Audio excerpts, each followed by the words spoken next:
Ladies and gentlemen, welcome again to Twitch Rivals. It's so great to be here. I am your host, Rain Day, and like I mentioned at the top, it's Hades. It's all about Hades, baby. Let's go into the underworld and let's stay there as long as possible, as Hades 2 just has been released from Supergiant Games, and we now have a chance, thanks to Haelian's Hades 2 speedrun, to showcase it with some of your favorite content creators representing their Twitch communities here in our Twitch Rivals competition. It's going to be a blast, and of course, I've got two great gentlemen alongside me today to commentate the action and walk us through what occurs. And speaking of the namesake himself, it's Haelian. Bud, how you doing? Rain, thank you so much for introducing me. Thank you for being here, and thank you to everyone for watching. Thank you to Twitch and everyone for putting this crazy thing together. It's a lot of work for them, not so much for me. I got the easy job today, but I'm just super excited to see these people compete because we got the best of the best for you tonight. If you've seen his YouTube, he's done hundreds of thousands of views on very cool, challenging speedruns all across Hades and now Hades 2, so make sure to follow Haelian. It will be talking a lot about what he's done and what he thinks about what these creators are doing this afternoon. But also, he's joined by my man cgull, who is he's not shy to any of these speedrun opportunities from GDQ to ESA. He's been speedrunning from Hades, and now in Hades 2, he's lending his voice to another competition. cgull, it's great to have you here. Yeah, happy to be here. Haven't commentated for this many people racing at once before. We've done long races, short races, but this many people at once is going to be a lot of fun to see how everyone smashes together. One of the great things about this, and guys, I mean, looking dapper, by the way, I just got to say, just looking fantastic here for this event. Thank you, Rain. I mean, I wish I would have gotten the notice ahead of time. We were in rehearsals, and I thought I was the dressed up one.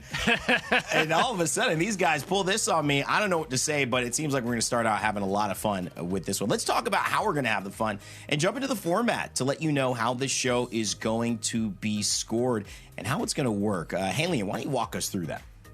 Absolutely. So we're going to have 4 different races today, but they're not going to be easy races. It's not going to be just the underworld or just the surface routes that they have in Hades 2. They actually have to do both of those routes back to back. They're going to start in the underworld, then they're going to go to the surface for the 4 different rounds. All we tell them is which weapon to use and how much fear to use. They're allowed to choose anything else they want. They can choose different aspects, familiars, arcana loadouts. It's basically up to them after that. And then basically the fastest runners, or at least the best runners to clear as many bosses as they can, will earn the most points, and they will get the super special prizes here.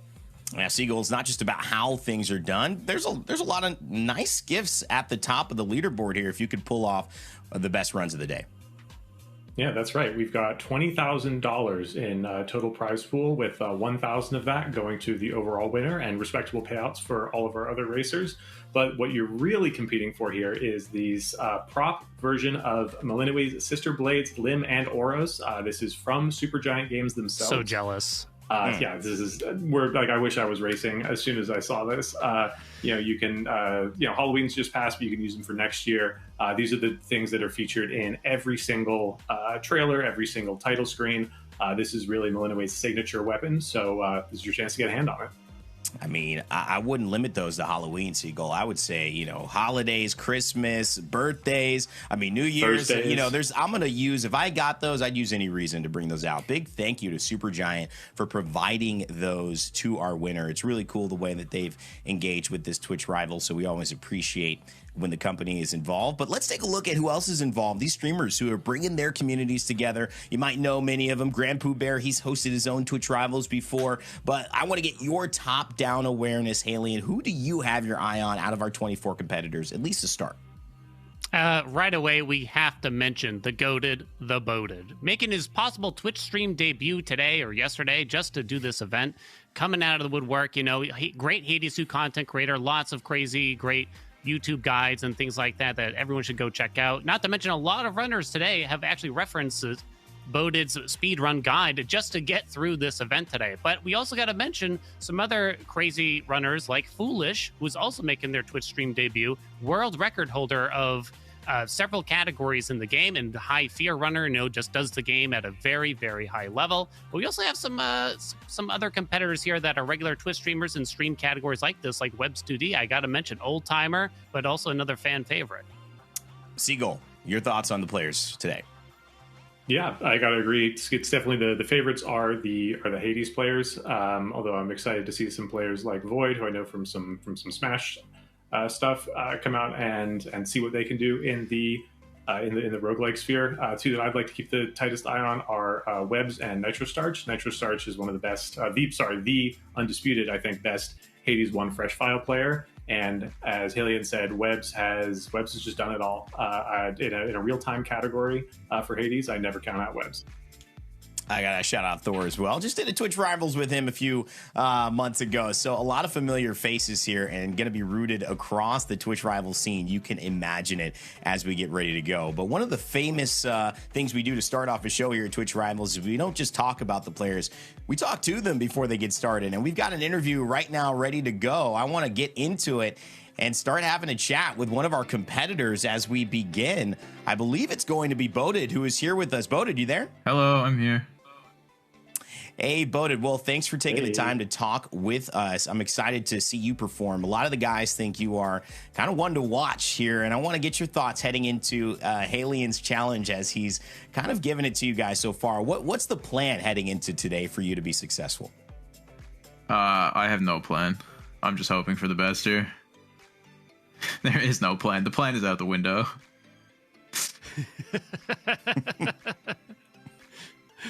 Very excited as always, Boat3d. I mean, so what, are you scared of any particular race, like one of the particular weapons, or are you more confident with another one maybe here too? Least practice is probably Mora, so I have a good bit of time on Charon, Morrigan, and like Medea, if those are the aspects that I'm gonna run, so. You haven't even decided on the aspects yet, Boat3d?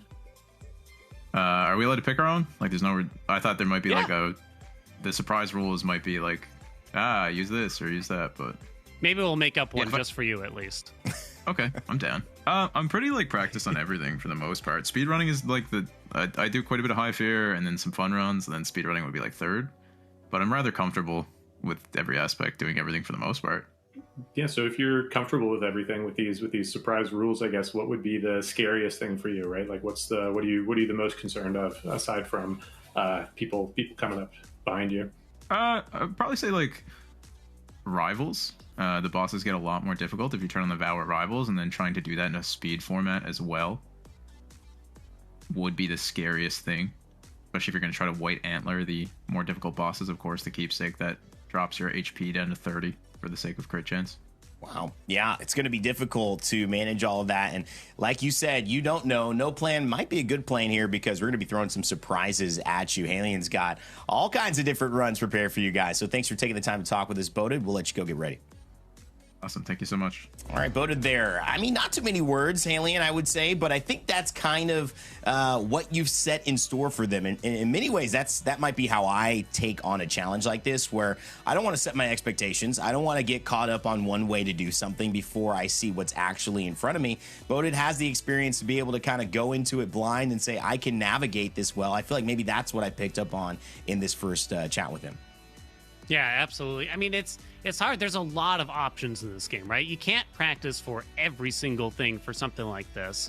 But Boat3d is one of those people that has played the game so much and knows it so well that he definitely has that capability and is probably rightfully so to be so confident in this. But we also got other players here that are definitely ones to watch out for, I think. And Boat3d should be at least a little bit scared of some of these competitors that we got going on today. cgull, we had a very extensive conversation on Vow of Rivals. Now, we're not going to talk about it. We don't know if it won't come into play. However, for those who don't really understand what that is, maybe at home, what is the Vow of Rivals? Why might a streamer, even as good as Boat3d, be afraid of something like that in terms of the game? Well, it sounds like maybe some thing that we made just for Twitch Rivals. It's just a coincidence that the name lines up perfectly. It does. So what it does is it turns every boss into their unrivaled form, right? So instead of fighting Hecate, you're fighting unrivaled Hecate. And they range from slight mix-ups and a little bit of difficulty adjustments to there's a second person you have to fight to just unspeakable pain. So yep. that's the gamut that they run, I would say. If you played the first game, Extreme Measures is the equivalent. I mean, everyone knows this, you know, Hades, the underworld, unspeakable pain, those things kind of go together. There's a little bit of synergy in those three. So we'll see how that does or does not play later on in this show, but it's going to be an exciting one nevertheless, no matter what is thrown at them, as round one is pretty close to getting underway. But let's jump back into what is at hand. Haelian, the speed run for Hades 2 is about to begin. Before we even jump into it, I want to know now, what are the rules? Because the round one restrictions are live. The players know it. Now it's time for us to tell the chat and you to explain what is going to be the tasks heading into their first speed run.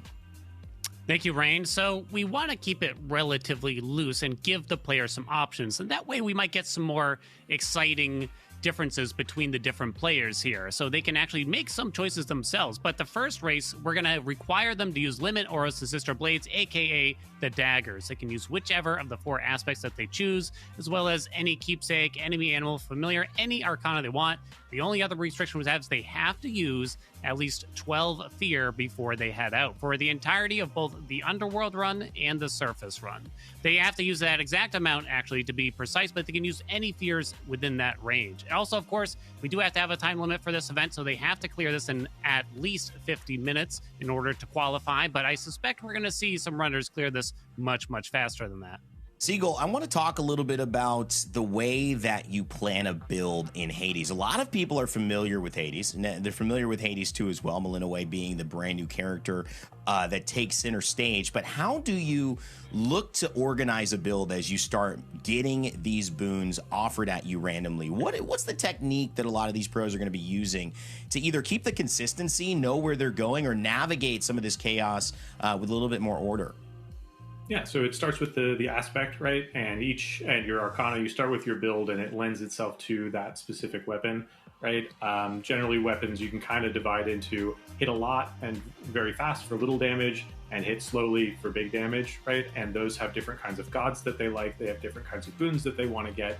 And you have some control over the chaos with god keepsakes. You can say, hey, I really want to see Zeus first today. In this run, or you can leave things completely up to chance with the Fate's Whim feature, where you get a lot of bonuses, but you kind of yield control. And so some people we may see engaging with that because they feel confident enough that they can handle whatever comes at them. Haelian, this is something that, you know, watching a lot of your speedruns as well on YouTube and kind of getting to see this community of not only speedrunners, but who are trying to go for high fear, what they understand about kind of pre-selecting that boon.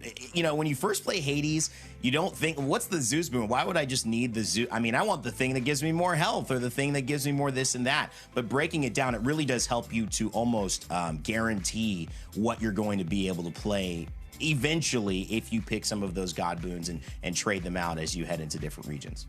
Yeah, 100%. This race isn't just a test of, you know, hand-eye coordination or muscle memory. There is a lot of knowledge that is required in order to play this game, not just quickly, but just well in general, you know? So this is also going to be a test of how much they know the boon systems and, you know, what's going to be an offer. And they really need to be thinking one step ahead the whole time. What do I want next? What do I want to choose here? Because their decision making costs time, right? So they need to be ready before they pick up anything, and they need to know what they're going to choose ahead of time. It's not easy. Well, I can't wait to see us dive in. Hades 2 is on display here at Twitch Rivals. A big shout out to Supergiant Games and, of course, to Haelian for his speed run here alongside cgull. The game is ready. Let's let them jump into the action and start taking a look at our 24 competitors to see how they do in round one. All right, I see we're starting off with Behemoth Steve, known speedrunner. Let's see what they got going on here. So to start, we're looking at, I'm trying to make a way here. So we know that we're starting with the daggers, and I'm trying to pick out the aspect off the top of my noodle. I can see the gauge in the bottom. Yeah, okay, right. This is aspect of Artemis. You're right, cgull. So why don't we talk a little bit about just sort of like the makeup of the game here, you know what I mean? And to kind of explain for people that aren't 100% familiar, but basically, you know, you get power-ups at every single chamber after you kill all the enemies. You choose the right ones, and you're going to have a good run. It is a roguelike, so they're relatively short runs, usually for a casual player, like 30, 40 minutes or so. But in a speed run like this, you're hoping to get it to be 15 minutes or maybe even less if you have a phenomenal run. Each and every one of y'all. And speaking of gambles, Steve has just gone into a chaos chamber. This is something where you can get something that's quite good, but you take a little bit of the punishment. So this is a great example of the fast decision making, because it's like, what am I punishing myself with? What will I be rewarded with? Moving over to Boated. Boated is also starting with, or was starting with Apollo, actually, in this case, and is using the Morrigan daggers. These have an interesting execution plan where you're toggling between your Omega strikes, your attacks, and your specials. Deal huge damage. Like, you'll see this this guy just get cleared out here. If he comes back on screen, that is. There he goes. Yeah, we got a pretty lucky run there showing up. We had Nemesis show up for Boated in the previous chamber to this one. But yeah, Boated's definitely going for what we might call the meta for the daggers right now. Aspect of Morrigan is probably the fastest aspect you can do it with, but it is a bit contended. It's not 100%. The truth is, speedrunning with the daggers isn't necessarily as popular as some of the other aspects, but I felt like we had to have the daggers here. We have the daggers at stake, cgull. We need to show off the daggers. Plus, it'll be like a good test of knowledge, potentially, to not just always do the things that are strictly fastest here, I think. Yeah, absolutely. And so, yeah, so the daggers, they're focused around, they've got a lot of those fast close range attacks, but, and so you want to go with certain things for them, but they also have this Omega system, which is something that is new to this game and is on all of the weapons. You spend your magic pool, which is the blue bar at the bottom, to charge up and do these bigger attacks, and they're usually slower, hitting single strikes, and for Morrigan, it throws 3 giant circles all the way across the screen. You can see huge damage flying across. The Apollo boon on the attack is increasing the size of them as well as their power, and so you can see Boated is able to just really clear out these rooms quite quickly with that huge AoE, whereas someone with going on Artemis might have to dash around and clean everyone up one by one. Yeah, you can see this AoE coming into effect and just clearing off. You're kind of cleaving these other random enemies around, and it's definitely going to be super helpful here. So Boated's off to a pretty good start here. I don't know if we got to see the hammer, but obviously he has the 12 fear on. Oh, wait, so here comes the hammer. So this is going to be a big decision. It's going to be a big moment. We have to find out, does he get some of the sauce here or not? What do we got? Ooh. That's all right. Yeah, not the best. Definitely not the choice you want. There's certain hammer upgrades there that you'd really desire over other ones. There's one called Sweeping Ambush, but in case you don't know what a hammer is, it's just sort of this really big, powerful upgrade that you can get that transforms your weapon a little bit, and they're just so important to going fast in this game most of the time, you know what I mean? It is relatively balanced, but there's good ones and there's bad ones. What the fuck? Hello? Oh my god! Yeah, the game was actually just patched. Supergiant provided an additional content patch, which provided new story content on Friday. So the save file that we provided to runners still had some new dialogue in it that was freshly recorded and added to the game as of a few days ago. So hopefully they'll be on the lookout for that. But looks like we didn't see the Hecate fight there because we went from the beginning of Boated's to the end of Kirby's. Here's some more of the Hecate fight. So this is so one really important thing to make this fight fast is to clear through these witch summons in between phases. You want to be able to identify which of these 3 clones is Hecate, and you want to dodge the sheep ball. This is so important. It's such casual a big players time may not loss. even know that this is possible. You can use Freenos, the frog, to help out with that, or you can just dodge it like that. But it's also just a huge time loss as well. Yep. If you get transformed, you're just stuck. There's very little you can do. You can technically throw out attacks, but it's not going to be very meaningful if that does happen. So it looks like biggest geek ever is someone to actually look out here for. So the well-known Hades 2 speedrunner, very close to the top of the leaderboards. Unfortunately, he's going to get stuck talking to Kronos here too. But he knew ahead of time to get this dialogue out of the way, because unfortunately it caught Kirby off guard previously, who ran to the door first and got a little salty when he had to run back to talk to poor little Kronos there. Yeah. So to talk about this round's restrictions a little bit, aside from the daggers, the fear is interesting. Most of the players that are familiar with Hades and speedrunning are probably running a very predictable 12 fear, because there's some that you basically always take. That actually makes your run faster. There's a vow that makes enemies 40% faster. That's worth 6. And we like that because they go faster, they spawn faster, you kill them faster. And then there's also a small thing, the Vow Shadows, I believe, which makes the one mini boss in Erebus much faster and doesn't slow you down anywhere else. So that gets you pretty close to 12 already. You add in a timer, which we're already trying to go fast, and you get there quite quickly. Yeah, so at 12 fear here, again, the more familiar players are going to have a relatively easy time, I would say. It shouldn't be crazy challenging. In fact, most of the time they would be doing this anyway in order to go as fast as possible. But for some of the more unfamiliar players that haven't, really sweated out the game and played for 2,000 hours or something like that already, it could be a bit more challenging. And speaking of which, we got Grand Pooh there battling through rival Hecate, or rather unrivaled Hecate, we should say, which is the empowered version of the first boss here. You can we're even seeing some wolf howl hexes here. This is a hard fight. Yeah. This is a hard fight that he did not have to sign up for. It's taken extra time, but I respect the heck out of him for it. That is an impressive choice. This is one of the larger difficulty spikes, I would say, of the rivals fights. And in the sheep ball is actually even harder to dodge because it splits into 3. Here we go. Oh, Come that was. Oh no! no! All right, so it's actually you can get a sheep, rat, or pig from this, and so we're a little rat for a bit. Yeah. Having to dodge all these attacks. That's rough, but he looks locked in and focused though. I think the rat brings good luck. You just don't want to get oinked or anything here, I think. Pooh's also running Death Defiances. Look, and again, we're seeing some wolf howls popping off here. Yeah, so Death Defiances. Go ahead. It looks like he's going to be able to clear this fight without too much of an issue, and hopefully he can get his build going online. It looks like we also got, no, I'm going to say, what is this, Mel Daggers I can see from the bottom here? I believe this is Mel Daggers with Poseidon attack. And so that is, I think I saw some splashes going on there. Okay. Maybe not, actually. No, I think I saw some. So this is already interesting because we've already seen 3 different aspects across the different players, and this is sort of what I was hoping for here, because you don't want it to be just a meta farm, everyone running the same thing. I like to see these differences and see people, play to their strengths, whatever they practice more or whatever they think they're going to do the best with. Wow, we're zooming ahead here to Burr now, actually, cgull, who is on the second boss of the second zone. Yeah, so this is Scylla and the Sirens. They're a cool rock band led by Scylla. There's 3 of them. You have to manage where they are. They have separate health pools. One of them will be selected as the featured artist, which not only grants them different and stronger attacks, but also actually amps up their track in the song. So when the drummer is featured, the drums will be louder. When the singer is featured, the song will be louder. They're all dropping out dynamically as you murder them. It's really a great piece of sound design.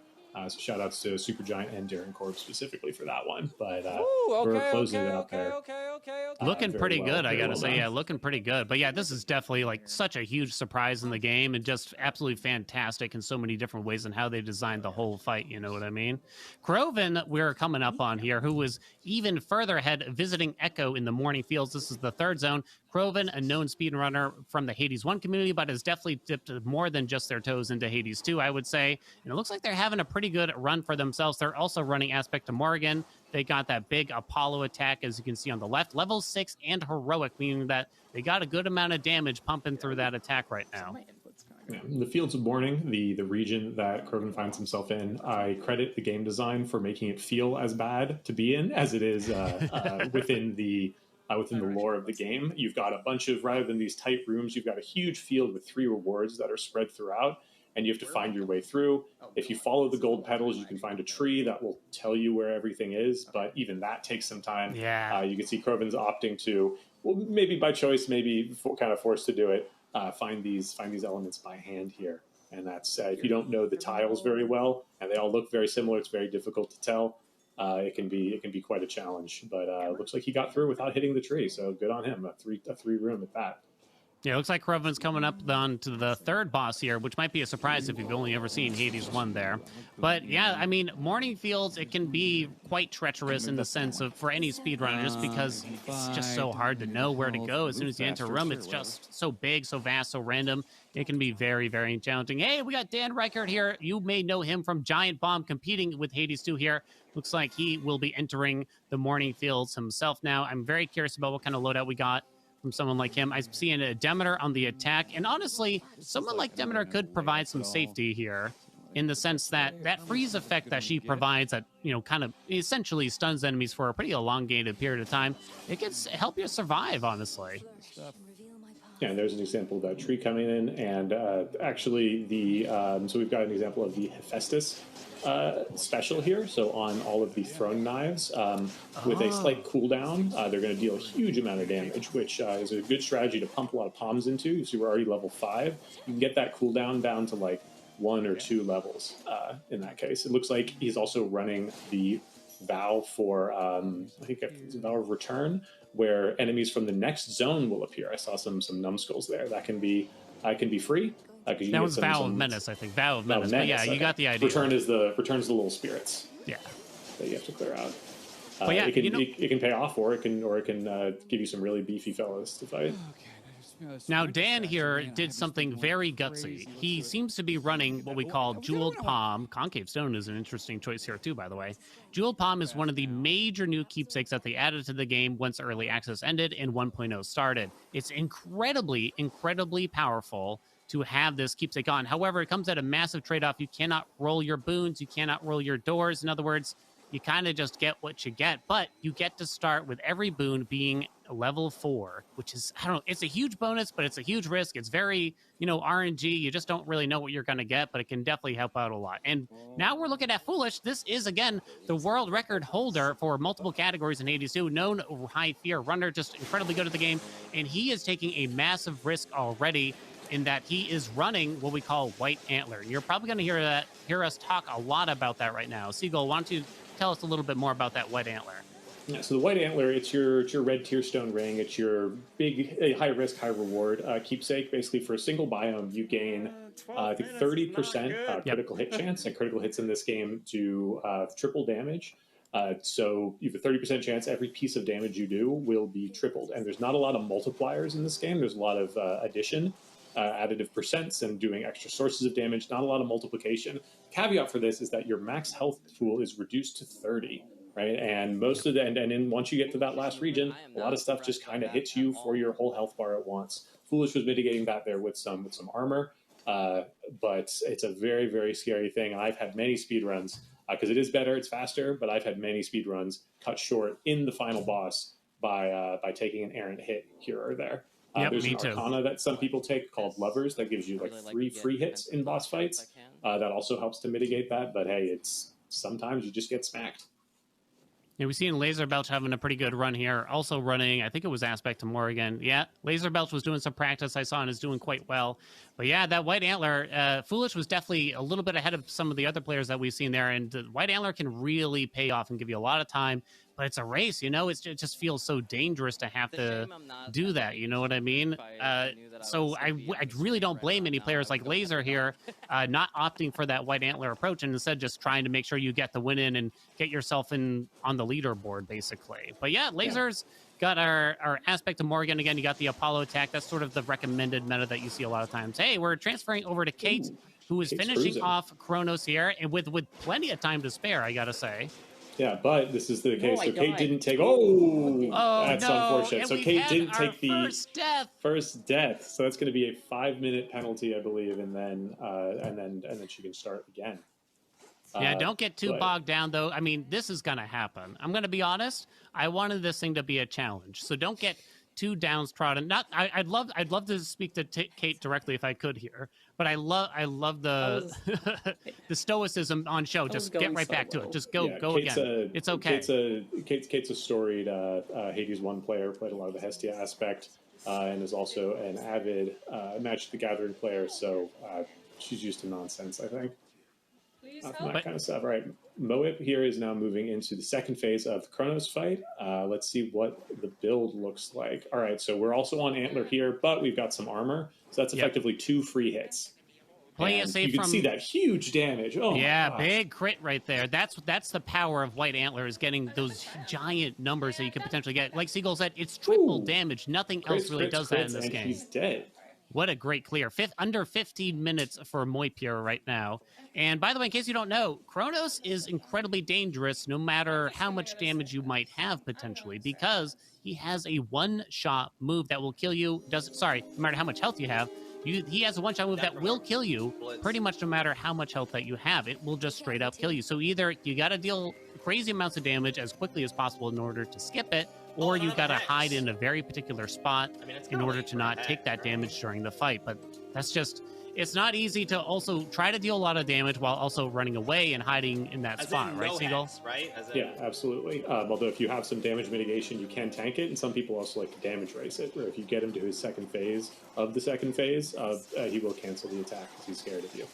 So looking at Void here, looks like we've got the it looks like it's probably the Malinois Blades aspect again, but we've got Blitz on the attack. Blitz is what Blitz you get good, from yeah. Zeus. It's very popular on basically every weapon. I think it's quite good. The way it works is when you hit them, they get a little storm cloud over their head, and when you hit them a few more times, then it triggers and bonks them for a bunch of damage, which is quite good on the fast attacks like this.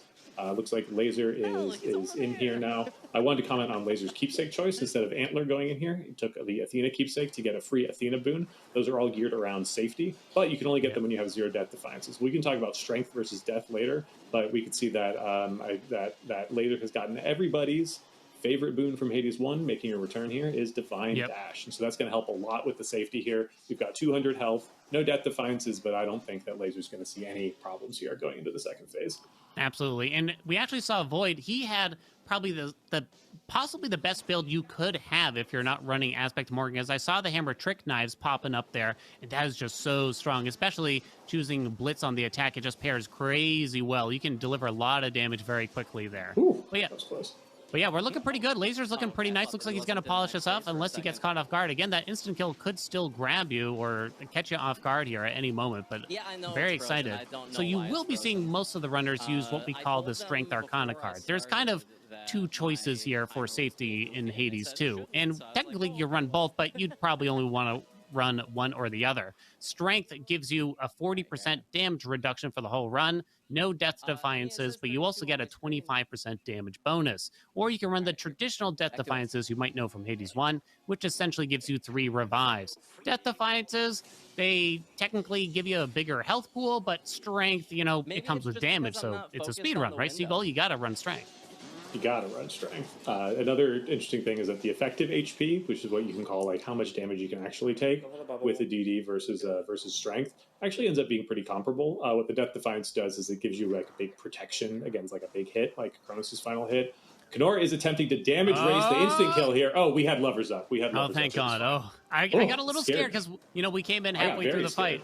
Yeah. So you don't know, but there is an Arcana card that will help you block up to 3 hits per boss fight there. So Kenora must have just known she still had one left, or at least one left in the tank, and boom, be able to finish off Kronos pretty quickly there. Well done. Also, like you can, Kenora had a boon that lets you summon a defeated foe as your ally, and that guy really hung around till the end there. I should remind everyone that even when you beat Kronos here, it's not over. Unfortunately, for some of the runners, it's not over, baby. You got to make your way through the crossroads. You got to watch his cutscene and all that sort of stuff, and you got to get directly back into a surface run as soon as possible after that. And so it's going to be a bit of a trial, to be honest. We see J-Rock working his way through Tartarus. This is the final zone of the game here. J-Rock, I know, is known for potentially playing some rounds with his feet in Hades 2, if I recall correctly, which would have been interesting, but I can understand if you wouldn't want to put that on display during a Twitch Rivals race here, you know? What J-Rock is doing is representing the Pan build. This is the aspect of Pan. Most similar to the aspect of Chiron in the first game. They cast the big circle that Malinois can lay down and trap enemies within. Any specials you throw with the aspect of Pan will home in on enemies there. You pair that with the Poseidon special that creates big splashes whenever your special hits, and you can rack up some really big damage. And so and it also can allow you can either choose to hang back and be safe, or you can get up in their face and shotgun them with every knife you got. So it gives you a little bit of playstyle flexibility as we move into dangerous runs, potentially in the later rounds. I mean, I guess that might be a bit of a spoiler, but did you think it was going to get easier? Yeah, right? This is just the warm-up round, to be totally honest. But yeah, I'm happy to see we have now seen all 4 aspects representing in the race. I'm just happy to see. I don't know, it's just kind of fun to me for some reason to see the differences between all the different players. And Aspect of Pan, there was a time that it was possibly one of the strongest for this, and unfortunately there was a small fall from grace. Sometimes I think it's overstated, though, and I think Pan actually has some strengths still left inside of it. But yeah, it takes a little bit to charge up those specials, but you can deal a lot of damage that way. J-Rock has to decide more Poseidon boons here. Yeah, I can totally understand this, even though you're doing an additional chamber, which is going to cost you time. It's a chamber you don't have to do in order to finish the game. But at the same time, another Poseidon boon when your main source of damage might be Poseidon on your special with Aspect of Pan, it might be really important. Good here.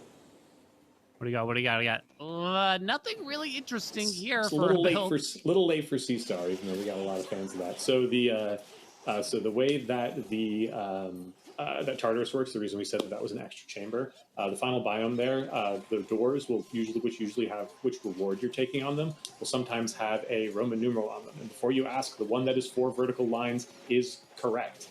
They didn't mess up and do it wrong. Yep. It's often stylized like that on clocks and watches, which is a lot of Chronos's theme. Anyway, so that is the express route. You don't receive rewards, but you do get closer to the boss. You need to do 5 numbered chambers before you hit the boss. So every additional chamber is not only extra time to do that chamber, but it means that there will be more and more chambers. Looks like Nandre probably hot off of death, I'd imagine, because we're back to the looks like here. it. But hey, that's all right. Just gotta get it going again. We're starting with the engagement ring boon, which applies hitch to enemies within the cast.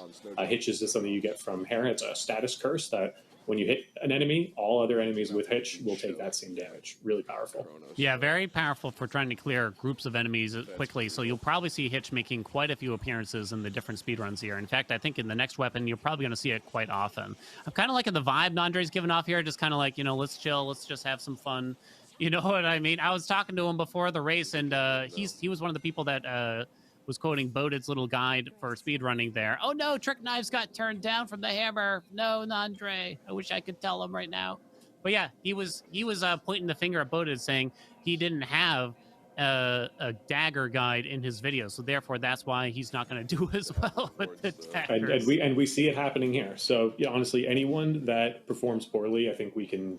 In this event, we can tie it back to Boated. I think 100% every time. Even if even the bad things that happen to you outside of the speedrun event, I think we can tie a lot of that back to Boated and just some of those weird powers that Boated might have. Yeah. So hopefully we can get Boated streaming, and then everyone more regularly. Then everyone can get in his chat, get in his comments, and just tell him what's up. So we probably have quite a few players moving on to the surface at this point. Or, I'm hoping that we have a good amount of players moving on to the surface now. We have Nandre trying to just probably clear as many bosses as he can at this rate in order to score as highly as he can. Because it's going to be tough to finish, we're still at the beginning of the Underworld run for him. It's going to be tough to clear this and the surface, but who knows? Maybe we'll get somewhere. So here's Nitro Starch. This is the second biome. The surface, I think, is unique in that it has a couple of biomes that are a little different. So you don't get a lot of choices of tile. You just kind of choose rewards. We're steering these big boats left and right and deciding where to go. Looks like Nitro is doing a Morgan build as well here with the heroic Apollo attack, as we've been seeing before. Although I want to talk a little bit about some of those little icons that we're seeing on some of the enemies. If you see it looks like a little glowing light, I would say. That is a mark of origination. That is an Arcana card, which every Olympian pretty much offers a status curse, like Hera's Hitch or the wounds from Ares. And when you have the origination card and 2 of those on an enemy at one time, you're dealing 50% bonus damage. As we move into the fight against Eris, who you may recognize as holding one of your guns from the first game. That's right. Her own aspect. It's returned to her, and she's going to shoot you with it. Eris is kind of the bane, I think, of a lot of new players because she just has some very punchy moves. This is it, really, the shotgun move that fires point blank at you. And if you're not careful, either running circles around her or just trying to keep your distance or line of sighting that move, it can just absolutely melt you, you know what I mean? So she definitely takes a little bit of practice to get used to. Oh my god, the monster damage coming out of Nitro Starch right now. His build is really popping up, I think. Here we go, finish her off. There we go, lovely. Looks like Nitro's on really good pace right now. That's the second boss of the second route. So he's definitely he's in place for a strong finish altogether for this whole race. We see Thor has definitely a bit of a safety build. We've got Moon Water, the Hex to help for healing. We've spent 2 of our 4 Death Defiances, one of which is coming from our keepsake, the Lucky Tooth. The Lucky Tooth is known as that because the first game had the Lucky Tooth, which would give you 100 HP when you revived. The Lucky Tooth gives you 101, and it looks like we're going to need. And it looks like we're going to need every bit of it here. We're still chunking through the first phase here with a lot of health left to go, and a lot of damage incoming. These melee weapons are a struggle sometimes because there's a lot of projectiles in the game, and it can be difficult to. Are we going to damage race it? No, we're going to. Whoa, gosh! That hitbox is a little hard to see from a distance. Thor and I, good friends, and if you don't know Thor, they love to play games on a literal potato. I'm not saying like a bad controller. I'm saying they cut up a potato, they connect it to some wires, and I don't know what kind of black magic it is, but then they get games going, and they're just really good at games in every capacity. So, yeah, I'm very confident that Thor can finish this off. Come on, we just got to clean up these mobs, you know. Entire phase hit list, perhaps. Okay, See, I'm getting play it safe. The blood triad damage number looks, it's a similar color to the number that you get when you take damage, like that 42. Oh, watch out for those clock hands. Those are really hard to see. Yeah, those things. Oh yes, my okay. goodness! Clutched it out. Wow, that's a sweaty hand moment for sure. Wow. Yeah, Thor looking a little nervous, I gotta admit. But I mean, just happy to get through that one run. I'm sure that's just like a massive weight off your shoulders at that point in time. But, you know, we're past the halfway point on the time limit now, we should point out. So if you're not already done with the Underworld, you're probably going to be in for a bit of a rough time. Yeah, so these runners can focus on just trying to be safe and just trying to clear as many bosses as possible because they're not going for time at this point. It's progress. Yeah, because we got Whiskey here on the second, at least the second run here. Chaos Gate to help skip some steps and move it along. Okay.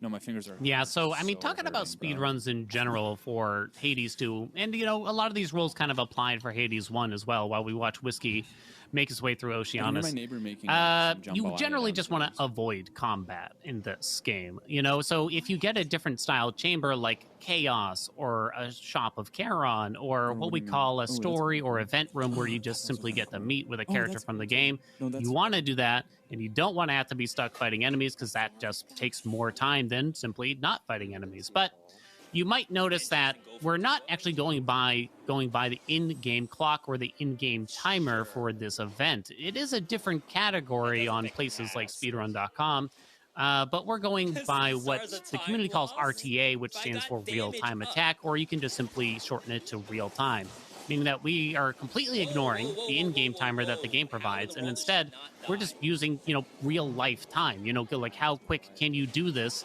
in real time without all the fancy in-game timer effects? Because the truth is, the in-game timer in the Hades games, it pauses like all the time. There's many different instances where it's just like, don't worry, you don't have to sweat it out. You can just relax and think about this decision or that decision. But I didn't want to make it too easy on them, you know, Seagull. I wanted to give them a little bit of pressure in their decision making. It's also tough to schedule an event around things. when they ask how long will this run take, you'll be like, well, in game time they'll do it within 20 minutes. And they ask you real time, you just kind of say, well, in game time it'll take about 20 minutes. The in game time being the primary focus for a lot of our speedrun leaderboards is something that I like a lot because I think it makes the game very accessible as a speed game, right? Aside from the fact that you're basically just playing the game, there's not a lot of tricks or techniques that you have to learn.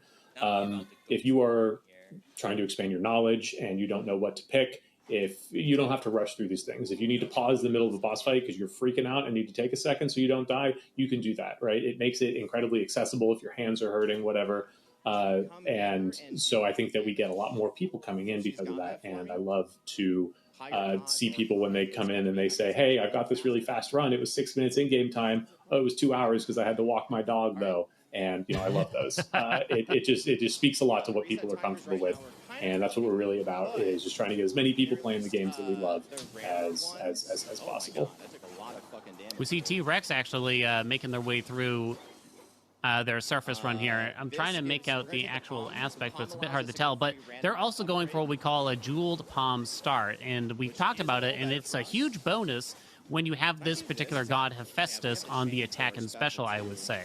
Hephaestus is a god that has massive cooldowns, but big damage returns if you can reduce that cooldown, but you just need a lot of palms of power to actually reduce those cooldowns. So getting Jeweled Palm and then starting with Hephaestus on your attack and special, you can see some really big returns on the damage there. You are looking for a lot of things in order to make this pop off, though, so it'll be curious if this really pays, but I don't know, they're looking pretty good to me, I'd say. The enemies before, there's a high chance we actually lose a Death Defiance here, but that's fine.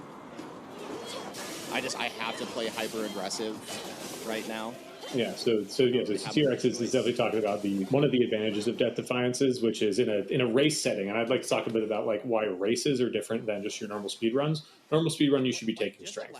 If you die, just do another run, right? But in this case, when death is a risk, even if you're like, oh, if I lose a lot of health, I can just play carefully. Now you're slow, right? So the ability to safety affords you the ability to play carefully. Speaking of not playing carefully, we've got Kirby who has an upgraded antler, which is you get that from a dual boom. We've got 50% bonus critical chance, but only 30 max HP against Typhon, the hardest boss in the game. But it looks like we've still got some security in place. So let's just see how he can handle this. So we've gotten halfway point already. Yeah, we're getting close to the end of the fight, so this will be the finish for Kirby, and it looks like we're going to have a possible finish here unless something really terrible were to happen here in under 35 minutes, which is absolutely fantastic in a race format.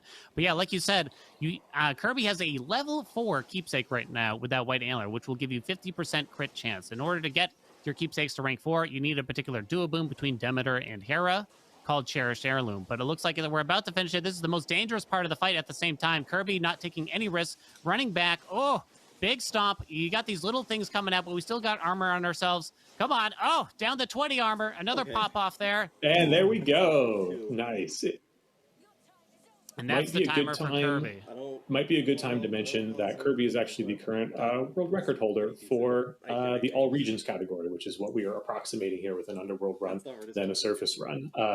And so, that was I think you said 33 minutes, and his time was 27 minutes in his record. So very close. Oh yeah, I mean, this is a tough category, but Kirby putting on a great show for us there and showing that he is indeed the world record holder, with one of the first finishes that we're able to watch there, So very strong showing from Kirby. And now we're got our good friend and Hades 1 enthusiast, Zyruvius, speedrunning his way through the surface again, too. I'm trying to take a look at the cat cam in the top right. That's adorable. For any cat fans, I believe that's... I don't want to get it wrong. I think that might be Sophie. So we're going into the Prometheus fight here, which is a spooky fight because he can just kind of sometimes lash out a bunch of damage at you, especially if, as Ruvius probably is, you're running the bonus speed vows. So we'll see. We haven't seen this fight yet on the mainstream. Looks like we're running Artemis as well here. So the way that the aspect of Artemis works is when you charge up the Omega attack, which is when Millennium kind of skulks around like that. Every so often you get a free hit. When the parry is ready, you can just get hit and you don't take any damage, which is hugely useful for not dying. And then your next several attacks get a huge critical damage bonus. It's time for memory game. Yep, here we go. Simon says we like to call it sometimes. Bottom, bottom, top. You got to sing the little song in order to remember it, right? There you go. Big chunk of damage if you miss that, though. We got Nitro Starch finishing off his surface run, it looks like up top right now. I'm trying to pick out some of the build.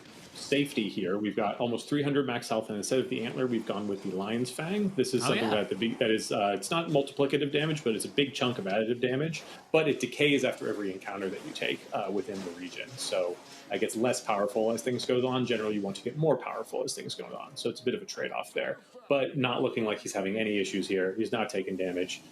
He's dealing it out instead. Yeah, I mean, this is definitely a good definition. Let's play it safe. Let's not go too crazy. Like we're going to talk about white antler a lot, and I'm going to get super excited whenever I see people using it.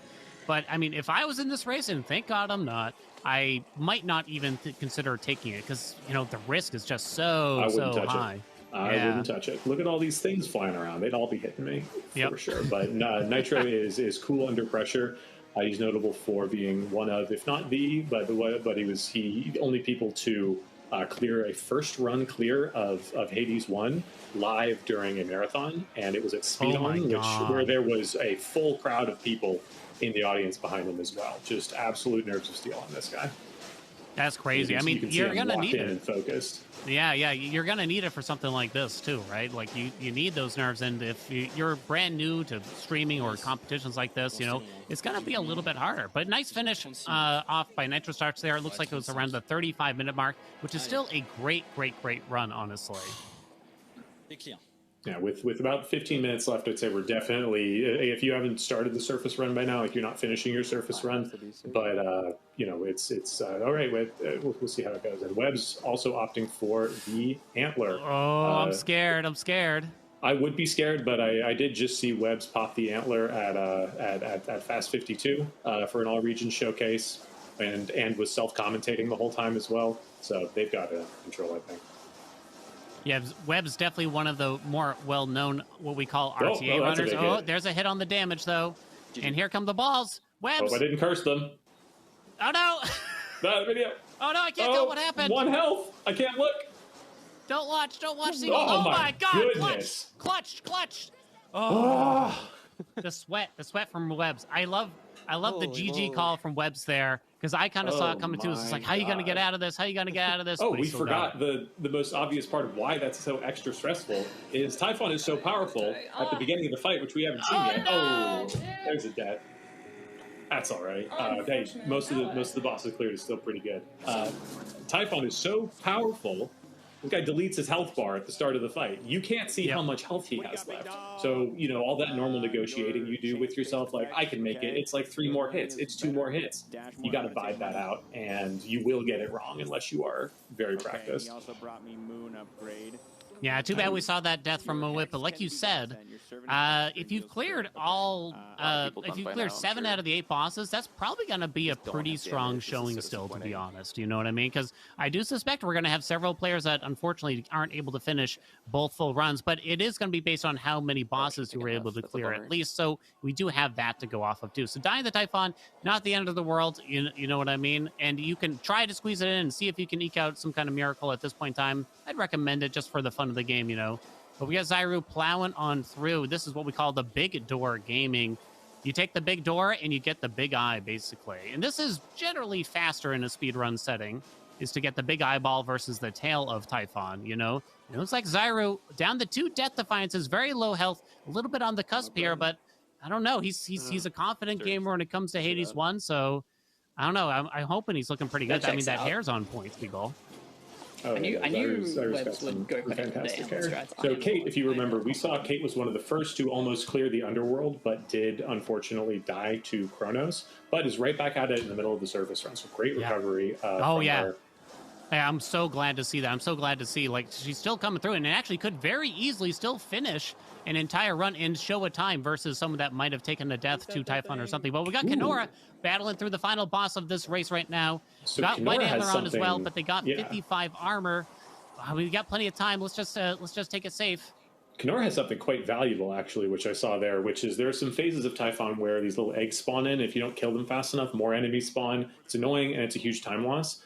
Kenora, I believe, has the Zeus Legendary boon, which is quite difficult to get. It's called Shocking Loss, and there's a 25% chance that every enemy that spawns, it's not a boss at least, just dies right away.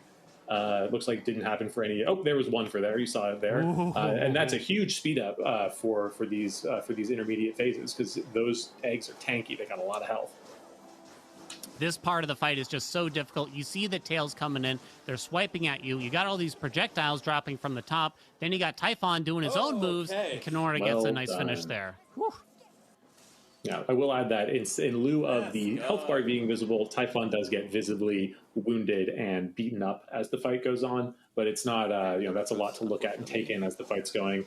And you're better off just kind of trusting your gut in most cases. And we see Zyru come into the end of this fight as well. We got a little bit of juice coming out of Typhon. You know, he's not feeling so hot. All right, so we got the first wave of eggs. No Zeus Legendary to try to finish these off. Yeah, look at how much more time this takes. I think Kenora had a better build as well. Oh, the shockwave is just cleaning this up, and now we gotta fight this guy. Oh, and now Zyru's actually out of magic, which is something that you don't really want to have happen, but you got to do what you got to do. It could be dangerous. We do have flood gain, so we have a way to do it. But Zyru running Death Defiances here, kind of just playing it safe. Looks like he's able to tank some of this damage and not worry too much versus someone that might have taken White Antler here. You know, it's a trade-off. You know, it's faster, you deal more damage, but also when you take something that allows you to deal a lot more damage and you do things faster, it's less time for you to get hit, so maybe it's okay kind of thing is what I'm thinking. And there it goes. At least I didn't die. Well spoken. That's what it's all about, right? Speed's only part of the game here. Finish and Exactly. post it in chat. So we got another finisher here. I'm happy to see lots of people finishing off. We got our good friend and roguelike content creator V.me finishing off Typhon for himself. Excellent. We have under 10 minutes left for people to finish their runs in place as best that they can. But a 40-minute run, I mean, again, I'm pretty happy just to see people finish it. You know, I'm not going to lie. I think V might be the first non-primarily Hades speedrunner or challenge runner to get a finish here. So good for it's good to see the rest of the crowd getting on the board as well here. Yeah, 100%. We got Burr, another roguelike content creator and friend of ours, entering the summit. So we might actually get another finish from Burr here as long as they can pull it off. We got the fig leaf proc in the very first chamber of the last zone here. So we should probably mention the fig leaf is the keepsake from Dionysus that you can put on, and it will give you up to 3 free chambers across 3 different zones, meaning that you walk into a chamber where you would normally fight enemies, but then Dionysus just drops his disco ball and says, relax, baby. It's good. You don't got to fight them. You can just move right ahead. Now, there is a chance that Dionysus decides to be a stingy little word that I cannot say, and you will not trigger the fig leaf for the entire zone for one reason or another. And, you know, if we see that happen live here, I'm going to be a little salty on behalf of the racer, but I guess it's just part of the game. It's part of the roguelike, you know? We call it getting scammed. Interesting keepsake choice here from Burr. I think he might have opted to not switch keepsakes to maybe save some time, because the keepsake he's got equipped here, I believe, is the Ghost Onion, which heals you, but it was at 0 remaining health to heal, basically by the first or second room. So maybe it was for some bonus healing before the end there, but it also might have been hey, I don't have time to change my keepsake. I just want to go. There's a chance that Burr was just well below the 100 health threshold already when he put it on. Yeah, so it just healed. Yeah, so it healed him for 100, and then it was just like, we're done. We see Dan actually getting through the surface almost here. This is the last encounter before Typhon, the final combat. And the tail can be a little bit annoying, that's for sure, but it can be also a little bit predictable. Again, look at that. We got a heroic level 6 Hephaestus boon on the special. Big heft blast damage. Oh, no! Big chomps coming out of the tail Typhon, but there's that big hit that you want to see from Hef. This is like fighting Typhon, because I cannot see Dan's health bar, so I don't know how close he is to death. That's a little spooky. All right, so J-Rock fighting Talos here. Talos wielding his fancy fists from the last game. Yeah, J-Rock is might be able to get a finish from J-Rock here. We're still in the 3rd zone of the surface, so we got 2 major bosses left for J-Rock, but there's still a decent possibility, I can imagine. I mean, we see a couple Death Defiances, so it's taken a bit of a toll, no doubt. Yeah, but the surface... I think if the surface is tough, if I were him and I saw the time left here, I would focus on safety and just trying to clear Prometheus, because I think you'd be rushing to get through Typhon here. It should be noted that, you know, there's 2 routes in Hades, too. You know, in Hades 1, we just had, you know, you start a run. It's always the same 4 zones back to back. There's no differences. In Hades 2, they doubled it. You have 2 different routes to choose from here. And so they had to kind of make one harder than another. And it's safe to say the surface is genuinely more difficult than going to the underworld and fighting Kronos. Pretty much all the bosses are a little bit more difficult, you know, but definitely all the zones are 100% more difficult, I would argue, at the least. But, you know, there's some contenders out there. So everyone has like a boss that they think is not that hard or is way harder than another one. And I think it's kind of a good sign of a nice, healthy game and a good balance when everyone has sort of a different opinion of something like that. But we got T-Rex here. Oh, no, down to their last Death Defiance, 98 health. This is all they got, but this is the last phase of Typhon. You only got 5 minutes. Stay safe. Stay safe. Oh, we're not. Yes, but yes. As mentioned, this is a melee weapon. You can't stay safe. You got to get in there to do your damage. Woo! Oh, closing it out. Oh, well done. With 5.5 minutes left to spare, we got another clear. We got Burr finishing off Typhon here, or at least halfway through the fight roughly now. We got 2 Death Defiances left here still. Burr is looking pretty good in terms of a build, I think. This massive AoE is coming in huge handy, but it wasn't quite enough damage on the build to clear out these little noodles. And now they are all over the place. But oh my god, they're the worst. This has been a roller coaster of a surface run. We can see from the icons pictured in the Death Defiances, you know where they came from. We've got none of our original Death Defiances left. We had 4 at one point. We're down to 2. That's what the surface does to you. We still got one more little guy to take out back there. Okay, you don't gotta leave the little guy. He's just a little guy, Burr. It's okay. He's cool. Let him live. I'll give you an extra hot dog. No, Nope. He's done. No, how could you, Burr? An extra hot dog. How many hot dogs is he getting from you already? Oh, we don't discuss that, but that was something we discussed offline, in case of... So anyway, so Burr, yeah. I mean, Burr, roguelike content creator, but, he was asking me some questions on what's the best way to play this game quickly. So, he wasn't 100% confident himself, but it looks like he's going to get another finish here, at least. He's going to be able to pull this through. We still have the most dangerous phase here. But yeah, these eggs that Typhon spawns, if you don't kill them quickly enough, you get those very annoying, what we might call ads. You get additional spawns that come out here. Oh, and actually, those are beefy guys. Yeah. The bigger the egg, the bigger the beef from these fellows right now. And so these spear guys, they have a lot of armor, but they're also really dangerous. They deal a lot of damage still and everything. So you don't necessarily have to kill them, but the faster you kill them, the faster you get the damage Typhon. But if you take too long, then Typhon will just kind of come out on his own. We still got one Death Defiance here, but it's looking a bit dangerous. Oh, nice little dodge there. Come on, watch out for the tails. Okay, very good. Those always get me. I'm up doing the damage, and then they're all the way in the back. I'm like, they're never going to get to me. And then all of a sudden, they're there. Nice dodge on there, though. Very well timed. It's just a question of timing. And that head slam is tough to dodge. We got maybe 2 or 3 more hits left in us before we bite it, but I think we're probably pretty safe. 157 health. I think Burr's got this. Looks like they have a decent amount of dodge from something. Watch out for that laser. Nice dodge through. Nice. Very good, Burr. Come on, you got this. 3 minutes left. Just take it nice and slow. Got a dodge proc on that. That almost just murdered him. I got lucky from the days there. One hit. We're down to 25. Dodge that laser. Dodge that laser. Oh, come on, Burr. Come on. No, you don't need the magic. Just hit him. Ah, let's go, dude. Oh, this has been a lot of close fights. This is only the first round. The absolute cinema. Oh boy, how many is that? All right, I survived the first run. That's good. And we got to do that 3 more times. Jesus Christ. Whew. Oh my God, I'm sweating on behalf of Burr. Look, all right, Kate. So let's see if Kate can close this out after dying to Kronos, being able to finish this out after basically losing what's basically an entire run. So completing 3 runs instead of 2 in this 50 minutes. Just really exceptional play from Kate here, looking very healthy. Looking very healthy. Beautiful dashes there. You can technically dash right through these tails if you want, but yeah, that's absolutely. If I could give out extra credit, I would give it to Kate now for basically giving us 3 entire runs and finishing off the run. Wow. Hell yeah! Great recovery, and that's gonna hopefully give her some good emotional momentum into the next round, right? Like that's gotta feel great, right? Didn't DNF. Good call. But there is no DNF. It's just less. It's just like it's a smaller F, based on the number of bosses points, but everyone gets paid at the end of the day. Yeah, as long as you've cleared a boss, you've gotten an F, which is good in this case. This is one of my least liked bosses. So we got a good friend Thor trying to clear off the 3rd boss of the surface route here. We got Simon Says popping off here. Can Thor remember? I have a question about Simon Says here.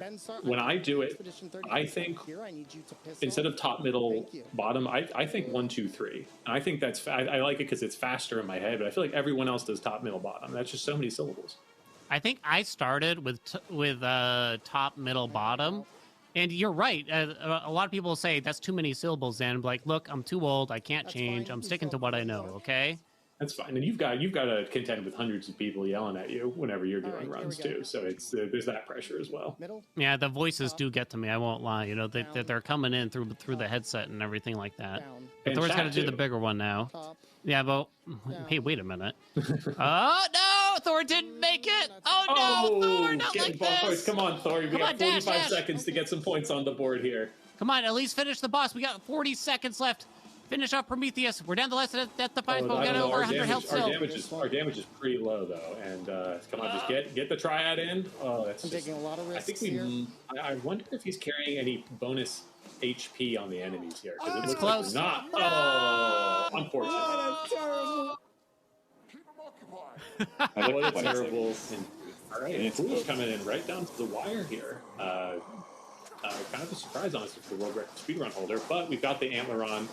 We've got a ton of damage. We are plowing right through here. Yeah, I would say we're comfy, but it's the antler. You're never truly safe. Oh no, but Foolish is unable to finish because we are over time. Oh no, I'd love to hear what happened from Foolish. First round, yeah. I mean, guys, that was, I could tell why you were suited and booted now. That was some serious action. I mean, we needed to get professional. That's right. This is Hades 2 Racing. Welcome back, everybody. Get the cameras on us. Give those guys a break because they have been sweating for 50 minutes. Our 24 competitors here in Haelian's Hades 2 speedrun have absolutely been put through the gauntlet on the surface and in the underworld, and only a few have made it out, but those who did, certainly excited about it. Yeah, I'm talking about Burr's finish there, yelling in exultation how happy he was. But as we get back to it, guys, I mean, there were so many great moments that I, had a chance to witness. I know our chat was interacting and talking about these moments as well. I mean, Burr's finish, Thor's, what a terrible, I wonder what he said after that. I'm sure it wasn't anything that we need to repeat here on broadcast, but also the conversations, the white antlers, how people were approaching this versus some of the safer builds that took a little bit longer but gave you more death defiances. These are the choices you have to make in Hades, which makes it such a good game, especially in Hades 2. But Haelian, this is also just such a such an exciting thing, knowing this is the first run out of 4 that these competitors are going to have to do. I know. I mean, I'm kind of spent after the first run, honestly. Maybe we should just hand it off to whoever did the best, because it was so. Wow. I was just locked in, honestly, seeing some of these close calls there. You saw Thor.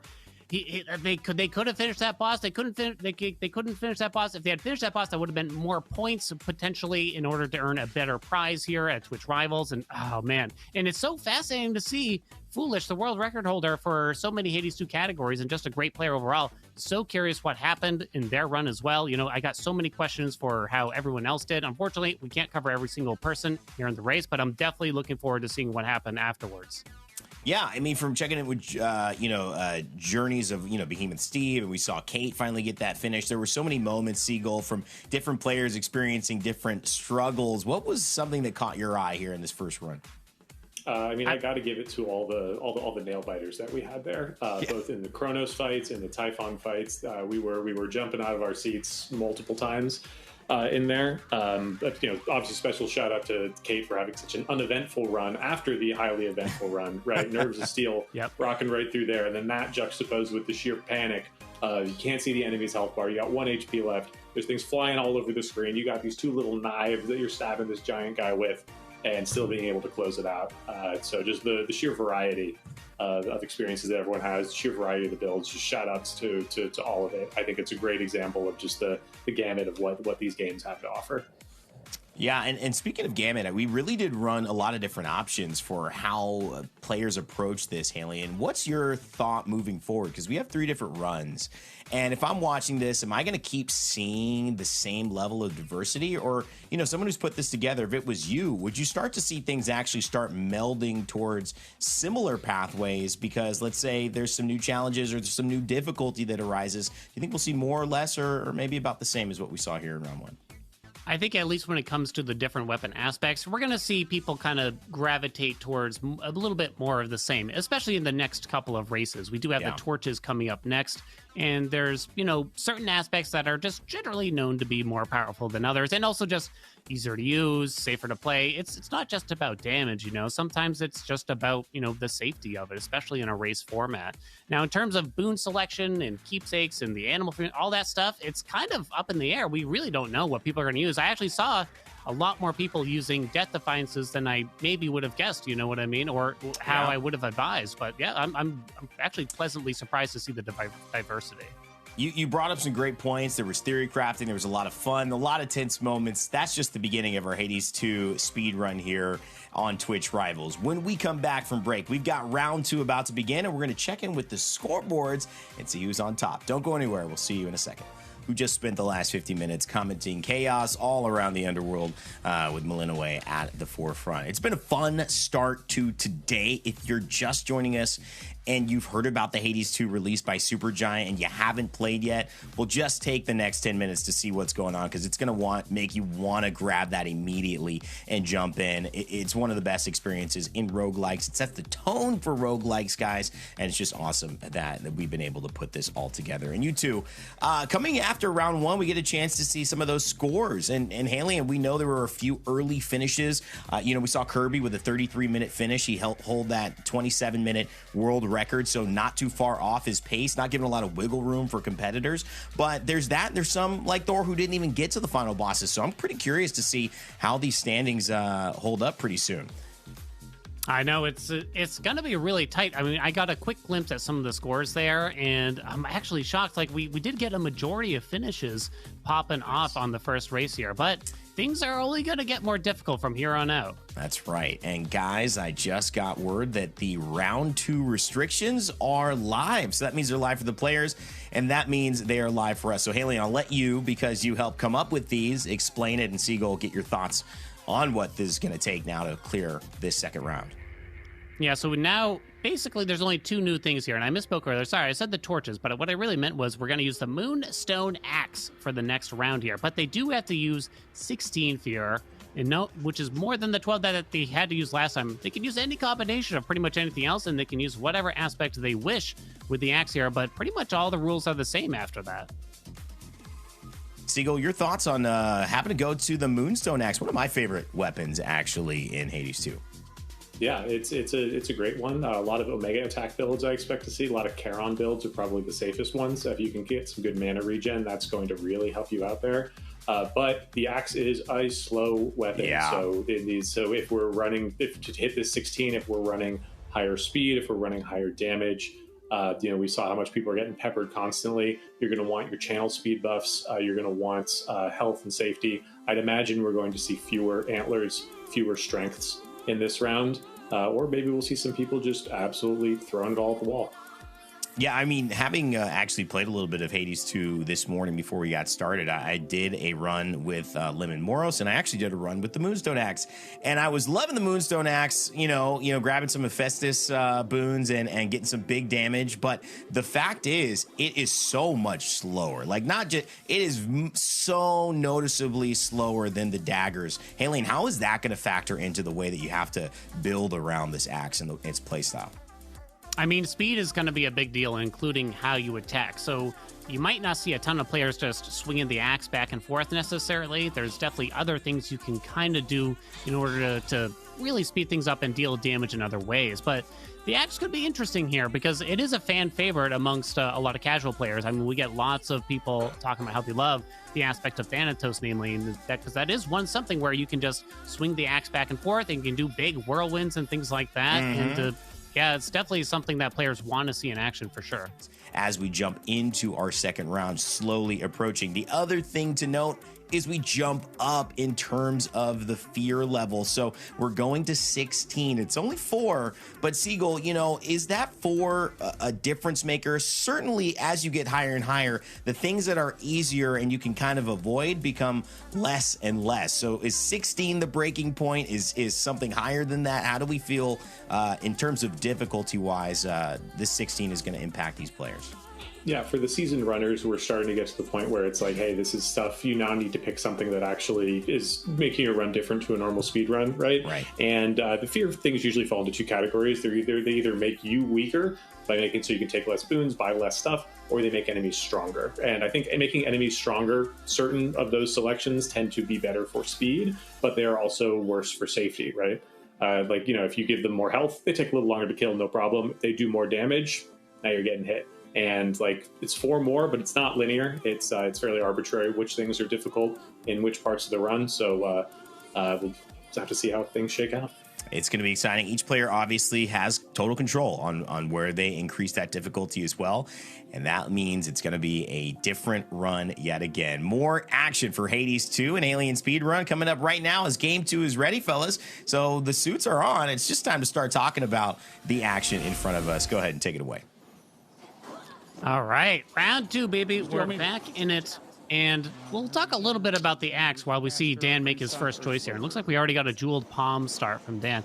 Using that aspect of Thanatos for the speed run, himself, which is interesting. It's possibly not considered, what we call the meta, the most popular amongst the speedrunners here, but it is still a contender, to say the least. There are actually some great runs with Aspect of Thanatos out there where people clear the game really, really fast. There's not much to say about the Aspect other than swing that big old axe and try to charge up a whirlwind from time to time to clear enemies in a big AoE, and hopefully, you get some damage bonuses along the way.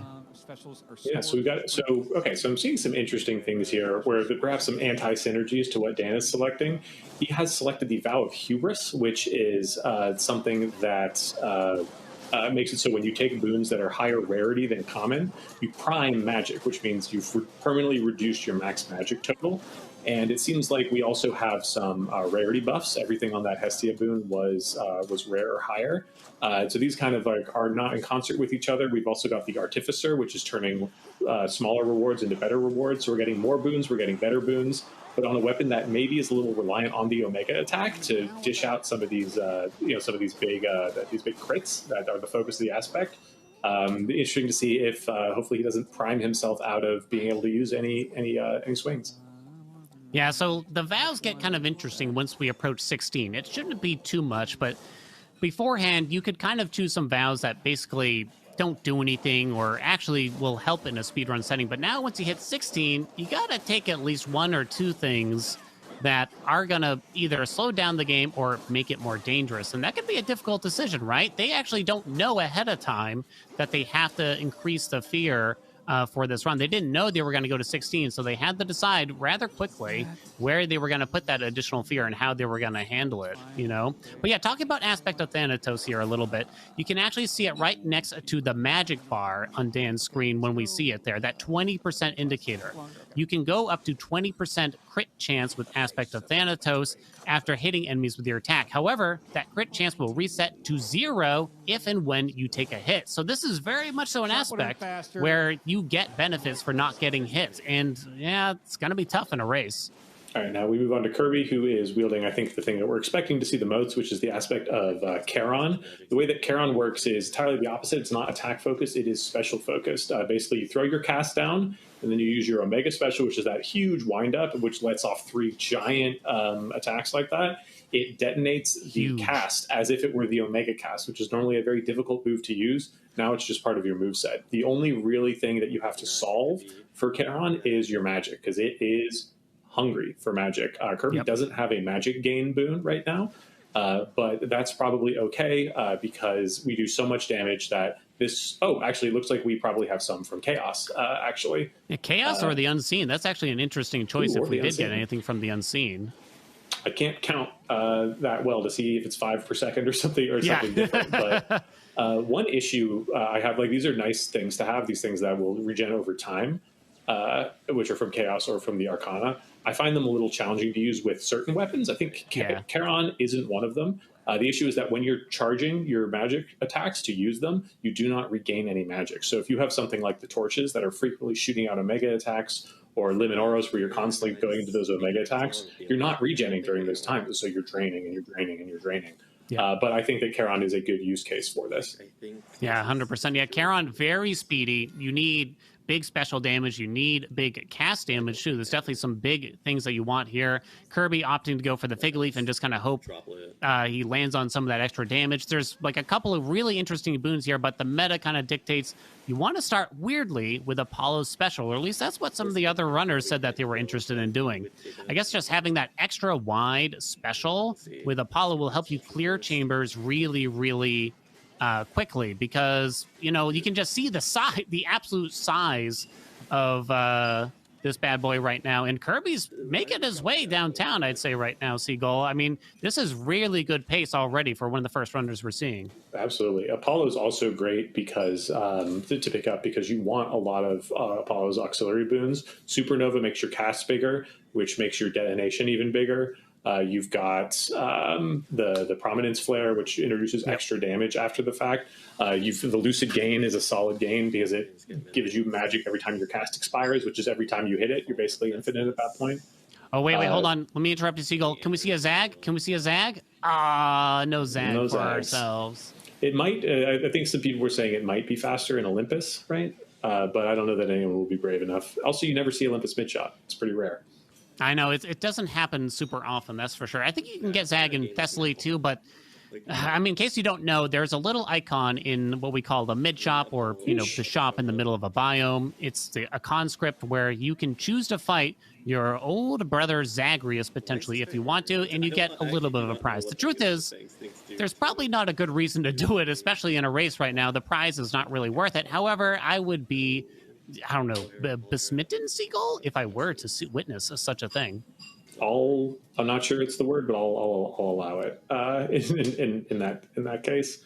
So yeah, you can really see in the Sirens fight, the Charon axe really just starts to destroy these. I also love the visual design of the Charon axe. We can't really see it because everything's moving too fast, but when you hear Charon axe, you're like, oh, he carries around an oar and he swings it at people. Maybe we're going to get the oar. No, it's a gaudy thing with coins all over it and a little like facsimile of his head. It's so ridiculous. There are coins that pop whenever you pop the cast. It's so ridiculous that it circles back around, I think, to being quite cool. Yeah, I mean, it's definitely one of the cooler looking weapons. There's no doubt about it. It's interesting because a lot of people ask, like, why not just give us the ore? And they gave us this thing that's just so much more fantastical, I guess you could say. But wow, Kirby finishing very quickly, doing very, very well. One of the boons that you really want for this weapon, or rather for this aspect, is a boon called Geyser Spout that Poseidon in particular can offer. So I wonder what we're going to see here for a new keepsake. There it is. There's the Poseidon keepsake getting put on, because you really want this boon called Geyser Spout, which increases the power of your Omega cast in particular. It pairs so well with this aspect and can give you a ton of damage. I mean, ideally, you'd get that all natural before you even get to the point where Kirby is, but, it doesn't always happen that way. Yeah, and when Haelian says it increases the power of Omega cast, it's not just in a innocuous, like it makes the cast stronger. Power is a specific term within the game. When we're talking about damage calculation, everything has some base damage that it deals, so that's known as the power. And then it has bonuses. Those are the percent bonuses you can stack on top of it. So if you get a plus 100% and then a plus 50%, those aren't multiplying together. That's just plus 150. But if you increase your power, which is the base, that's the number that 150 is being multiplied by.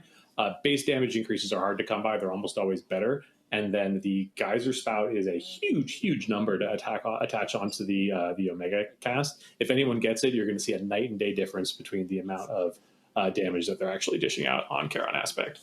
Yeah, 100%. I mean, it's a huge bonus. Like you said, it can be a little bit difficult to understand. The easiest way to describe the term power in this game is to simply call it, tough choice here, actually. Coming for Kroven here. But yeah, the easiest way to describe power is base damage, that gets multiplied by all the other things that you might have. But yeah, some interesting choices there. We actually saw Kroven go for something a little bit safer, and so is Biggest Geek Ever here, as we can see, using Hephaestus's keepsake for the zone. Why would you want to see Hephaestus in this run? Because since he does not offer damage, well, Hephaestus is safety. Hephaestus has some boons that will provide you with armor, possibly armor every single chamber even. So you're looking for boons like security system, or probably more so trusty shield, in order to get that safety, which could allow you... Ooh, legendary boon. Come on, Geek. Take Come it. on, It's orange. Thank you. Thank you. Orange boon get. I do appreciate it. But yeah, you want that safety net because you want to be able to use that keepsake white antler in the final zone, which will allow you to deal out big damage, So you're kind of making a trade. Here. Oh, it's disgusting. Yeah. So I think BGE might not stand for Biggest Geek Ever. I think it might stand for Born Gain Every Day, which is everyone's favorite magic regen boon, which he currently has.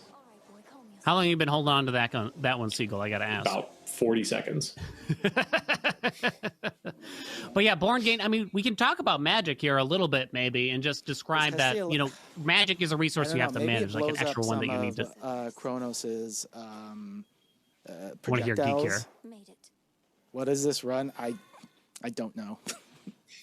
I think he's debating with his chat the choice of the legendary. Legendary boons, they're often very situational. Some, like Poseidon's, scale into the builds very well. The Hestia one doesn't fit so well with this build, but you got to have a little heart. We're playing a video game. Games are fun. All right, so Webs has even more damage somehow. This is the Prominence Flare, the little rings that are lingering after each cast explodes. That is lingering damage from Apollo. We also have the Sun Worshipper boon, which converts... I was going to say, we got a friend. Converts the first enemy into a friend. Thank God. Yo, big finish on Webbs there. I'm not certain Webbs might have, I don't know if it's the Apollo Legendary boon or if it's the Giga Cleaver Hammer, but there's a couple ways you can actually double your Omega special triggers, which means you can sneak in an extra cast explosion there as well. Ooh, that's my favorite. Yeah, it's sneaky. It's not necessarily super easy to do, and in some ways it's a little bit dangerous in its own. But let's see, are we going to see White Antler popping off? Webbs is going for it. That's right. Webbs wouldn't dare anything else. So there's no point in taking any more max health once you put on White Antler, at least at that point in the run, because even if you get max health, it doesn't do anything after that point. When you have that keepsake on and when that keepsake is working, it doesn't do anything. It doesn't matter here. But we got Laser Belch going for a very similar build. We see Title Ring. We see Apollo Special Boom. We see Lucid Gang. Nice finish. Nice little fist pump from Laser Belch there. Very happy to see him performing well right now in this race. Laser has nothing to say about this. This is a textbook build. It seems like a textbook run. We took Athena for safety, which is all, and an encounter skip. Seems like he's locked in on the process here.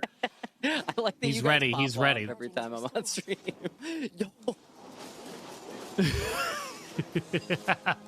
We got Behemoth Steve fighting their way through Cerberus as well. We got a lot of people on Cerberus now. Hopefully we can see. Wow, look at that level 7 heroic title ring over there on the left up for Steve.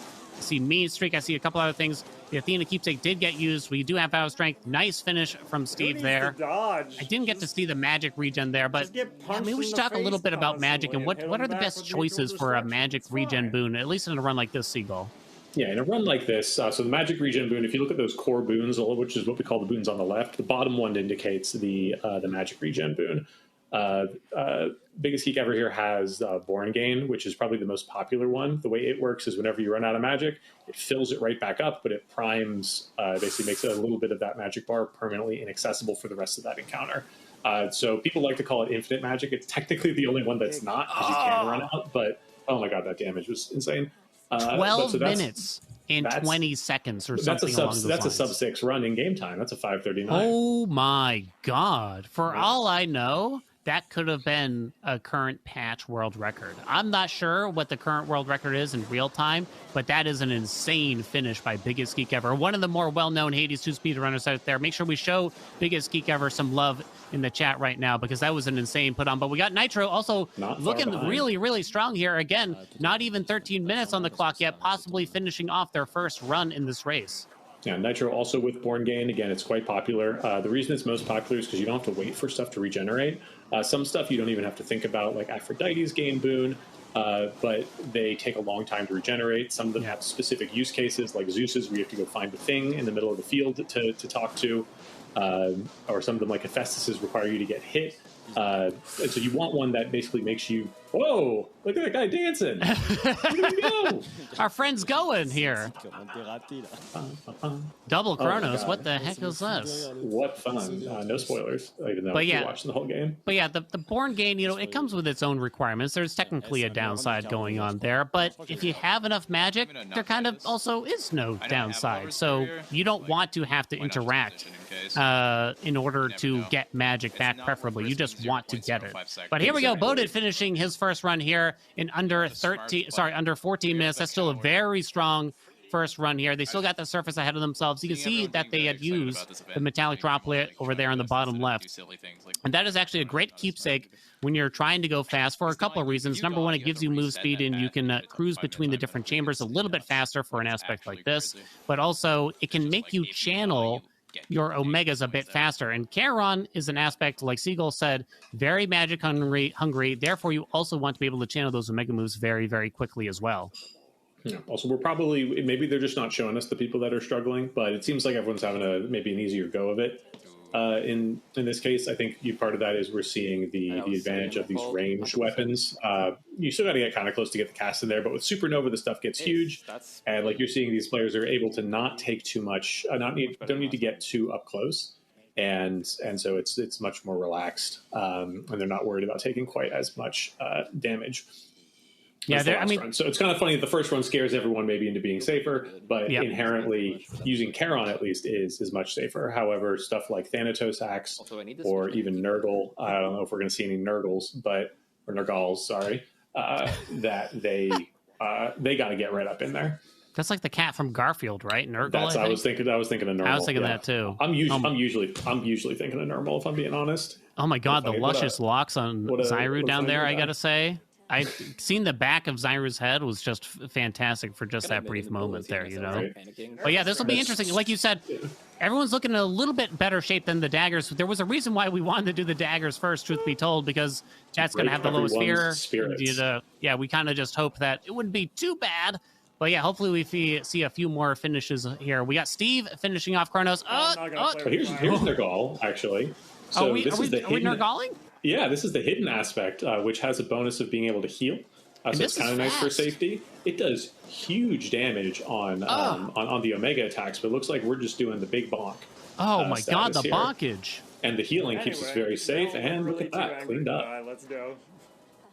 Too angry to die is, as Steve said, is an absolutely great way to summarize Nergal. Once you get enough hits, you hit faster, and it starts regenerating your own health. So well done there. Steve this week was selected to run, I believe, all weapons at HEDQ this year. So let's go, Steve. So big support for Steve. I'm sure they're going to be doing a lot of practice, so give them a follow, check them out, and look forward to seeing them in HEDQ. As we go to Kirby we're finally seeing Ephira. This is the first region of the surface. The way it's set up is you have a big plaza where you have to pick 6 rooms to go into. Sometimes you get to see our best friend, Medea, and skip a combat and get a bonus, basically. But there's an interesting trade-off here, because every door leads you to the same room, and you got to zoom out and see. And so some rooms will be fast, like these mini-boss rooms versus the Armentian Boar. These will tend to be a little faster, but the slower rooms might have the stuff you want. So you have to trade off your future build potential versus your speed now.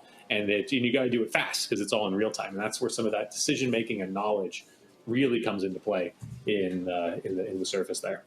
Yeah, that first zone in the surface, Ephira, is very elaborate. It takes a lot of knowledge to do it very, very quickly. Kirby putting on a show there already had most of those core boons filled. It looked like they had a great build going on there. But yeah, it's challenging to do it all quickly. And like we said at the beginning of the whole event here, is that your decision making is, you're under pressure. You have to decide what boon to take, what keepsake to take, all those things. You need to decide them, hopefully ahead of time if you can. But we got Burr fighting his way through Cerberus here. Huge max health, 355 with Aspect of Thanatos. Burr getting a little angry at the dog here, teleporting away. I wonder, almost 18 minutes in, did Burr take a death at some point ip? Oh, you can see it trying to just make his way through. I think that we've just got a low damage build. The trick with Thanatos is that you can get 20% crit chance on your Omega attacks. The bad part is you have to be using those Omega attacks, which are difficult to find space for, as well as, for me, I struggle with Thanatos in the boss fights. Do it again, Cerberus. Do it again, Cerberus. Teleport away on Burr. Come on. Because you know what? There we go. I get hit in boss fights, and that 20% is right back down to 0, right? So it's tough to keep your damage up. So I think that he hasn't died. I think it's just hard. I think the damage is just low on this build. And so, especially when you're adding difficulty through fear, I think that maybe going for an aspect whose whole design is around you not getting hit may have been a bit of a misplay. Yeah, I mean, this is interesting, right? Because you don't get 0 benefit after getting hit, because the Thanatos does come with plus 40% attack speed, so you want to be swinging that axe, but then you want to be using those whirlwinds once you build up that crit chance with it. But this is a weapon that is a bit more what we call hammer dependent, which means that you're really, really, really relying on certain hammer upgrades to appear as early as possible. And if you don't get the best ones, then you're going to be in a tough spot, to be honest. Yeah, hammers are interesting because while you can have up to 10 dice in each run to roll boons to get different options, last game, this game, hammers, you get 3. You don't get to re-roll them. So if you ever think that Supergiant listens to too much fan submissions during the early access process, just know that essentially every single player for 7 years now, since the beginning of Hades 1 early access, has begged them to let us re-roll hammers, and they've said, we know better than you. You don't get to re-roll hammers, and so the downside of that for races environments like this is if you don't hit those good hammers, maybe you have a worse chance, which is why maybe you want to stick with something like Charon, which is, hey, this is really good, good hammers can make it incredible versus things like Thanatos, where maybe, you know, we're seeing this build just lacks some kind of scaling, right? Either more hits, multiplying the damage on the hits, keeping that crit chance up. We just don't have any of that, unfortunately. Yeah, Charon a little bit more reliable, perhaps a bit more safe, you know, kind of high rolling here with aspect of Thanatos, because if you do get the right hammer upgrades, boy, you can definitely do quite well. Oh, we got Nandre finishing off Kronos here. There we go. Nice finish from Nandre. 20 minutes in. Run. Plenty of time to complete a surface run now still. Nandre looking a bit more pleased this time. Yeah, and I'll say that that Birds is doing an incredible job of staying alive. So, you know, like we said, just stay alive, and you're doing better than anyone that dies. So. Yep. All right, somebody get this clip. Nandre doling out the orders. He said he was feeling a bit sick, so he's definitely just going to delegate some of that stuff for ourselves here. We got Kenora, who's fighting the first boss on the surface here. So Kenora's on a really good pace for both runs right now, I would say. We got the typical aspect of Charon build. You know, you see Apollo's cast, you see Apollo special. I mean, wait, we got the full Apollo suite over here, Seagull. We got Apollo everything over there across all the core boons. The dash, the magic regen. How do you do it? That tremendous flute solo in the boss music. I love it. Oh, trivia. Who does the flute solo? Do you know, Seagull? Is that Josh Plotner? Oh, well, now I'm uncertain. I thought it was Sam Gendel, but now I'm not actually sure. I think Sam Gendel is the saxophonist. Oh no, you got me! You win on the other track. Yeah. Oh, Croven! Oh no, some bad luck for Croven here. At least kind of got. Did you see that chunk on that damage? Yeah, that chunk, oh my god! The biggest time loss you can actually get in these races is going to be seeing that one mini boss, the famed Charybdis, which just summons tentacles everywhere. You gotta chase them down. It's a huge pain. Meanwhile, you could simply not see a mini boss at all. You could even get a room where you don't fight anything, and you're gonna have a really, you know, much simpler time, to be totally honest. But now we got Biggest Geek Ever, who had a super strong finish in the Underworld, finishing off the second boss on the surface here. Wow. Really looking really good in terms of time. So look, down goes Eris. And notice we got Hecuba this time, because magic is a much more important thing for this aspect, as we keep talking about. So that might mean that you use a different familiar here. But the typical familiar you'd want to go with if you don't care that much about magic is probably going to be Rocky.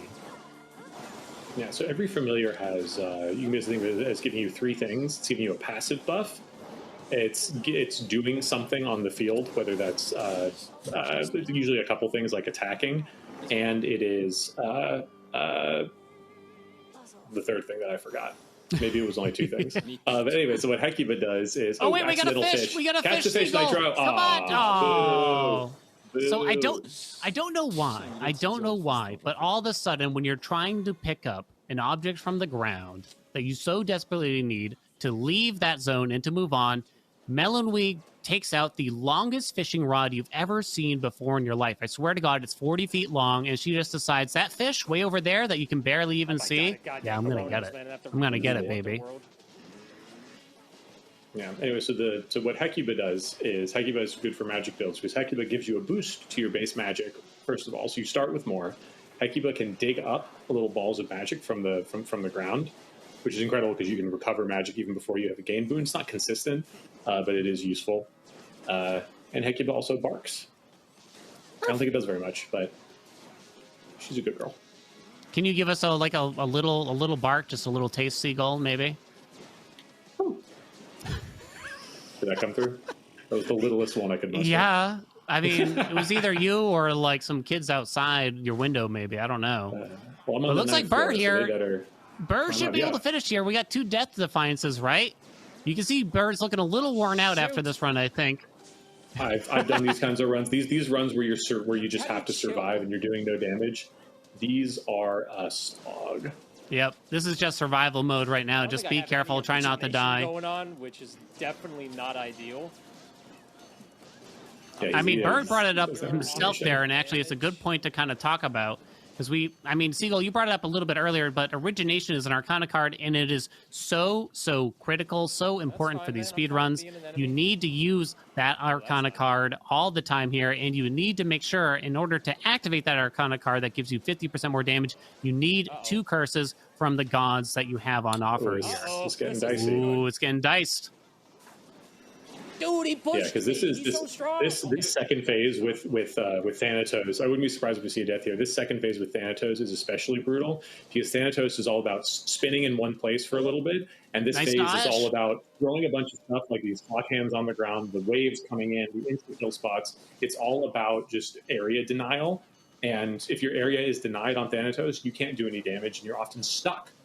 And so now we're one hit, but ooh, that is Burr clutching it yet again. Burr is going to be known of the clutches, I got to say, after today. 12 health left, no death defiances, nothing, but he managed to pull it out still. Oh my god. Yeah, so I'm seeing some people in the chat asking about something I wanted to address, which is the Supernova boon. In the patch preview for this new patch that came out, there was a heinous bug, I think, with Supernova, where with Charon you could end up detonating a cast that basically took up the entire screen. It was a certain combination of things. I believe that has been resolved. What I've seen is that its interaction with Supernova, which is the boon that grows your cast, I believe that interaction is just that it immediately goes to its largest size once you burst it, which I think is in line with the descriptions of Charon and Supernova. So despite there being no glitches allowed, I think that, or no bugs allowed ostensibly in the rules, some people have been asking about that. I think that one has been mostly resolved by the patch. Yeah, honestly, like I was trying it out earlier today or yesterday, and I was like, I can't even tell if that bug is still there or not, truth be told. Like, is this intended at this point? Yeah. I mean, like the whole screen. Yeah, I tried it out, and it was obscene when it was actually on. Like, this, like, something's wrong. You know, not just something's wrong with the game, but something's wrong with my eyes, because it just didn't really make sense. But now it seemed, you know, relatively okay, at least, you know. But it's one of the very, very, very few things known in the game right now, or was known, I guess I should say, that could be, I guess, I don't know if you'd even call it abused, you know what I mean? But it's also just a set of boons you normally want with Aspect of Charon, so what can you really do here? Now we got Dan from Giant Bomb, also with Aspect of Thanatos, looking to get a clear on Kronos. Still got to clear their first run here. Look at that. We got a level 12 heroic Hestia on the special, which is like massive, I got to say. I'm going to guess they took the Pom Pom Pom from Echo, which doubles a boon, your highest level boon, so that you could get something like 12 there. But this is a very interesting and different build that I wouldn't expect for this aspect or for a speedrunner. So I'm very interested how Dan pulls this off now with a lot of Scorch. I think there's some decent synergy here with the Scorch and Thanatos. As I was just mentioning, this fight is kind of brutal for Thanatos because you're getting hit, you're dodging. You can't necessarily be doing your main damage cycle most of the time. But I don't have time to do an Omega attack.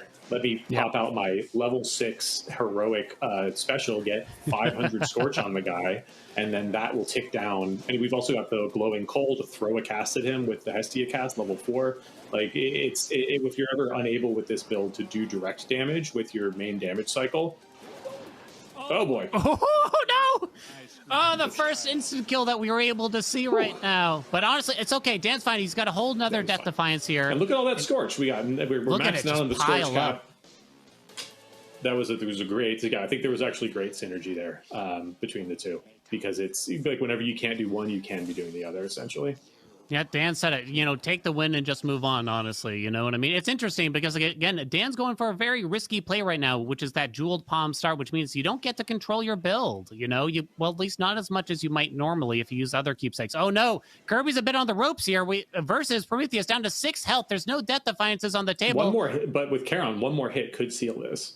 But the problem is Kirby has locked all of his magic with Born Gain. It's so close. Oh, no, we were just talking about how it's the only one that's not infinite. Oh, no, Kirby! It's okay. It's okay. That's brutal. There's still time. So, honestly, legitimately, Kirby, like you said, is the world record holder for this category. There was a really good chance Kirby could come back and still finish a surface run right now. Honestly, finishing a surface run with Kirby's experience in 15 or 16 minutes is incredibly doable here. But yeah, that's one of the only danger with Born Gain is potentially just running out entirely, and then you're just dead until you're dead on magic until that end of that encounter. Ideally, you do get some max magic along the way or something like that to kind of prevent that. But sometimes things just don't line up for you. Zyra's doing the memory game with numbers, so vindication for me. I'm going to start doing with ABCs just to get to you, Seagull. How's about that? Hey, you know what? That's low syllables. If it worked for you, then I fully support it. I'm going to start doing it with the Greek alphabet then? Alpha, beta. That's worse than top, middle, bottom. Yeah. I don't even know what's the next one after that. Gamma. Oh, we got Foolish against Typhon here. This might be one of the first clears, honestly. We're past the 30 minutes mark, but this is incredibly close. It was almost under 30 minutes. Foolish, it looked like, had taken a death in the previous race, but here we go. Oh my god, the sheer damage is getting pumped out of Aspect of Charon here. Okay, I think judging by the cast size, whatever the current interaction with Supernova is, we're definitely seeing it here. But I don't know that that's... I feel like this may just be the correct size, given the amount that it grows to, and the size that Charon that Charon adds to it. Oh my god, 131 armor on Foolish. There's really nothing to worry about here. There's that finish. Oh my god, disgusting. Foolish sounding kind of excited there. From the slow, I would hope so. From how relatively slow Foolish's clear in the first round was. This is now the first clear we've seen of the surface. Webb's very close behind here, but yeah, Foolish pulling off in just around 31 minutes. That is a phenomenal run, honestly, especially, again, we're running 16 Fear, which is not optimal for a speed run, but still doing that in 31 minutes, that is insane. You cleared both runs, and there's Webbs with another finish. Very safe, very comfortable there for Webbs, it looks. You do the thing. I don't know what thing they need us to do, but I'm happy to do it. I'll do the thing, Webbs. Don't worry. I'll do the thing. And Geek also finishing it off here. Wow, this is tight, right? Yeah, I don't even know. You're going to need a photo finish between Geek and... Oh, wait. And then we got Boat3d just coming up behind again. Very tight races right now. Like 4 runners going back-to-back, finishing both right now. Yeah, you'll see we went through that first phase incredibly quickly just because of the sheer damage coming off of the prominence flare here. They made Typhon immune now. It's so weird. Among other things. I want to hear what Boat3d has to say for ourselves here. Boat3d does great commentary on his own videos and runs. Lay it on us, Boat3d. Tell us what you think, Boat3d. He can't hear us, but... So it's a shame, too, with this. I really felt like we had some crazy pacing going there on, like, Underworld, and I was like, if we just patch that up with the surface, a little bit. We're still pretty fast. Boat3d, ever the perfectionist. I mean, that's just what goes to show, and that's sort of the bane of speedrunning, right, Seagull? You know just as well as I. What looks like a fantastic run to one person, the speedrunners themselves, they know of all the things that could have gone differently or could have been better. And you can't help but say, like, oh, why didn't I get this? Why didn't I get that? You know what I mean? But the truth is, this was a fantastic run. Yeah, when you're competing against yourself, right, not against someone else directly, right, it's all about, you're just focused on execution, right? And when you're a good speedrunner, you execute most things well. And so then, of course, you're going to focus on the things that you messed up, right? It's, a giant sheep. Oh, big sheep. Let's go, baby.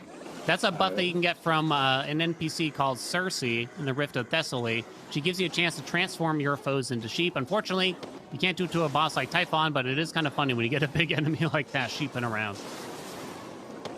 Yeah, put the sheep count at 1. Nice. Looks like Nitro's having a pretty comfortable run here. Going to be able to finish with a really solid time as well. Just finishing off Typhon.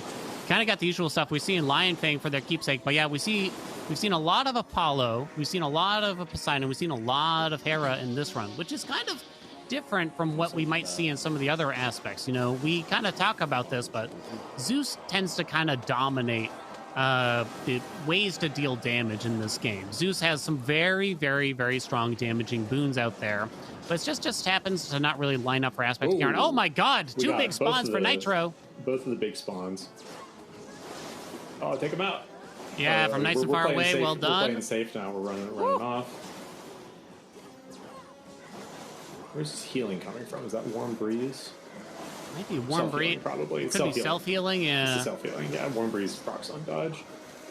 Nice dodges here, I gotta say. Nitro being very, very disciplined here. I'd imagine Typhon, also has an eye on the Born Gain. Yeah, what is Typhon up to? Just using the same move over and over again. And Nitro just feeding right back into it, just playing it safe at a distance here. And he's got that tipsy shot boon from Dionysus that you might not see too often that lets you lob your cast. I wonder if he's taking advantage. Nice clear. I think that maybe he goes for the laser move more when you're actually in range of it. So maybe by keeping that long range, we've really locked Typhon into those easy to dodge moves. But with the negative of not being able to get those casts as close, of course. Yeah, Typhon, you know, you can kind of bait Typhon into doing particular moves. If you're up in front of Typhon's face, then Typhon's more likely to do the melee head slam. If you're far away from Typhon, you'll get those laser beams, you know. Not usually back to back to back to back like that necessarily, but you can definitely kind of predict it that way. And you can tell when a player really knows what they're doing because they're able to manipulate that. Well, we got Steve, the Nergal runner, the only Nergal we've actually seen so far today with a level 10 heroic Aphrodite boon on the attack. Just big bonks.com, baby. Come on. Oh, and we've got some incredible synergy here with the giant health pool. We've got the what's the Ares boon, mutual destruction. Yes. Where when you have the lower your health is as a percentage of your total, every little red thing with the exclamation point you see there is double damage. And that's from that Ares boon. And it's a multiplicative on top of this massive Aphrodite attack. Oh, you can see some of those big numbers. I saw like 3,300 from just one attack. But yeah, like you said, this is great use of something like mutual destruction from Steve here. Still got plenty of health to spare, even, you know, 122. And when we're using the Strength Arcana card, hopefully we can be pretty safe. But Aspect Nergal also has some built-in healing that you can take advantage of. All you got to do is bonk him. You can see that health come back up a little bit at a time here. But only Come a on, little Steve. bit. Oh, watch out for the... I thought I might die there for a second. We also thought you might die there for a second. That was fun. Fuck. It's the mutual destruction. It's less consistent to like build into it than the antler, but it's very different because antler can't use mutual destruction because you only have 30 health. So it's major anti-synergy there for sure. Interesting to see that play out. Kenora with the Oops All Apollo build, which I think we also saw on V.me there briefly. Just rocking the God of Light and song.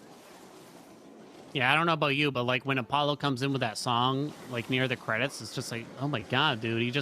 He's just like announcing his song to the world while you're trying to have a conversation at Mount Olympus. It's very funny when he's just really leans into it. Belting it out there. It's okay for a little bit, and then usually like halfway through your dialogue with Hera, he just really leans into it, and you're like, all right, dude, read the room. Kenora looking for a pretty good finish here. We're almost 38 minutes up, but honestly, like, this is still like a really nice showing here. We said it earlier, we haven't seen as many deaths as we did with the daggers, maybe because people are just going to be a little bit more comfortable with the axe, or maybe aspects like Charon just tend to be a little bit safer. You can get some range with it.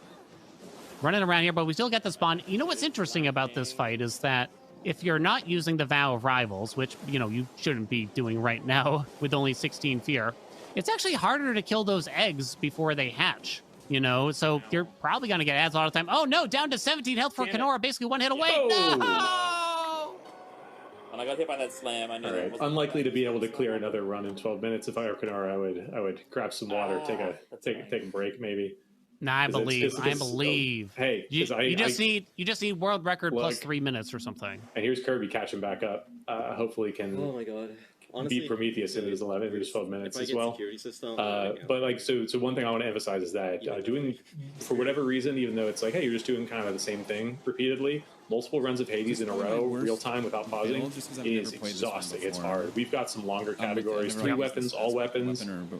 Some crazy people even run things like all aspects, which is like a 6 or 7 hour run. And for the leaderboards, we've got breaks allowed built into these, but even with breaks, these things are daunting. Like I cannot express how exhausting doing these longer runs are.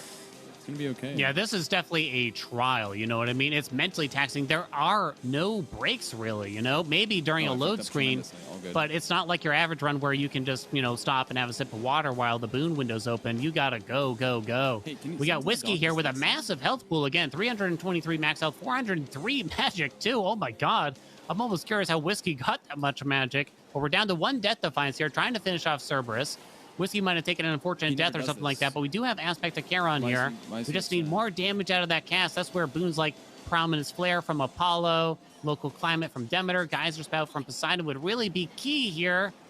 And we can also see that we've actually used up the Athena keepsake already, too, so we can't even get those Death Defiances back via Athena anymore, unfortunately. So Whiskey's going to have to finish that run on basically his last life.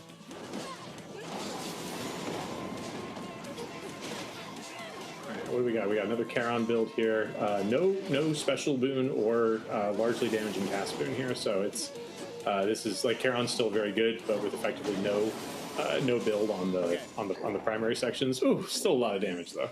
Yeah, still doling it out. Not too bad. X-Water just going for 23rd or better. You don't say X-Water. I think X-Water's looking pretty solid here after that. You can see the jeweled palm start there. And so that kind of explains why you might not get everything you wanted, you know? You're not going to get Apollo necessarily if you take Jeweled Palm. You don't get to control things. Seriously, Burr yelling at Heracles here. Unfortunately, you got some dialogue to get through, Burr. You better talk to him, buddy. That's one thing to call attention to in these Olympus rooms is these statues of the gods that are glowing. You can actually interact with them once per combat to get a little bit of AoE damage out of them, which if you can weave it into your damage rotation, can help, especially with this particular vow. That do you remember what the Tiny Hearts vow is called? Vow of Wards, I believe. Yeah. Yes, that's it. Vow of Wards. What that means is whenever you see a tiny little heart, no matter how much damage you do, you could do 1 billion damage in one hit. It's going to kill one of those little wards. So you basically up the damage you need to do to every enemy by 2 hits. And on some weapons, especially slower ones like the axe, that adds up. Yeah, I mean, it's an interesting choice for the fear because it's not something that you have to take in order to clear this, but it will slow you down. But Burr actually had an interesting counter to that, which was with Hestia's cast boon there, which inflicts Scorch and will tick down that damage very, very quickly, or rather get rid of those wards rather quickly, hopefully. You know, but Burr looking a little bit more comfortable in his surface run than the Underworld run so far, at least. But we got V.Me finish off Typhon and finish off another run. Looking like a great show from V.Me, you know, who plays a lot of different roguelikes out there and is practically a professional streamer in those ways. So looking pretty good here, I got to say. Looks like the Charon.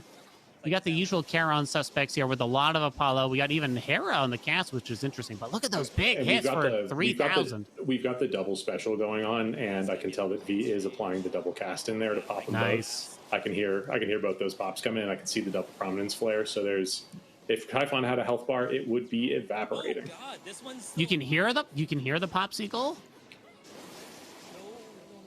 You got such talented ears. Is all I wanted to point out. I guess. Maybe I'm making it. I know. Yeah. I mean, it's there. I mean, maybe we can see them, but I'm very envious of your ears, I guess, is what I'm trying to say. I might be getting fooled by the special noises, but either way, it's a lot of damage. But here we've got unfortunate out of magic. I need to wait for that cast to expire. Because if you don't get into a good cycle of regenning the magic, then like when your special costs 45, you really can't afford to not pop them. It looks like we're not even trying to. I don't know. Maybe it's just not seeing the. There it goes. There we go, finally. Now we're building it up again. I think V might have taken something interesting here, but I'm not sure. It looks like his magic was draining even without using the Omega special. I was thinking maybe some...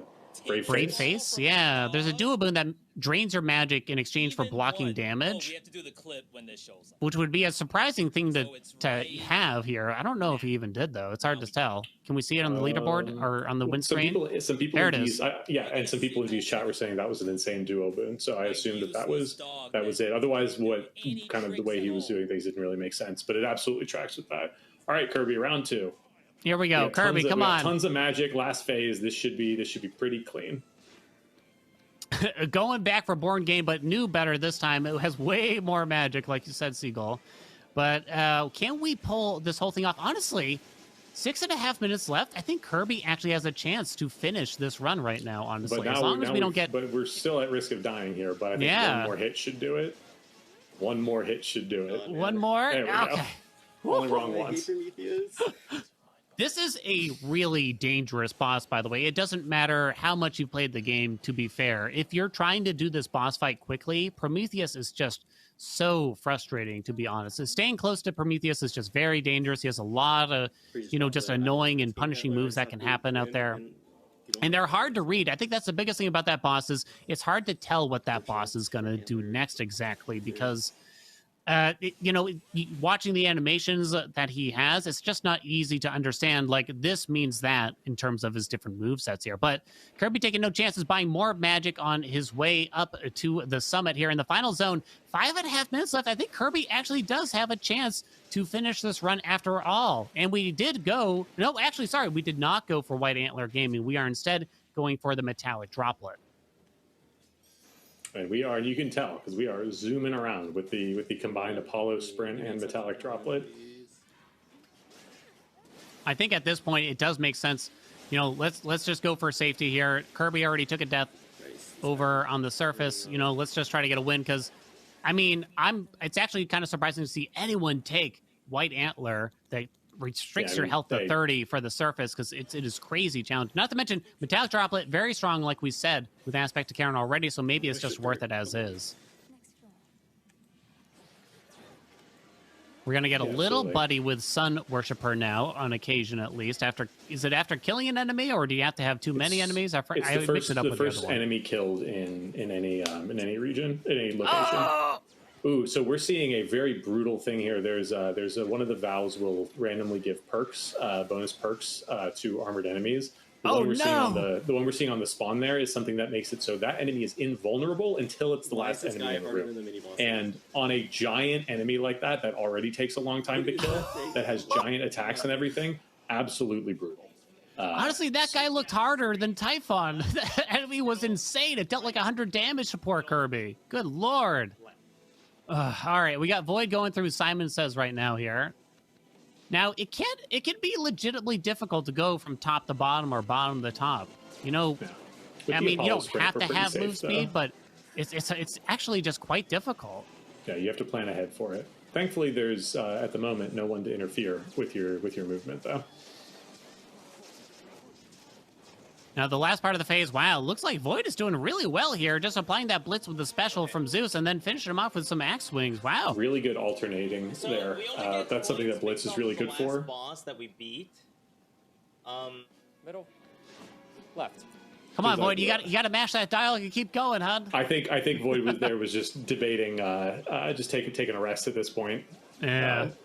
Because you only get points for clearing through Typhon, which doesn't think is possible. And hey, if you gotta rest, you gotta rest. I gotta face tank it a little bit, man. I may have spoken a little bit too soon about Burr earlier when I said it looked like his run was looking a little more comfortable. We're down to our last so close. Defiance. Don't go in there. Don't go in there, Burr.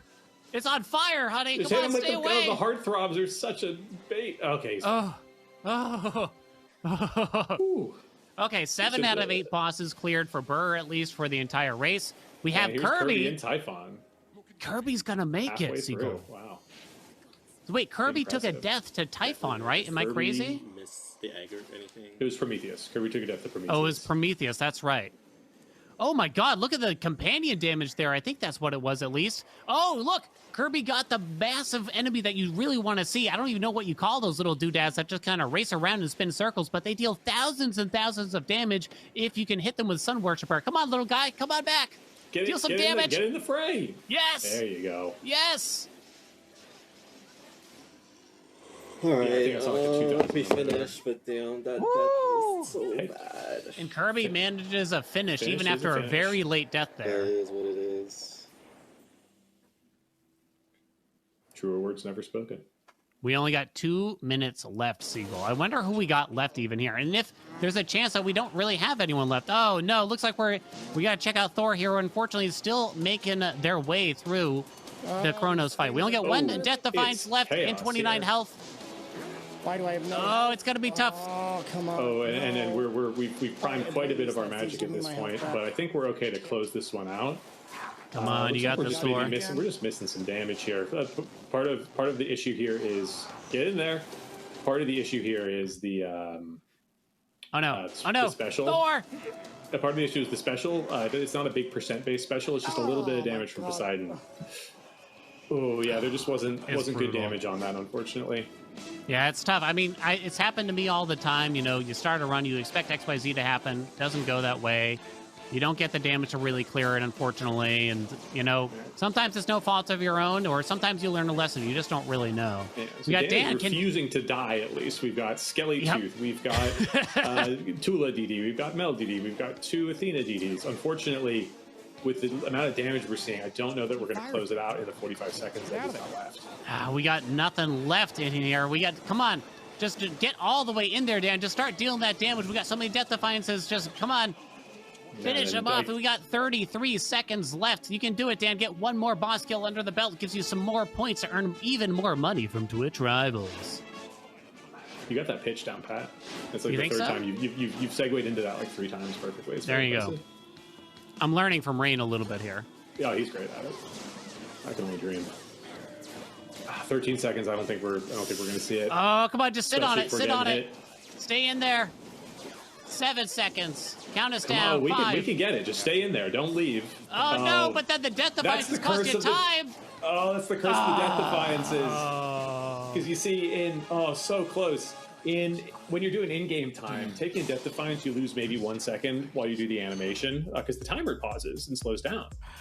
But man, that was rough, guys. And he was 3 seconds away from being able to get another boss and earn some more money from Twitch Rivals. I like the way you were doing that, Haelian. You were catching on, man. So you're gonna have both of our jobs here. There you go. Yeah.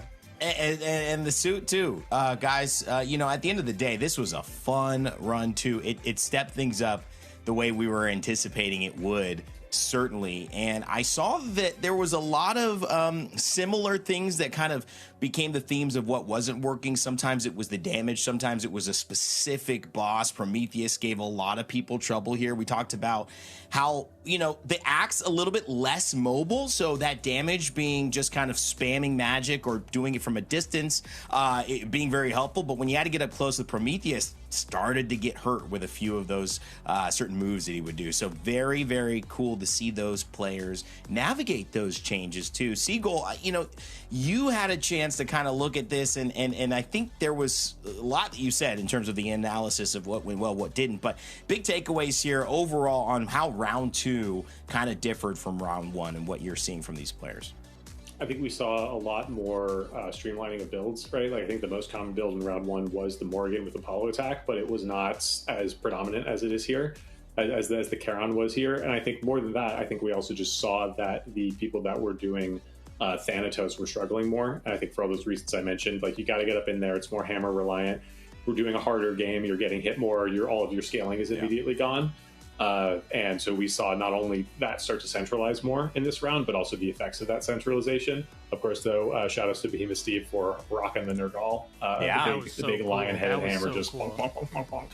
That might have been my most fun thing to see in terms of just the raw potential that only one player decided to go for. Haelian, I mean, these are all competitors that you've cleared to join in your speed run. What was the most exciting part about round 2 for you to watch? Oh my god! I mean, I can't really help it. You know, it's exciting to see some really big finishes. We saw it from players like Biggest Geek Ever. We saw Boat3d clear real fast and Foolish clear really fast. Those are exciting, but I gotta say, some of the other players that aren't necessarily known for Hades 2 or for speedrunning Hades 2 put on some amazing shows. Like we saw Burr just barely eking out these wins, you know, and just scraping by, and you're just rooting for him so much. And I don't know, I just love to see that more than anything, to be honest. I mean, Burr is giving us, like, you know, the Sports Center highlights here every single time. It's like the last boss, the final second before the clock runs out. So exciting stuff from Burr. Obviously, 2 more rounds to go, but round 2 steps up the action here. Haelian, Hades 2 speedrun here on Twitch Rivals. My name is Rain Day. I'm your host, but you've been listening to the dulcet tones of Haelian and cgull as your commentary team as they've walked you through 2 incredibly fun, unique, and difficult runs in Supergiant's latest release, Hades 2. Now, Haelian, it's only going to get a little bit more interesting from here as there's more runs to go, 2 to be exact, for these players to differentiate themselves. But we're also going to have a chance in a second, I believe, to take just a quick gander at what is going to be the next level of difficulty that you've introduced. In fact, those restrictions are now live. So why don't you go ahead and do the honors and let us know what in round 3 these players will be facing. Absolutely. Thank you, Rain. And it might be a little predictable at this point, to be totally honest. But of course, we're just going to increase the fear by 4. So now the runners must use a 20 fear for their next 2 runs between the underworld and the surface. Again, it's up to them what they want to choose, but it's going to get tough. You're going to have to make some really, really hard decisions on what kind of fears that you should run. It's going to be spicy, and they're going to be using the torches this time, Ignium, the Umbral Flames, whatever aspect they want, whatever the keepsake they want, like before. But it's definitely going to get a lot tighter now. You know, you really got to make some tough decisions around how to increase the difficulty without sacrificing time or safety or anything like that. So I think we're going to have some interesting races up ahead. cgull, it's gotten clear for those watching now how these fights look as you progress to the past the underworld to the surface, some of the bosses that are giving you trouble. How does using Ignium now start to change the playstyle? What can people expect watching at home that's going to make this run 3 even more of a challenge, or maybe a little easier given the fact that they've got to go through both of these locations? Well, they've got an interesting selection of aspects here. I would group the Millennium aspect and the Moros aspects together as kind of playing very similarly. And you've got kind of a medium range thing going on there, which you can cancel out of and kind of run away quite easily. So there's some benefit there, but you can also just kind of get whacked. Then I would say that Supai, the hidden aspect, and Eos both have an advantage on the safety front, because Supai you can kind of just weave around and avoid damage. Haelian doesn't agree with me, but I think it's easy to just kind of weave around. It was your pronunciation, actually. I think it's Supai. To be totally honest. I think that's how Malinois says it. Is it?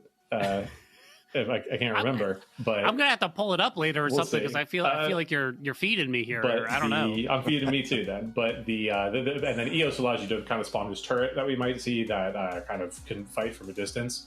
So those are both kind of on the safe side. However, I will say that what I started to see in the last run was that some people were having trouble just with time, not with dying, but with the time. 50 minutes seems like a lot on no fear. Suddenly on 20. It may not be quite enough. So we'll see people's strategies perhaps change to be more focused on let me just not die and get through as many bosses as possible, and maybe geared less towards let me clear.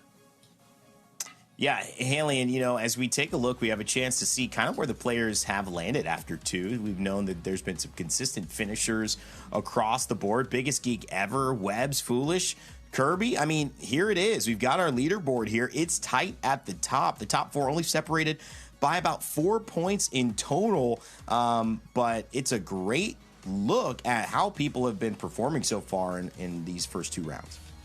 Oh my God, this is actually great, honestly. And to see someone like Kirby, who again took a devastating loss in the previous round at one point, still like really close to the top here. It is very tight.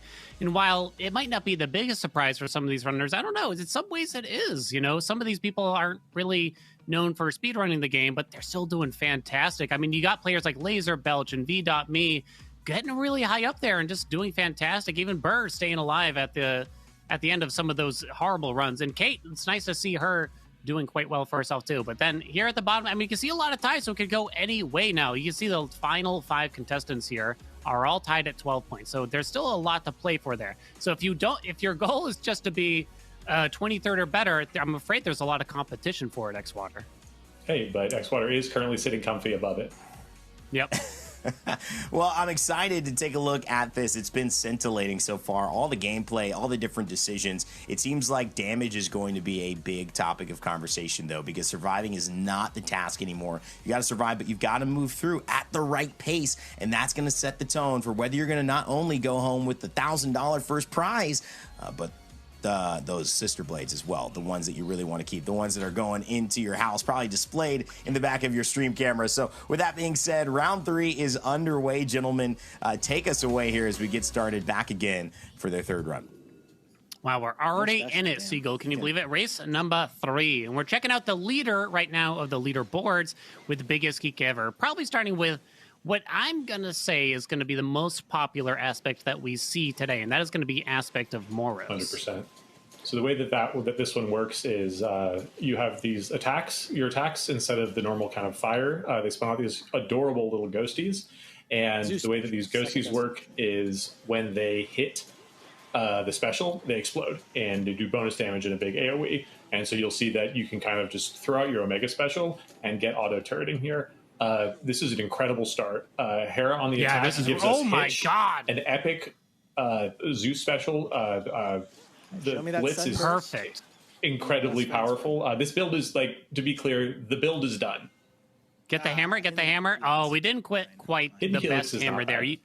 You Not could hear bad, Geek though. asking for it. Yeah. But- I mean, Hidden Helix is a very strong one, but you could hear Geek asking for it, which was he's looking for sudden burst hammer, which makes it so you can channel your Omega tasks 50% faster. It's actually massive. You know, you can get those bursts that cgull is talking about way quicker. You can get those mega channels out, and it's just a very strong, kind of simple and safe aspect they can use at any point. So I'm hoping we get a lot of clears for this one, and we don't have too many deaths out there, because I think this one could go quite smoothly. But yeah, this is a fantastic start for Geek. I think this one's going to vary a lot with how familiar players are with torch play, right? Because once you, with the flames, once you know how to kind of play Moros like this, I think these runs are going to be very safe. They're going to feel very comfortable, especially if you pick up Hephaestus for some armor. I was going to say epic security system. Like we can tune out of Geek at this point almost, because this is a rock solid build to start with. But if you don't know how to play it, if you don't know what you're doing, if you're getting too close, if you're running out of your magic, this can backfire on you. But Geek has made all the right decisions, right? Even without the Born Gain, the 160 magic pool you start with both, I believe that's from both the Titan Arcana and and Hecuba bonuses. You're so comfortable. I think you can even get through Hecate with that much magic. So this is about the best you could be doing build wise. 100%. 100%. This is definitely. Yeah, I think Hecuba is actually a strong call out there, because I can imagine wanting to take the familiar Rocky instead, because you get some crit chance out of Rocky, and crit chance is very, very highly prized. But oh my God, can someone check him PC right now? Because Biggest Geek Ever just grabbed first duo boon in the first zone here, still in a double Chaos Gate here, by the way, too. So, entering the Chaos Gate, but before even doing so, able to grab the Light of Ixion from the Well of Karen, so you can get a guaranteed Chaos Gate in the next one. Oh my! Take that. Okay, good. So Chaos Gates I like a lot because of the decision making that needs to happen to them. Because normally when you're buying a boon, when you're getting a boon, you're like, okay, I know what I'm looking for. Let me find it. Ooh, we got rivals on. Okay. Oh, we do have a rivals equity. I'm actually very surprised by that right now. Geek is looking to put on a show, I guess. Yeah. So you see, we've got a different tile here. There's some obstacles. She basically always has the 3 clones spawned. The between phase things are much harder. The witches you have to clear out all have armor attached to them. I think they do more damage and they're bigger. It's quite a thing here. And we also know, of course, the sheep ball is harder to dodge. This is gonna be what separates us here. The adult from the children. Come on. Oh no! I couldn't do it. Oh, we got It's okay. sheep. It's okay, Geek. It's not the pig. As long as it's not the pig. Looks like we're going to lose our dress, though. Yep, there it goes. That's okay. Ooh. Although this could be quite hard, especially, again, this is kind of a rough pattern from Hecate. She can use a lot of different styles of moves, and those big circles, they're hard to dodge when you got like one little dinky dash as a sheep, you know what I mean? Down to 40 health for Geek here. The damage is just so big. Made it out of the fight, at yeah. least. We're all right. I will note Geek still running strength, so no death defiances, right? A few more hits and we were donezo there. Laser Belch as well, also running strength on the regular Hecate fight. Let's look at the build here. So we're seeing a beefy Hera special, which is pretty good. Nice. Nothing on the attack. This is unfortunate because we don't have anything to proc origination, which is a huge damage buff, especially when you have flat damage like from Stormring. And we're not, you got to get that special uptime, or otherwise those ghosts just hang out. But solid start from Laser. Yeah, honestly, like a pretty nice finish from Laser Belch there. And that's the thing with Moros, you like Hera here, and you're going to see actually a lot of players start with Hera's keepsake if they're going to use the aspect of Moros. And the reason for that is that Hitch is a very powerful effect that Hera can apply. It's a bit convoluted, to be honest, but if you remember aspect of Rama from Hades 1, then you might make a little more sense. But basically, it allows you to spread damage between multiple enemies if you have Hitch on them. But then we got T-Rex over here trying to finish off Hecate. But again, it looks like, that's going to be aspect of Moros. We got a Hephaestus on the attack. Let's go. Looks like with the jeweled palm here. Looking like a pretty strong start for jeweled palm. You just love to see Hephaestus when you have that keepsake. I kind of like Hephaestus on the attack here. We're a little short on origination curses here. Like all 3 of these boons do not offer one off the cuff. But the what I do like about it is you get so much of a bonus damage from the aspect, and you have so many other ways to buff your attack damage, that getting like a beefy % attack isn't often the biggest focus here, but your attack has huge uptime, so you're almost always proccing that AoE Hephaestus Almost got the jetty blast. kill. Unfortunately, we did. So, ooh, Boat3d is cruising ahead. We still need 5. Boat3d already at the Sirens, practically finishing the Sirens here. The Sirens tend to be one of the easier bosses when you're not doing rivals. They just go super fast if you can keep them together. Yeah. But yeah, again, you got this kind of mishmash of Hera on the special, you got Zeus on the attack, you got Poseidon's cast. You're going to see a lot of Born Game whenever we need to use magic here. But yeah, looking like really strong run for Boat3d. A very strong setup and looks like a pretty good completion time for the second boss right now. I will say, and Kirby cleaning up as well. Just because we panned here so quickly after we were on Biggest Geek Ever doesn't mean he's necessarily that far behind them. Oceanus is can be an incredibly short biome, especially if you're taking the Fig Leaf keepsake. Yep. There's just the rooms can be short, and there's so many opportunities to just skip ahead of rooms. All right, let's see. V's also got Moros going. No Corbins, nothing on the attack or the special, interestingly enough. Just a lot of Zeus and a float game. I would take that wave strike. We're seeing Cronus's timepiece keepsake. We're jewel palming. Yeah, so this was a jeweled palm run where I'm going to guess V started with, I don't know, maybe Zeus's cast or something. That's actually fascinating, I got to say.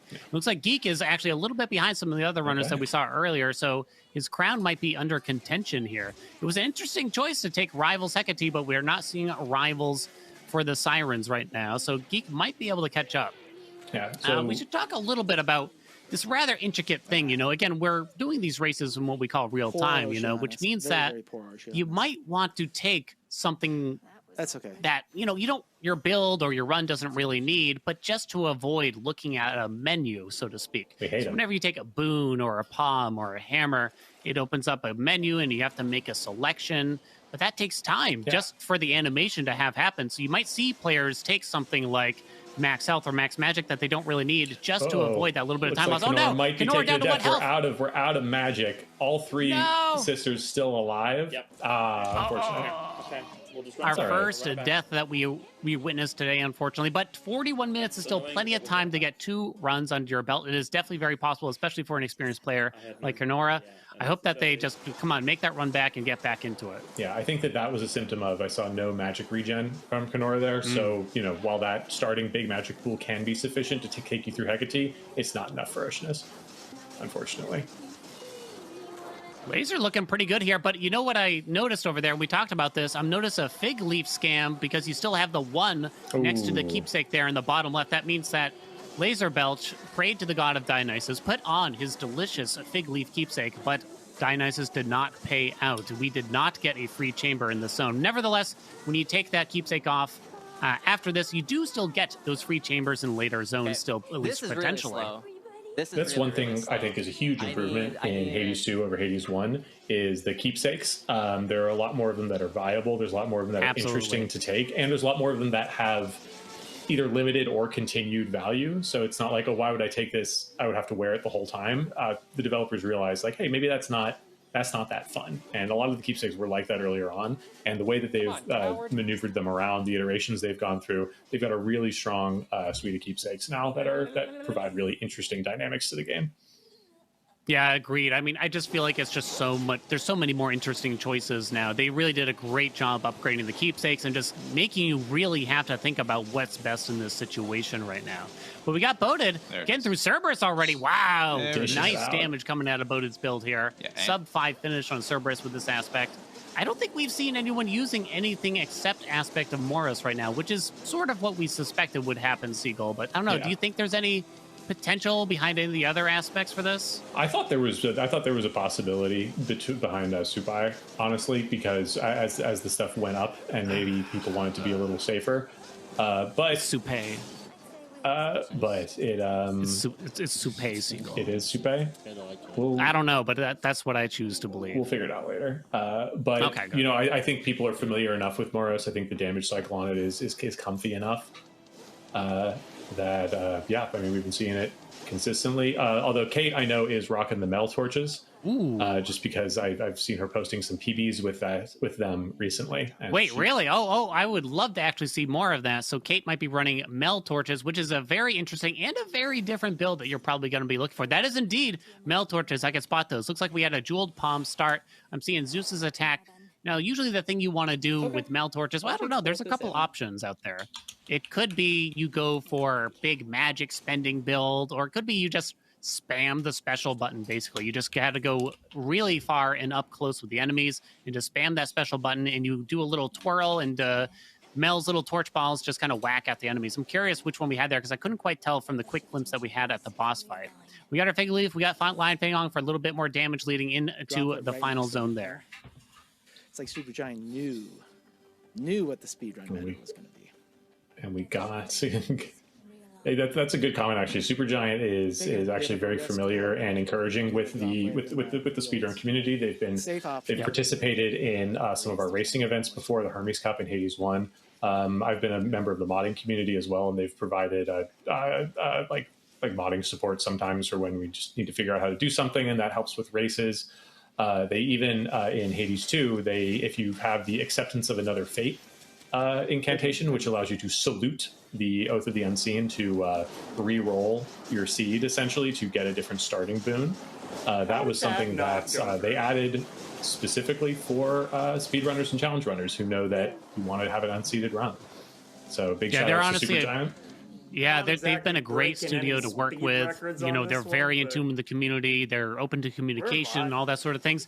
But Behemoth Steve, once again, denying the meta and running Aspect of Eos there. We only got a quick glimpse of it, but I saw Eos popping, and I'm actually kind of shocked by it. But here we got Webs2do, second place on the leaderboard right now, trying to finish off Chronos, already near the finish of Chronos, but you got the usual build with the Aspect Morris, but we do have White Antler on. We have no armor right now, so we're still in a bit of a dangerous spot here. We could still see a death, but hopefully not for Websy here. We do have a fun bonus from Webs, which is we have 2 keepsakes there in the corner, and that happens because of the Echo gift reward, which basically says, hey, you were wearing a fun keepsake in the 3rd region. Have it again, but a little worse in the final region. Nice clear. But normally having it be lower rank is a detriment. For the metallic droplet, it's not that bad because it only reduces the amount of time that it lasts. We didn't see an apology. And if you're only rocking it for one region, it will probably last you that whole region if you're moving quickly enough. Like, look, we only used half of the base level, but you still got the same amount of speed buff. So that's actually a really nice one to get with gift. Whereas something like the Antler, if you were to renew your Antler, then you're still at 30 HP, but you're only at like 15 or 10%, or 20% bonus crit instead. So that's a fun synergy with that particular keepsakes function. Yeah, I mean, that's something that almost Webs had to teach me the other day. Oh my God, Geek, why you got to give me a heart attack right now? We had armor. I know, but still. Now we're down to 30 HP. It still could get dicey, but it looks like the damage is going to pull through no problem. But yeah, that's like one of those really fine things that you might not really think about, is that metallic droplet combination with Cersei. Sorry, not Cersei, with Echo that you can grab there. Because you kind of only care about it in a race or a real-time format like this. Otherwise, it's probably just not going to be that big of a deal. I want to see Kate here with the aspect of Mel for the torches, looking pretty strong. Looks like it's going to be about a 15-minute finish, which is definitely not bad at all. The playstyle is honestly very similar to Moros. You're trading those big AoE explosions for, you've got a crit rate. I'm wondering if this was a jeweled palm run, because we've got a lot of big numbers over there on the side. I'm thinking it must be. With the urns as well, because I imagine she didn't fig scam. Count it, too. Oh, yeah, we got another fig scam on our hands here. By the way, we got a total eclipse hex dropping down from Kate, which you're probably not going to see super often in these runs, as people using hexes, because there's an animation, and sometimes it can be a DPS loss, but I'm really happy to see some differences here from the runners. But yeah, this is fascinating. I'd love to see what else she grabbed there, because what you really want, if you're going for a big magic spend build, you want things to trigger when you use your magic. So you're looking for a fine line from Hera, Ocean Swell from Poseidon. These things basically deal damage to the enemies in front of you or around you whenever you spend magic or use an Omega moves. And they are incredibly powerful if you can support the magic use. Yeah, that's why those gain boons are so important, and it's why if you pick up a couple of those boons, your comfy born gain with 200 max magic can suddenly run out. Pretty okay. So you got to always be keeping an eye on that stuff. But gotta keep up what I'm doing. Zyru also with a solid Moros build with the Blitz. The Blitz Hitch combo is really consistent. It's very potent. It gets you really free origination. Hitch is great for AoE, and Blitz is fantastic for damage. You think Zyru dyes his hair, by the way, Seagull? It just looks so good, you know what I mean? It's like these luscious blonde locks or something. I feel like I've brought this up already today. This is the third. This is the third hair mentioned. If it hits, are we sure? I'm sure. I've been counting. Yeah. I mean, I'm not jealous or anything, as you know here, but it looks like Zyru's going to have a strong finish here. Still 3 Death Defiances. There's really not a whole lot of concern, I got to say here. And you might notice that we might not see a lot of players grabbing. Almost got hit by that. We're not going to see a lot of players grab a lot of Ares boons this run. And the truth is, Ares has some things that you might want to speedrun, but not a whole lot of things, truth be told. You want to grab wounds, maybe, and then you can get a pretty juicy boon called Grievous Blow that allows you to potentially deal double damage. So that's another multiplier besides crit chance from someone like Artemis. But it's just hard to get going here. Right, here's Steve with EOS. You can see that cute little... Okay, it went away. But there's a little orb surrounded by clouds that will come out on an Omega attack. There it is, and whenever you hit the special button, it pops out some specials as well. So you get this little auto turret that also does attack damage. I'll be honest, I have not used it very much. I've never really gelled with the playstyle. I died but it's they're making it work. Yeah, I mean, one thing I will tell you is I don't think EOS is known particularly well for speed, but Steve is putting on an absolute show for us here, defying the meta, trying to show us how it's done here with Aspect of EOS. Get out of there real quick. Thank you so much. Well, we've got the playing it quite safe. Okay, we actually we don't have Hecuba. I think we have Gale, who is an adorable little polecat who blocks who blocks like one attack per or a few attacks per region. And in this case, blocked the time stop, according to Steve, which slows you down a ton. So huge benefit there. And that's that's like the third or fourth companion we're seeing so far. 121 IGT. Nice finish on the first boss on the surface for Webbs, who's in second place right now. And then we can see Kirby in fourth place right now, who still has a very decent chance to pull ahead here, because we know Kirby has the experience and everything. Just got an unfortunate death early on, also finishing Polyphemus relatively quickly, I gotta say. Now, you might wonder, like, why choose, a different attack for this weapon? But the truth is, your attack boon is kind of flexible on this weapon. You get those big bursts. No problem, no matter what you put on it. And Seagull, I know you said earlier that Hephaestus fits pretty well on the attack here, but yeah, you don't have to be super picky about that. It's really just kind of about the different utilities that you need to look out for. But now we got Burr. Because of that, defying all the odds again. I'm honestly surprised we didn't see more Jewel Palm runs as a result of that, but I think people were really favoring the consistency because it's so easy to get a consistent build on Moros. Yeah. But yeah, look at that full DD. We didn't even need that tooth.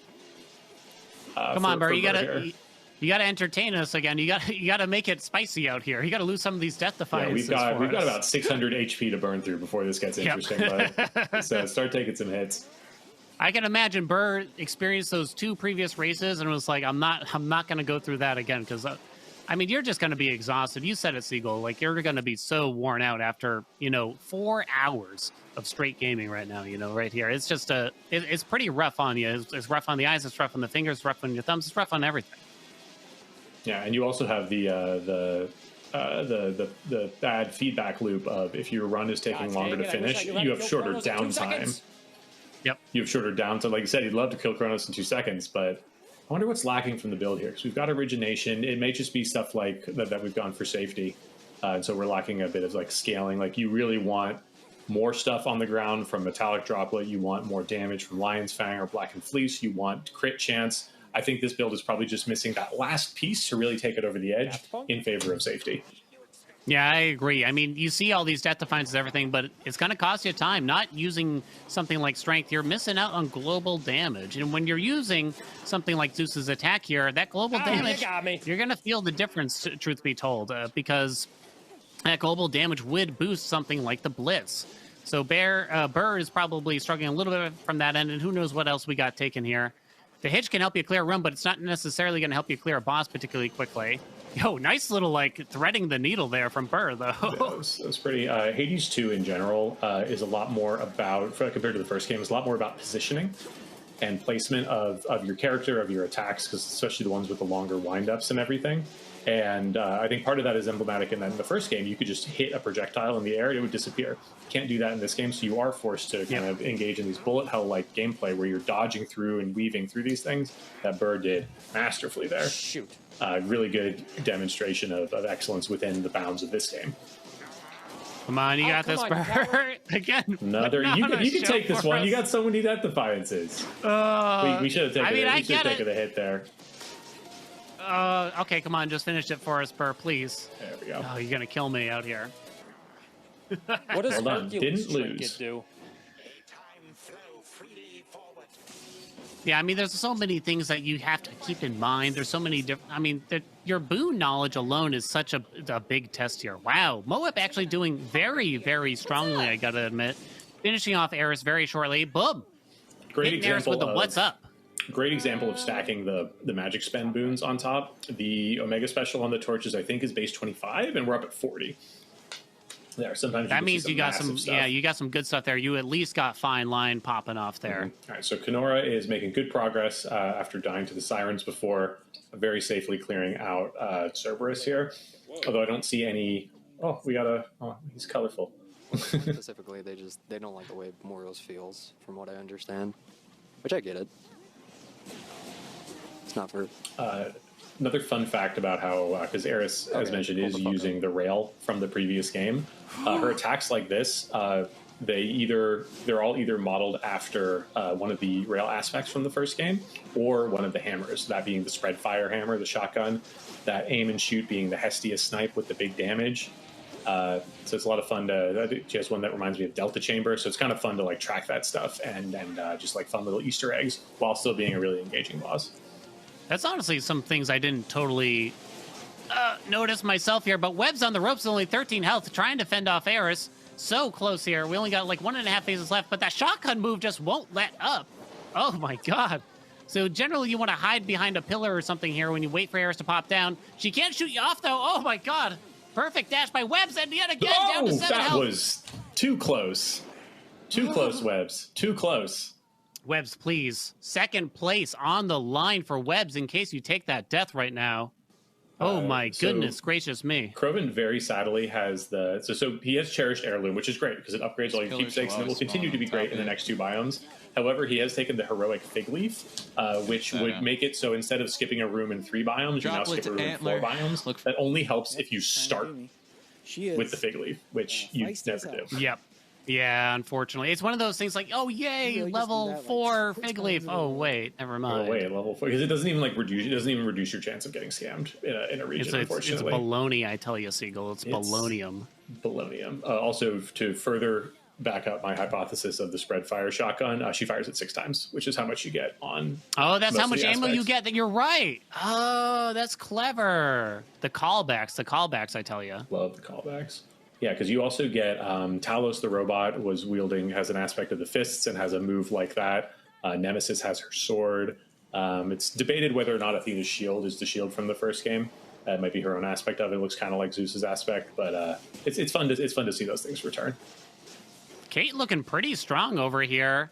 Nice little strong build with Zeus. Looks like we had a jeweled palm start with all those level 4 boons over there on the left side. Yeah, you don't looking to finish Eris off. Leveling up your Ares special, but I do like some of the Ares support boons to add the double damage on double damage chance on on wounds, right? Because you also get a fun thing here because Millennium torches have a base crit chance.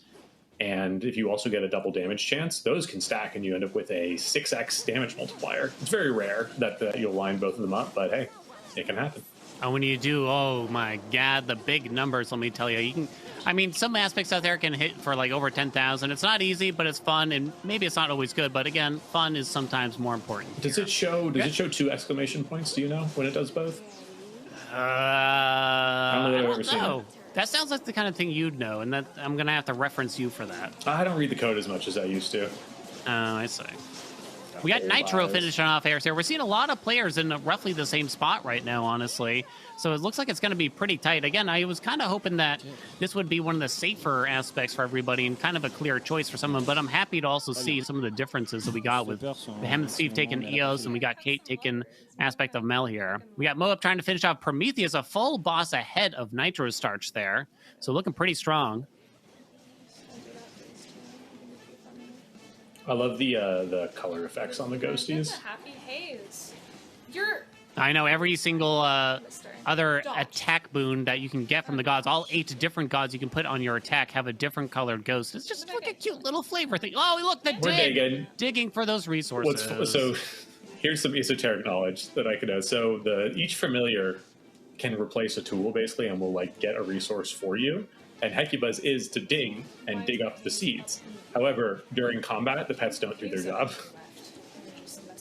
So, Traitors, that's what I call them. You know. So she got to stand right. Melanie was standing right there next to her dog, who was watching her dig in the dirt. This is absurd. Yeah, Prometheus is playing some insane zone defense right now, but he cleared it out. Good job. He's a sneaky little guy, that Prometheus. You know, I mean, his whole thing is he has foresight, right? He's supposed to be able to tell what moves you're gonna do. So arbitrarily, he'll just be like, dodge. Just like, dude, I don't care if you dodge it. Can we just move on with the game right now? I just want to try to attack you, for crying out loud. I only have 2 sight. If we're just counting eyes.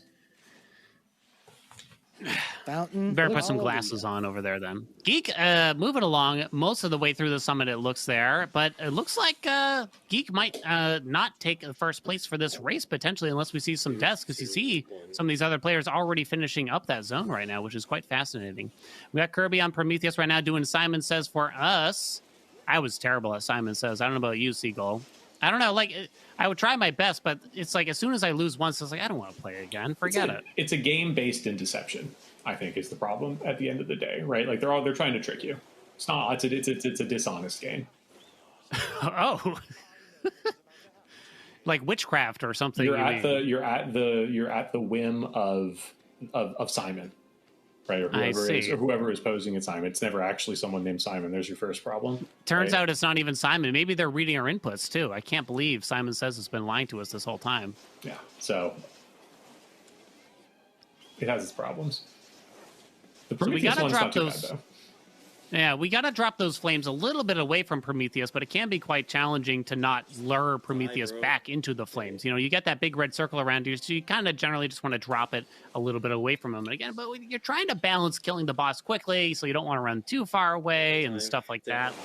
It's a really tough boss fight to do very quickly, honestly, because as you can see here, like Prometheus kind of danced around those flames that got dropped, and you get to kind of aim those, but it's just not easy. I don't care. Boated currently in 6th place with 30 points, but that's still pretty close. First place is only 38 points right now still, so Boated's looking like a pretty good finish here. Yeah, the top you got Kate on Prometheus as well now. The top 7 or so are incredibly tight. Like Boated's been doing consistently, but not at the top. So a stand-up performance would just shoot him way up. I think it's worth noting that it's also birthday Boated. It's Boated's birthday today, so can we get some happy birthdays to Boated? I mean, Seagull, I was told you were going to sing a song for the occasion, so I'm just looking to follow up on that. You were told wrong. I don't know what to say. All right, I'm gonna have to check with comms about this and the tech staff here. Oh my God! Wait, we got biggest geek ever with worry free from Dionysus right now, which means we do not know what Geek's health is. Geek does not know what his health is either. The mystery may never be solved. I think I'm gonna go Droplet. And why would you take that? It's because you get like a 60 to 80 bonus or so, but you don't know even how much the bonus was until you beat the guy whose health you also don't know. All right, so it seems like Foolish is maybe having some issues keeping the specials up, because I'm seeing a lot of those. I was seeing a lot of those ghosts kind of. Is Foolish just not using the special? Oh no, there they are. Okay, it's red from Ares, so it's a little bit harder to spot here. Yeah, so a lot of those ghosts are escaping. I wonder if I think it has to do with the channel speed. I think we've got a really high attack speed, and so we're shooting the ghosts faster than they can actually be intercepted. The damage is still exceptional, though, but I'm just noticing a lot of them kind of it's looking pretty good.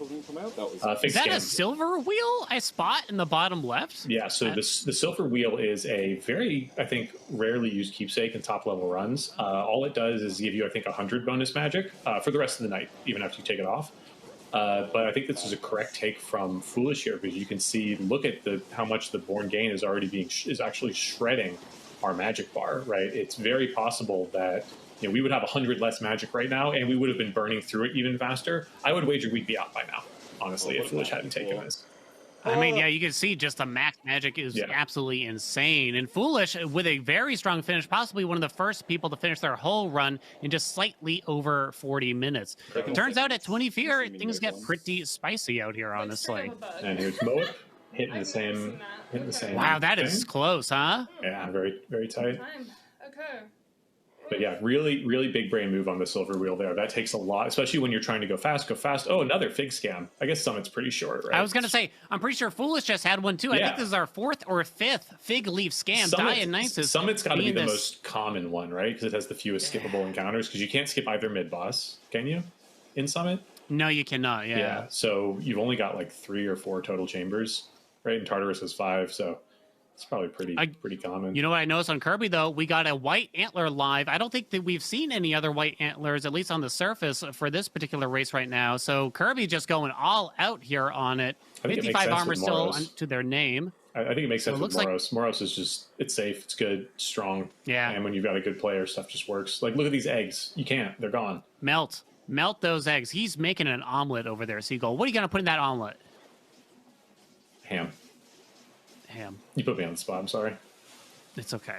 I forgive you. I'm thinking green peppers and so. Okay. Anyway, down to 25 armor. The lovers is all gone. The block hits are all over. Here come the droplets here. Down to 30 health. Oh no! No, it was fine. Oh, the death animation's so similar. They both zoom in on Mel. Oh my goodness! Playing with fire. Kirby, please. Kirby, please. Oh. Are we still at full health? That one hit from Typhon might have been enough to take it all away. Okay, wait, never mind. I got confused. This is biggest geek ever now. I got very confused for a second. That was so incredibly close. I could not believe it. Wow. All that armor dropped all at once, and that one head slam from Typhon, I mean, it kind of depends on a few other things you got going on, but it's definitely capable of dealing 30 health that you're going to have from White Antler. We don't have White Antler for biggest geek ever here right now. He opted to choose the metallic droplet to increase that Omega channel speed, as well as a little bit of move speed there, which is going to be really strong with the aspect of Mars, I think, here too. You saw it with aspect of Karen quite a bit, but with Mars, you're channeling a lot of Omega moves, so it definitely makes sense. Geek is dodging all those head slams from Typhon very effectively, able to keep that damage rotation up. We saw, funnily enough, with Worry Free, you still see your armor. We were at 55. We've only lost 5 from like a straight hit. So incredibly strong here. Yeah, you didn't phase him. I don't know if it did. No.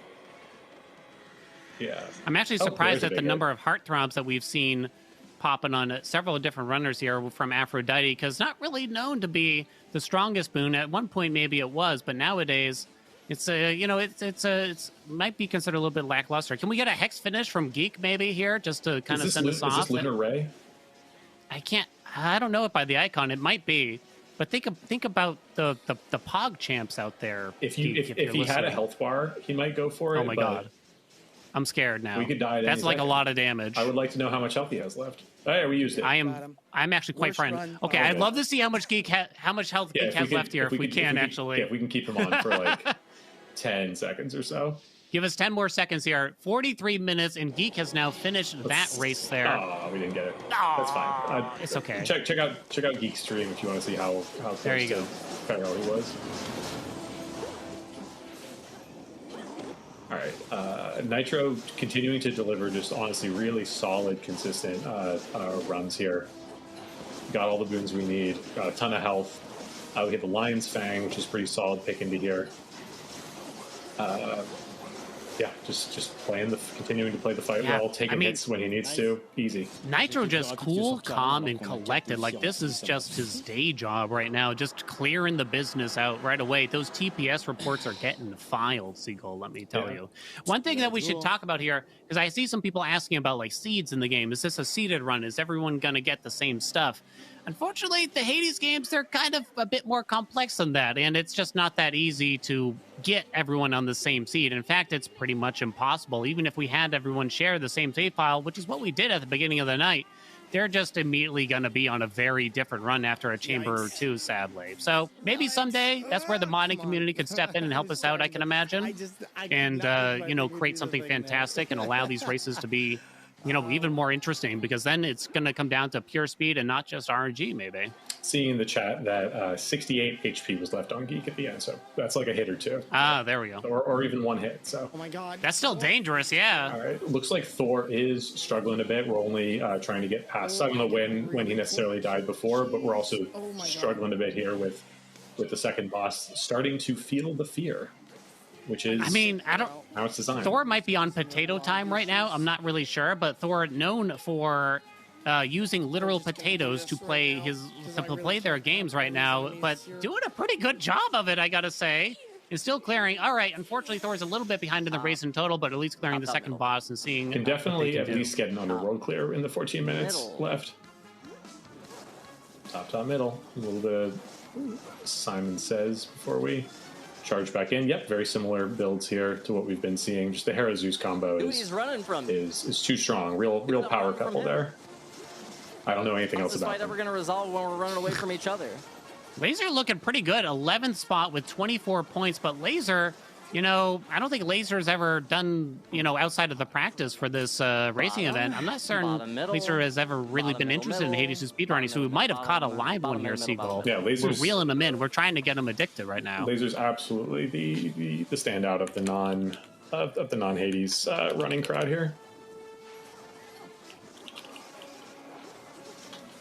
All the moon waters are all used up. They are definitely one of the safest Texas, and I would 100% take it in this situation too. But down to 74 health. All right, just a little bit left to finish. You got to dodge that stupid bird, you know? cgull, you know a thing or two about birds. I know exactly one or two things about birds, and it's that Rocky is a good bird and that Aitos is a stupid bird.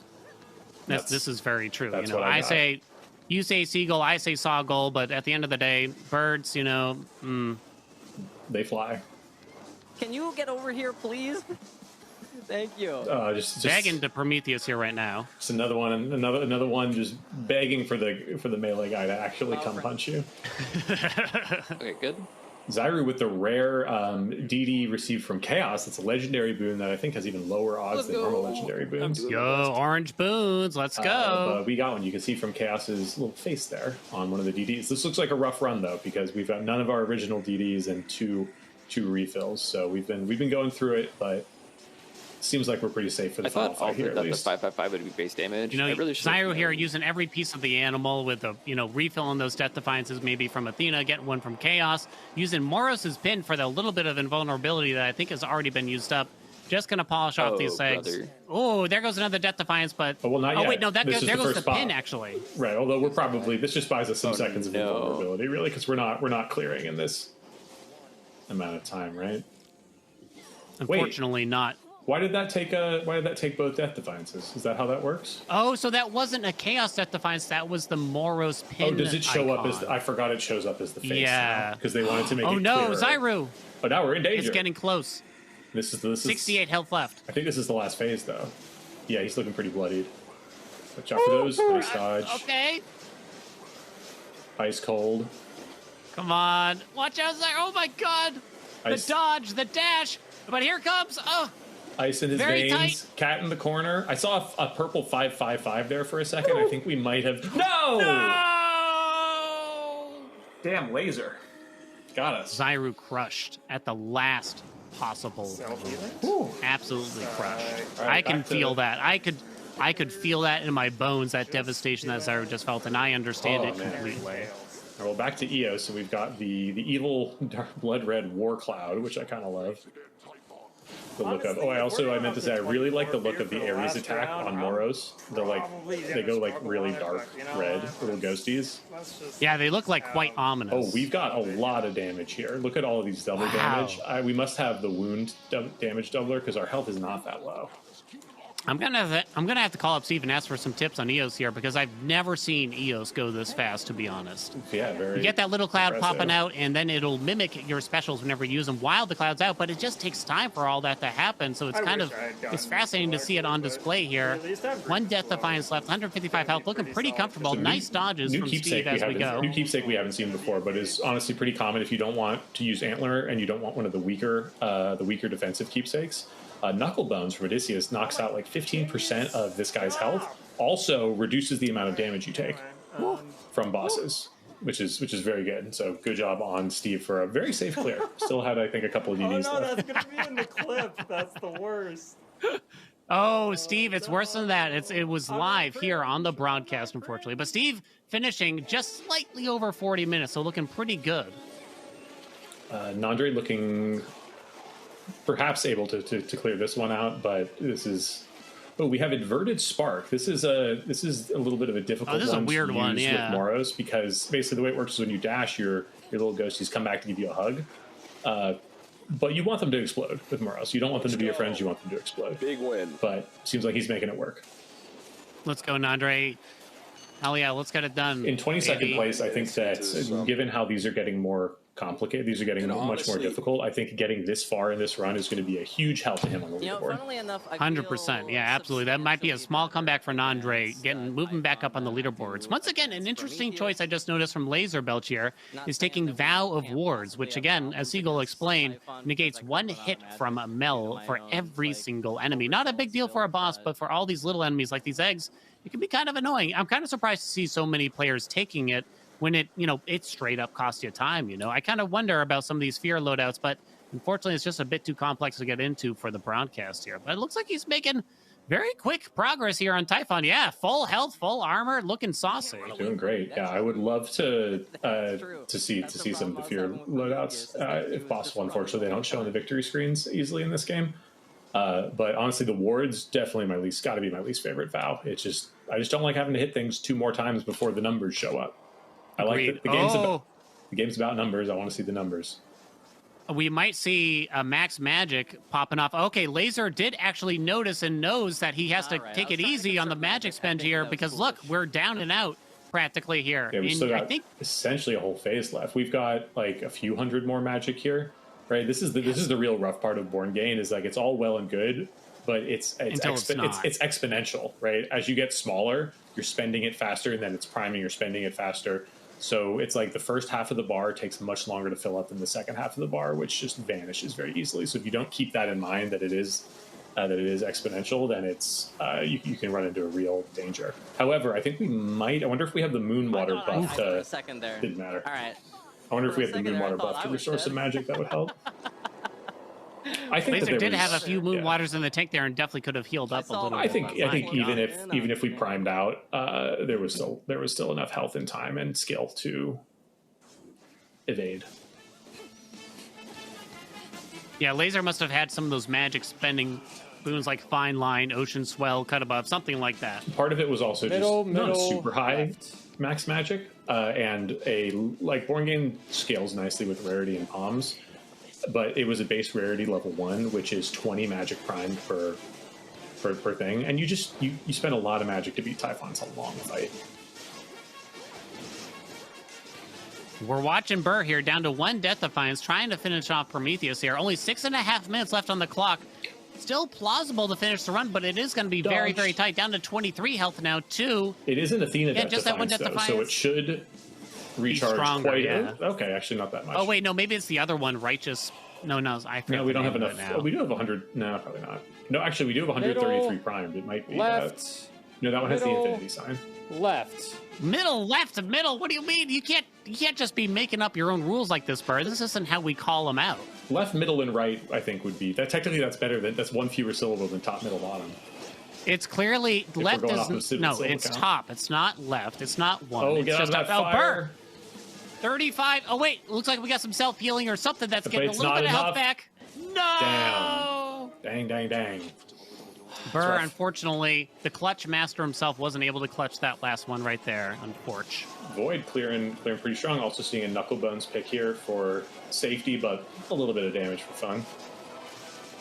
But yeah, okay. I fight done, and now we got 5 minutes for the final battle. I'm so scared because I don't have death defines and I don't look at my health. Void looking pretty good here, but again, yeah, 5 minutes. It could be a little bit tight.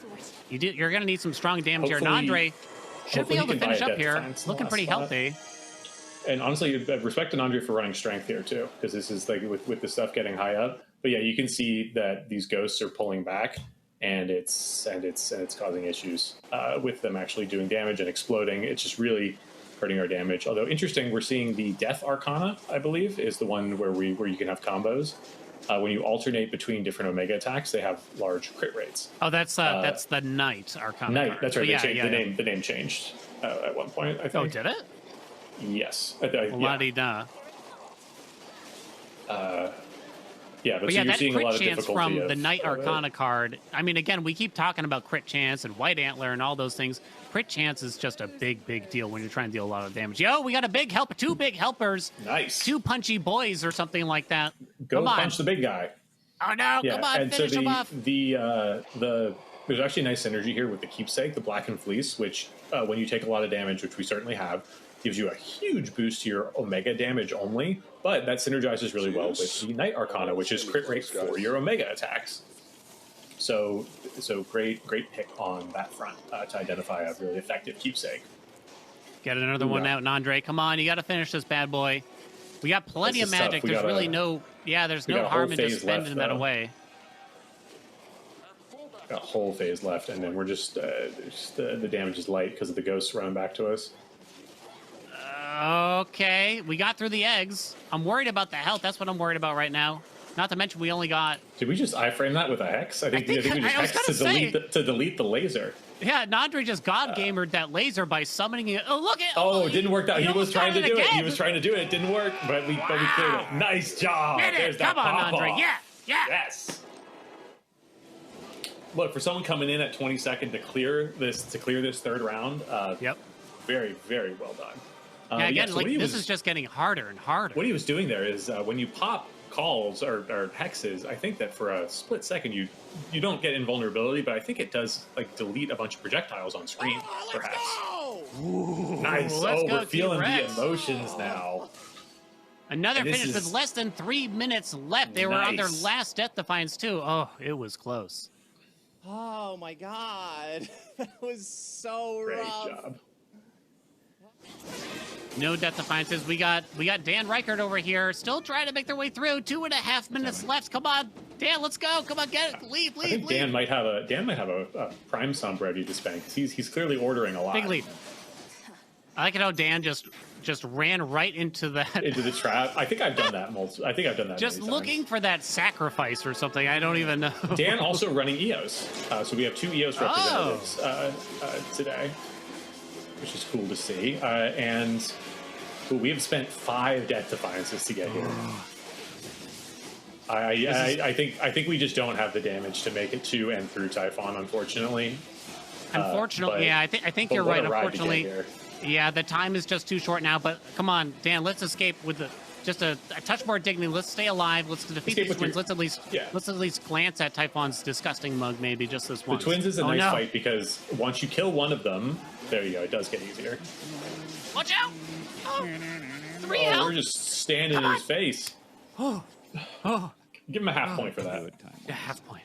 So interesting take from Dan was Hazard Boom from Icarus, which is something where you lay down a red circle and it can damage your foes, but it can also damage yourself.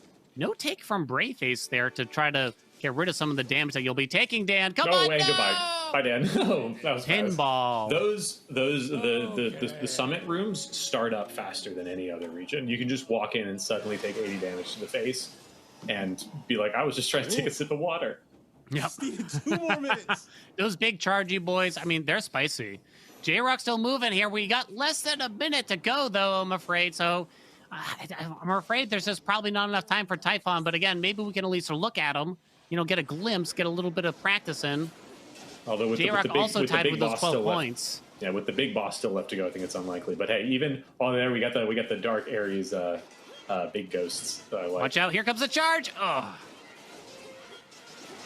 I mean, we're not going to die. We've done some Death Defiances, but it looks like we are coming up on time, though.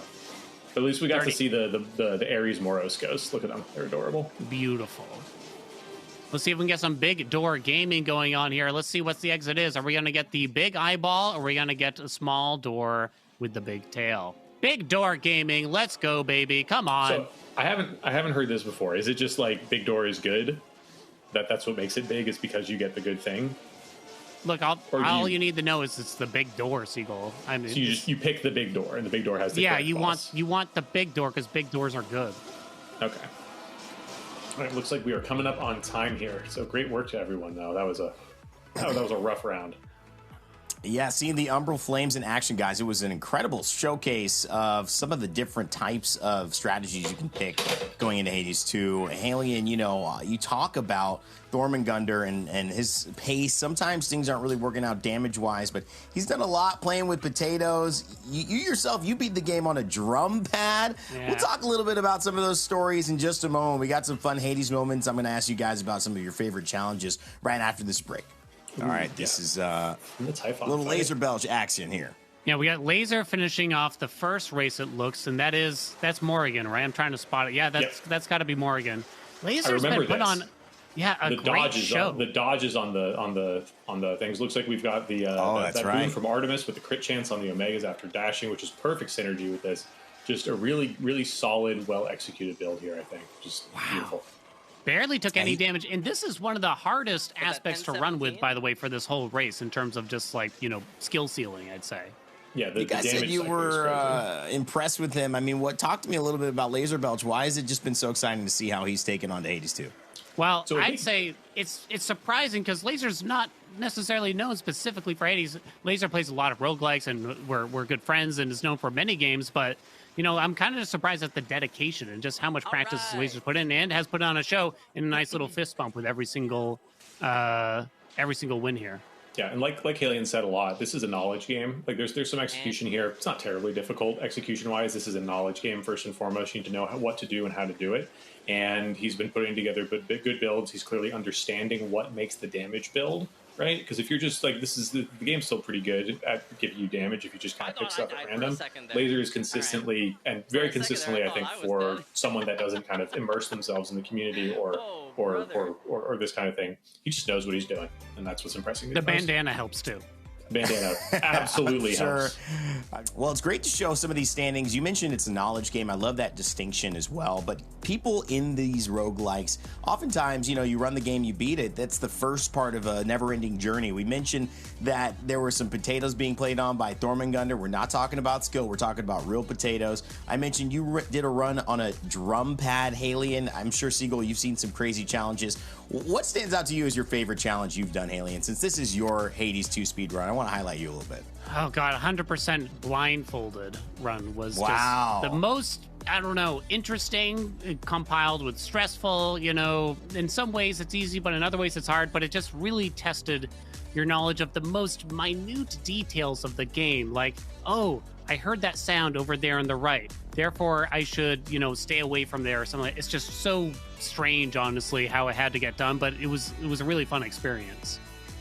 Seagull, I want to get your thoughts on that as well, but first I need to let the viewers at home know where we stand after 3 rounds too. So maybe you can walk us through what you see in the standings here and maybe mention one of those challenges that have caught your eye over the past in Hades and Hades 2. Yeah, so it's looking like it didn't shake up too much. We're seeing Boated climb a little bit. Kate, I forget where Kate was prior to this. I feel like she was on the second page, so big jump from her. I think the biggest looks like this is here, just round 3. Oh, this is just round 3. Okay, yeah. Well, that makes sense. I was just like, all these points are tied. Yeah, great results here. Look at these times are incredibly tight. In a 50-minute round, the top 10 are within 5 minutes, it would seem, which is very, very cool, I think. Yeah. My favorite challenge run, at least. Okay, now here are the overall standings. Let's see.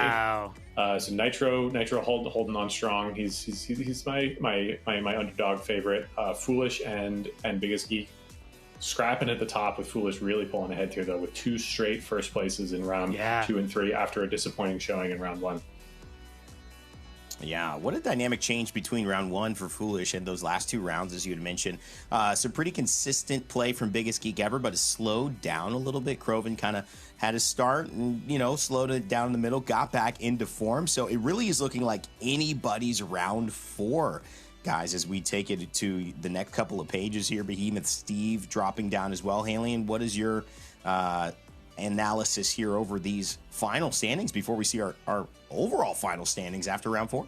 I want to highlight the consistency from Laser Belch and V.me with 12 points across the board there for every single round right now. But yeah, I mean, not super surprising to see Foolish at the top. You know, again, world record holder, but you got to wonder after that first round, it was definitely difficult to claw back from. But with 2 first place finishes after that, absolutely fantastic. Round 3 was under 31 minutes, which is insanity for having to use 20 fear right now. Fear that you don't really want to have to use. So Foolish is playing for it all right now, I do think. GSM Void, Burr, all the way down. Some players that we talked about, Grand Pooh Bear as well, staying into it. Thormengundr also trying to get past those 6 points and just get a stronger finish here in these final rounds. I mean, there is a chance, cgull, to do some things. And of course, you're going to be hoping that you could pull out the best round, but Haelian, as we get into round 4, it's not getting easier. Let's put it that way. 100%. We keep saying it, and we had to do this. We just had to do this, Rain.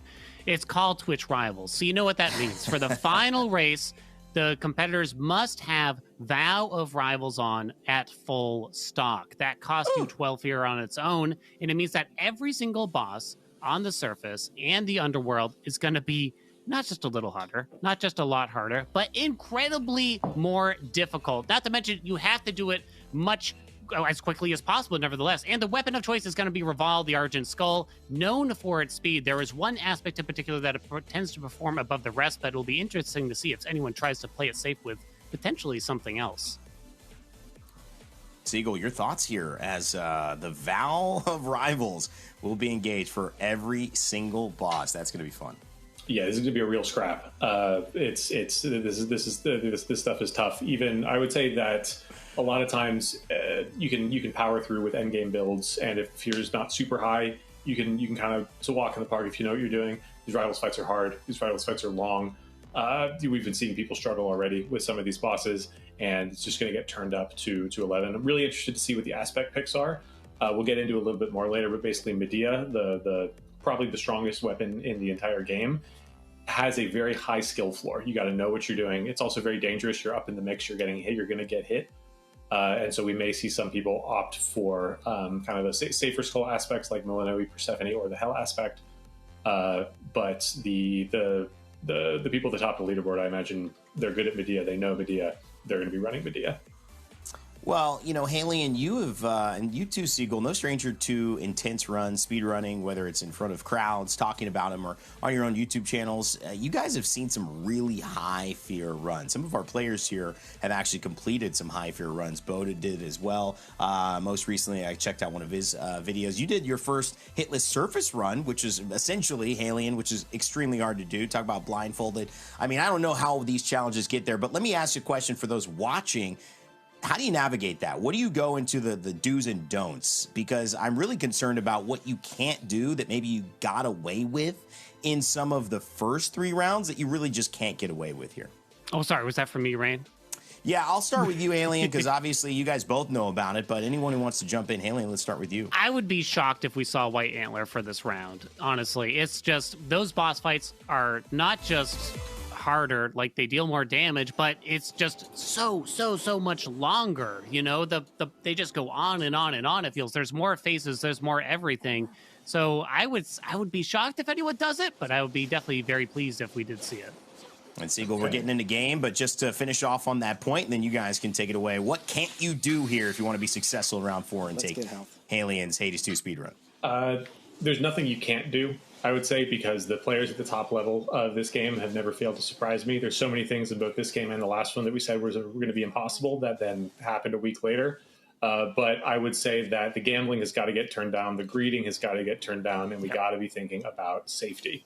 Unless you're demonstrating absolute mastery over it, it's going to be, these fights are so long that's, you know, if you view it as like, hey, I've got a 10% chance to like get hit every few seconds, if the fight is now longer and you're doubling that chance, the numbers are not in your favor.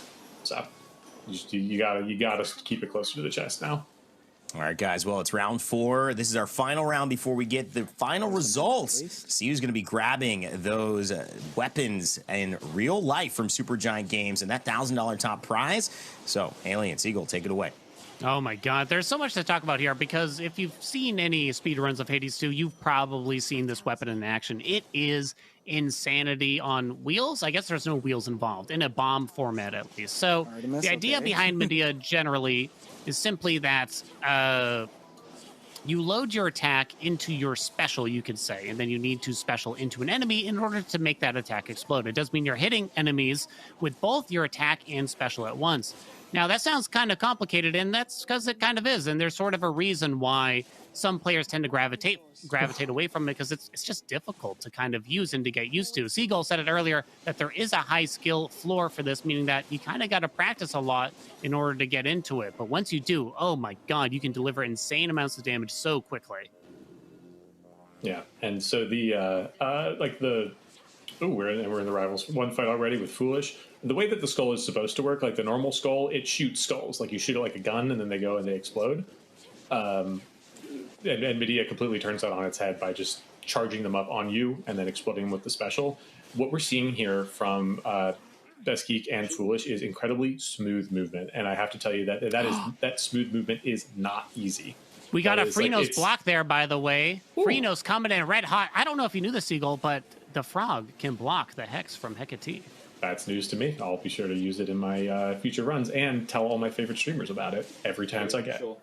That sounds pretty good. I mean, it's no surprise that Foolish is absolutely demolishing this right now. Foolish, really known well for this weapon, also in first place right now with 59 points, has also beaten 67 fear, the most fear you can have in the underworld as well. So it's not really a surprise. All right, can we see a good dodge from Geek here? No frog to help, but it looks like Geek has it. Yes, let's go. Well done. Yeah. So again with Medea, like we're seeing incredible movement and like micro adjustments to dodge attacks, to do everything. It is hard.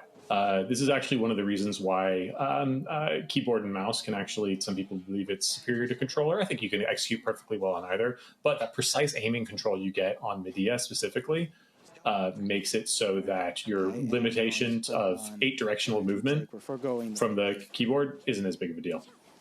Yeah, agreed. I mean, this is such a complicated weapon, and you have to be very precise with every single action that you're doing because you can just move so quickly. One little thing we didn't really discuss was the fact that when you use the special with this weapon, really 3 out of the 4 aspects, you kind of dash ahead a little bit. It might look like they're just double dashing everywhere as if you're playing a Zagreus skin, but the truth is they're alternating between a dash and a special use there. And that's going to help them get from just point A to point B faster. And it just increases the skill you need in order to really get around the different room layouts and everything like that, because you just got to be so used to it. All right, so we've got our first Persephone build. And so Persephone, in addition to the differences of the aspect, it also, similar to the Jewel Palm, gives you a chance of starting with bonus levels. And so when you combine that with the Jewel Palm, you get some crazy stuff like level 10 Hestia attack. So this is it was lucky to luck into the Hestia, but and we're fast. We can just outrun it. We could just outrun it. Oh my God. So let me break this down again. So that is incredibly difficult to outrun. The palms on blinding sprint, which make you faster, the palms make you even faster. So we got so much speed that we were outrunning the Sheepex, which is incredible and only made possible by this specific combination. So anyway, I think that, Haelian, go ahead. I was just going to say, you don't really care about palms on Blinding Rush, but Void does, and Void did it right, just running straight away from there. That's a highlight. I've never seen that done. That might be my highlight of this whole thing. That was incredible. Anyway, so Persephone this is going to be a lot safer, right? We're going to be able to shoot these flaming Hestia skulls from very far away. And do a lot of damage. Okay, so this is the Rivals skill of fight. Biggest difference is it's rotated 90 degrees. Second biggest difference is they're all in Kiss makeup. instead of their normal get-ups. Third biggest difference, yeah, I guess you also have to deal with Charybdis. I kind of want to burn Yep. Huntress right Yep. So there's tentacles everywhere. This boss fight is particularly notorious for being just sort of annoying. You know, Seagull, you talked about this game being a bit more bullet helly than the first game. And this one definitely Fox is highlights dead, it. There's just so many things you need to Jetty's kill. You dead. need to Gotta attack. get those Boated after. doing really well for himself here. It looks like very strong build. We did take a jeweled palm start, but you got to walk around this whole arena, kill You know, every Lightsman's single kinda shopped tentacle and out watching. here Hold up, I should've been taking before you more can in. actually finish off the sirens. That was free. Yeah, it's Kind of a it's laughable fight. it's When you're not it on really grid extends the 3 fight a onion lot, melee. but really excellently handled by Boated there. Smash the button. One thing we didn't really discuss, and you know, Boda took jeweled palm in the first zone, it looked right, but you can get kind of bad luck there because one thing we didn't talk about is the fact that jeweled palm does give you an extra boon from Hades himself, and that's going to be totally random.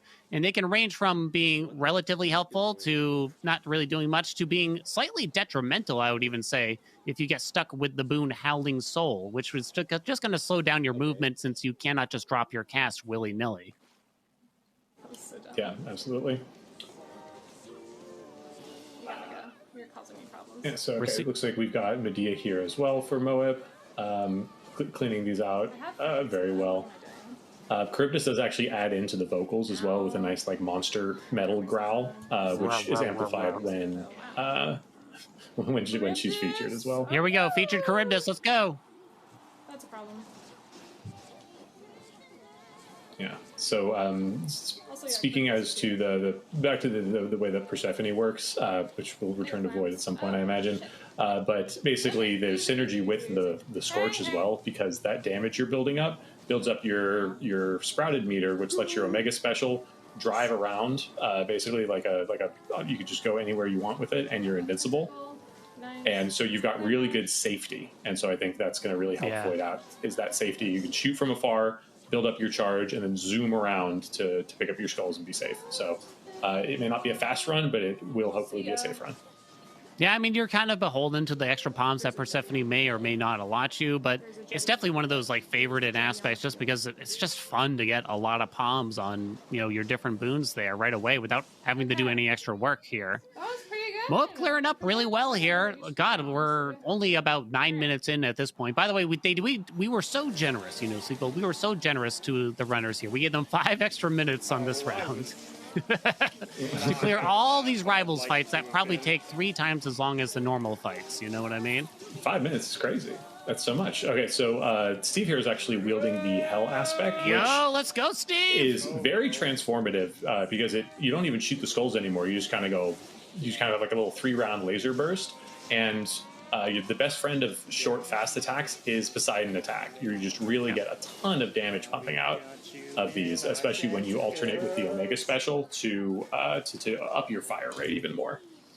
Down to 25 health, I think it's a but difficult aspect to use. Yeah, I was gonna say the key word that comes to mind when I use Aspect of Hell is clunky a little bit. There's a lot of finesse behind it, but Steve's looking pretty well. Lost 1 Death Defiance right now, but not too bad. And you can see Steve is dodging quite well and getting through. I'm like dodging and weaving with my own head here for some of these moves, but you can just see the whole arena is just covered in things that you got to keep dodging. And with an aspect like Hell that wants you to sit still, it's so hard. It's so difficult to do, honestly. Yeah, I love that Steve's putting up a show for us, though. Yeah, unlike the torches, it actually fixes you. It fixes you in place while you're holding down the attack, so you can't just kind of like float around. It's harder to dash out of it, and so you're seeing this fight is a lot of the rivals fights are wars of attrition, and we're not losing, but we are taking damage. Yeah, it's looking a little spicy for Steve here now. Oh, you gotta dodge right through that? Oh, it's a very difficult thing to dodge right through the clamshell charge there. Yeah, and then you got all these balls coming right at you. Most of our seasoned runners are probably some of our other runners as well, are, you know, there's certain vows that you'll say like, oh, that's free because it doesn't slow me down, or it's like, I just need to react better. But something like those quick moves in this fight, when you've got 40% bonus move speed and attack speed on the enemies, things get tough. Yep. I mean, we actually heard Geek saying this a little bit earlier when he was able to dodge the Hecate ball morph, which was that's why we are using only 1 frenzy. Geek is talking about Vow of Frenzy, which you outlined earlier, Seagull, which increases enemies' movement, attack speed, and spawn rate by up to 20 or 40%. So 1 frenzy means that Geek turned it down to only 20%, in particular, because the truth is that's kind of something that Rain asked about. What can't you do if you're going to do a full set of rivals here? And probably if you want to be safe, you're going to turn down that frenzy meter a little bit and just make the enemies a little bit slower than what you'd normally do in a speed run. Yeah, Void putting on an absolute masterclass in this Persephone build here. You can see exactly what I was highlighting before. Oh my god, shoot from afar, so good. Build up the Scorch. Void is running Strength. We have no Death Defiances. I think that's crazy, but we've lucked it. We've partially lucked, partially designed ourselves into such a good build. But look at Void's so health. Safe. Yeah, that was so safe. Our health is big. We're not getting touched. We might even take Antler. He won't take Antler. That's about it. Webs but yeah, is already that's looking on fantastic. Cerberus, though. So stuff's a little on fire here. Hits for so much. It's pretty much the main difference, I would say, and some new attacks. But Web's also on strength, but getting real spicy. You know, we're at the point where I don't know whether fear they've got on, but like a couple hits and we're toast. So the big difference in the Cerberus fight here isn't quite as pronounced, other than there's lava everywhere, which can be its own way, but there is an advanced moveset for Cerberus as well. But honestly, you get through Skilla, hopefully you can have a pretty smooth run after that. And Webbs is opting for the Mel Skulls. So we've got oh wait, what? all four. We've got all four aspects on display once again, which is, I think, not something we were expecting.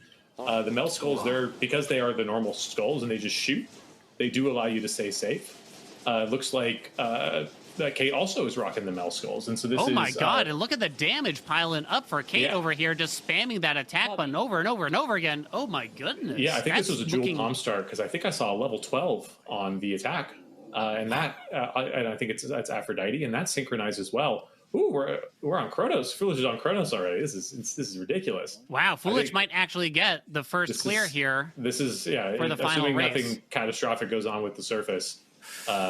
Foolish with white antler on too, we got to point out, but running Death Defiances instead. Brave. Oh my god, the danger is ramped up here. The fun thing about Death Defiances, right, is with the antler, right, is because antler is more damage than strength. Straight up. But it's way more dangerous than strength. But, here comes phase 3. Here we go. This is the big one. This is the big we got to one. resist off there. That's probably from the Nitro Boost Hermes boon. Yeah. So the nice thing about Death Defiances with the Antler is that you could take 1,000 damage here from an insta-kill attack. You would still pop the DD. You wouldn't overkill and then die. So these Death Defiances are essentially, when the enemies are doing this much damage, they're essentially free hits. But Foolish is going to... so Foolish can basically get hit twice, is what we're looking at. This is phase 3 of Kronos, the last bit of phase 3 of Kronos, and that you saw that little dodge from the triple scythe throw, and now we got the running charge. Oh no, but another Death Defiance has been popped. We're down to 12 health only. You got a little bit of an opening after all those charges, but Foolish hit the damage cap and I don't know about this. I feel like. Oh no! I feel like. Oh no! I feel like Foolish has such a big lead that we could have just played it safe and had an almost guaranteed win. But we could still pull this off. Still able to pull out of that slowdown. I thought it was a death sentence for sure, but Foolish still able to stay in it. So we've got freeze on the attack, we've got slowdown on the cast. These are probably helping a lot to our survival. I don't know how much frenzy we're running, but we're frozen again. But Grandpa is not attacking. Good move. Here we go. This is it. Pulling it out. Don't worry about it. Incredible. Oh my god. Insane.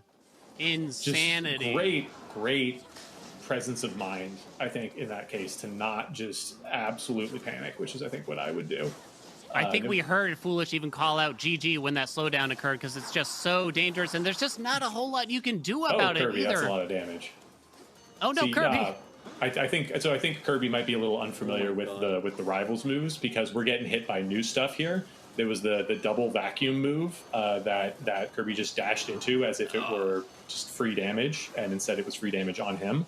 So I think we're seeing maybe a little unfamiliarity with the rivals fight here. We're down to the point where we've got one DD left, and we're still chunking down damage for this. the second phase here. I think we might be looking at. Come on, Kirby! No, I believe one more Death Defiance, 150 in health. You can do it. We've got a whole phase to go. Come on, okay, we're taking out the hourglasses. That's good. That's important. I think we got double frenzy popping off here too. The super spinny hands. Now there's clock hands. I think we'll get to phase 3. We didn't get to phase 3. No! We in were our photo first finish death on that phase we 3. witnessed here right now, I believe. Brought to you by Kirby, unfortunately. But yeah, like you were saying, Cgull, that unfamiliarity, it's just hard to practice for every single thing here, including the rivals fight on every single weapon.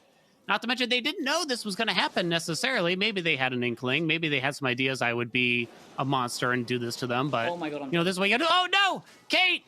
Kate fell for the bubble in the center. The trick that gets us all. No, not again, Kate! One more. We got one more. Oh, the iframe dodge right there on it. It's okay. We have death defiances, but nevertheless. And we still have one more block from Gale, I believe.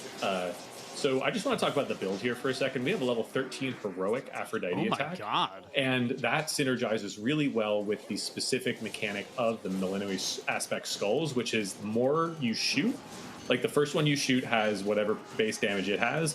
The fourth one you shoot has like 100 more, so like 50 more or something. So they gain power the more that you have out at once, and power gets multiplied by that absolutely massive attack in there. And but we're seeing the same unfamiliarity. It's that same attack that we're not used to seeing in this phase. And this is now the second person we've seen just jump right into it and take a lot of damage. It's tough. I mean, you saw the bubble get hit, and I got hit by that bubble 100% the first few times I saw this fight, because you just weren't expecting it after having played the game without it for so long. I think we might have a little too much speedrunner brain going on. You got to be taking this slow. You got to be clearing out the hourglasses, which are, I think their healing is doubled in this, because I'm seeing hundreds instead of 50s. Yeah. But this is where the knowledge of someone like Foolish and Boat3d, who have cleared 67 fear, they know exactly what's in store right now. Yeah, this is like this is like a walk in the park for them, comparatively from a difficulty standpoint. They know they know what's up. I'm sure you can hit him at this with phase. it. I'm not going to try to. Kate looking hyper focused right now. This first part of the phase 3 Chronos fight, you kind of just got to run around and dodge those lasers. You can theoretically hit them, but it's not easy. And That's there you go. That hit. triple spin from Chronos is just almost, I mean, it's certainly not impossible to dodge, because we saw Foolish do it, but it is so difficult to time. Our damage is so big, well. but this is the weakest part of this build right now, is that the Aphrodite attack has gigantic numbers on it, but it comes with a huge caveat, which is that you need to be close to the enemy. So we cannot spam these skulls from afar. We also need our cast, our special, and our dash to try and like get the origination up for that bonus 50%. I think we still have a decent chance here, but we need to get close to maximize our damage output, and that is spelling a lot of trouble. We just took another 50 damage. Yep. Chronos likes to charge around at this last half rough. of phase 3. We're on our last death defiance. We only have 90 health left, 61 health There's left now. just too much on screen, because with the two Chronoses, double Chronos over here. But I think there's we're slow. a big opening I think for Kate. we're in a slow phase now. I think if we can just mash through it, which I said not to do. Little. Kate. One more hit. 14 health. Done. Oh, we're so close. Come on, Kate. You can do it. You gotta wait for these openings, and you gotta dodge. Oh, no. Damn. Kate, it's okay. 35 minutes still left on the Hang clock. with it. Plenty of time to clean up some bosses. I think she can get that next clear and maybe a couple on the surface. Putting in work, sure. and now he has a giant scythe. It can get very large now. All right. It looks like, based on the low magic, I think that Moab got lucky to get Possessed Array, which is a fantastic hammer. Unless you have no magic regen like we have right now, right, Cgull? So Medea generally doesn't spend any magic. It's a very non-magic focused weapon. But there's a hammer called Possessed Array, which every time you pick up one of your skulls, shoots off your Omega attack, huge damage, but costs 25 magic, I believe. And so you kind of want to go out of your way to pick up some magic regen, just in case you get that hammer. That hammer, defines runs. It's so it might not sound that crazy, but it is an absolute monster. You don't have to have it to have a good run with Aspect of Medea, but when you do have it, honestly, for any aspect with the skulls, it really makes the run for you. You're just popping damage all over the place, which is useful. He does that. Quite fun. Although I think we might not have it, because we got more magic from dying, but it's not shooting. Oh, no, it's shooting. I wonder what we had there. I don't even know then. So this is still Aspect of Medea, kind of doing the stock standard thing. Oh boy. That's definitely really playing it much part. safer right now. The giant arena here is very dangerous, because you can't always see what Chronos is doing. You can just get you want to stay far away so that you don't get got, and but you also want to keep up with him when he teleports so that you don't get hit from downtown. The clever thing about the triple scythe throw is the game tricks you. You can't just dash behind Chronos to avoid it. You have to dash sort of to the side, a little far away or something like that. It's the best way I can describe it. This slowdown is going to be brutal for Kate. Watch out for the little thingy. Yeah, I think that the name of the game in both games at this point with the final final bosses amped up form is tricky. It's like you learned this fight, now we're gonna mess with you. Yep, 100%. Which I think is fine. I think it's fun. I mean, this is definitely like a crazy fight. It's super entertaining, you know, and it's just there's a just black hole in the tip background. of the iceberg. Yeah, look at it. And this, maybe that hits him. Nice total eclipse drop there. Moab definitely playing it much safer than some of the other contestants we saw here. Just trying to make sure they get that win in here and just don't take that L. We're so close now. Being very cautious. Almost got away with that dash through, but I guess it wasn't quite right. I think we're pretty clear here. We've got at least 2 hits to pop the DD, and then we've got another couple hits. And with how Moab's been playing, I think this one's pretty locked in. Oh, nice. We got the summon here, which buys you a little bit of time. There's definitely certain moves that are going to be a little bit easier to work some damage in than others, and that's one of them there. This is going to be another one with the big bash in front of Chronos. You can usually work in some damage right after that. Watch out for the space band. There we go. Yeah, I love to hear it. Great work. Very clean. Whew. 22 minutes in or so, and we still have the other half of the run to go, but come on, we got this, baby. Steve, no! Oh! Just tuned in for that. That's rough. Although I imagine we're going to be seeing a lot of that. Look at this safety, 300 health, 3 death defiances. Looks like T-Rex is also running a very effective Persephone build. Yeah, it looks like Persephone with Jewel Palm again. I think I see a level 13 heroic Hephaestus dash, which is interesting to see the least. But looking really good, honestly, right now. Oh, no. Not bad at all. Oh, no, bubble. The bubble T-Rex. Come on. 997. Fun fact that's not 999 because it's not infinite damage. It just is 999 damage, and we've got tough gain, which reduces incoming damage by 2. Whoa! I just learned something there, which is that if you're using the Persephone Skull Omega Special, you just go through those golden bubbles. T-Rex just taught me something legitimately. Like you delete them? You mean? No, they just cruise right through. Oh no! Oh, you mean the time stop bubble? So I didn't know the that time stop bubbles. Oh, we're taking a lot of damage here. We were looking pretty safe, but when there's, like, I did mention, I said that Persephone is safe, Persephone is strong. You do need to still know these fights and get in safe positions to charge up your Omega Special and shoot off your attacks. I think there might be a little of an over-reliance on the Omega attack here. I just don't think it's doing that much. I don't think the Omega attack is doing that much damage. I think we should be focused on Scorched and Dash. Down to 16. Come on, Mo! Honestly, I forgot. Another death to Super Chronos. Another sacrifice has been made. Meanwhile, Foolish cruising into the Eris fight. This is the Eris, the Lightbringer fight. She whips out the aspect of Lucifer from the first game. Hell yeah. Literally. We didn't even get to see it, but maybe later, because Foolish is just cruising along here, honestly. Showing off his first place. Can anyone take down Foolish at this point? I'm not sure. Where's Geek at right now? We're going to have to see how Geek is doing. Right. We got V.Me trying to polish off Chronos right here. Finish off phase 2, also using aspect to Persephone as well. Looking pretty strong. Rock and build. Yeah, we got 4 death defiances here. Good amount of health. Wait a second. V looking quite good. Did we die? Didn't V have a level 10 Scorch attack? Oh, I can't recall now. And isn't this a lightning sprint now? Maybe that was someone else. That's Thunder Rush now, yeah. Yo, V trying to sneak in this damage during the laser phase. I would never have the courage to even attempt it, honestly.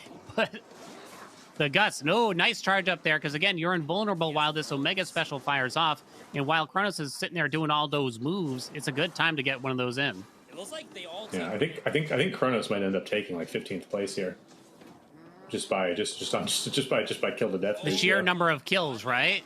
Yeah. Yeah, it's not going to be surprising if we see a few runners, not really make it past the underworld. Brave chatter in V's chat saying 4DD is not losable, I think. I would agree, but I wouldn't necessarily say it to the streamer's face. I think most of us have all been there where we think that, right? But then the hubris, the sheer hubris of it all. Right, cgull? Yeah, it's like, can just die and DPS down. It's like, well, a little bit. We do have the Morris pin here, which gives you 10 seconds of invulnerability. Now which definitely buys you a lot of time to try to get some damage in. But Chronos is a slippery one, right? You can't just necessarily sit there. It teleports around the room and everything. That was a waste of the special pop there. Same chatter now saying gonna have 29 minutes for surface seems chill. Just got to not choke the boss fights. Oh boy, but it's Seagull all about calling out the Twitch boss chat fights. right now. Seagull just calling out Twitch it's chat. It's just the one, and I do apologize. I appreciate the support you're offering the streamer, and that's the kind of energy that. Just tell him how it is, Seagull. It's fine. But you're wrong. Nice finish for V though. Nice finish. Yeah, Plenty of time to spare. Very nice. Probably gonna stick to that safety, I can imagine. Great. Foolish in the Talos fight with Death Defiances on.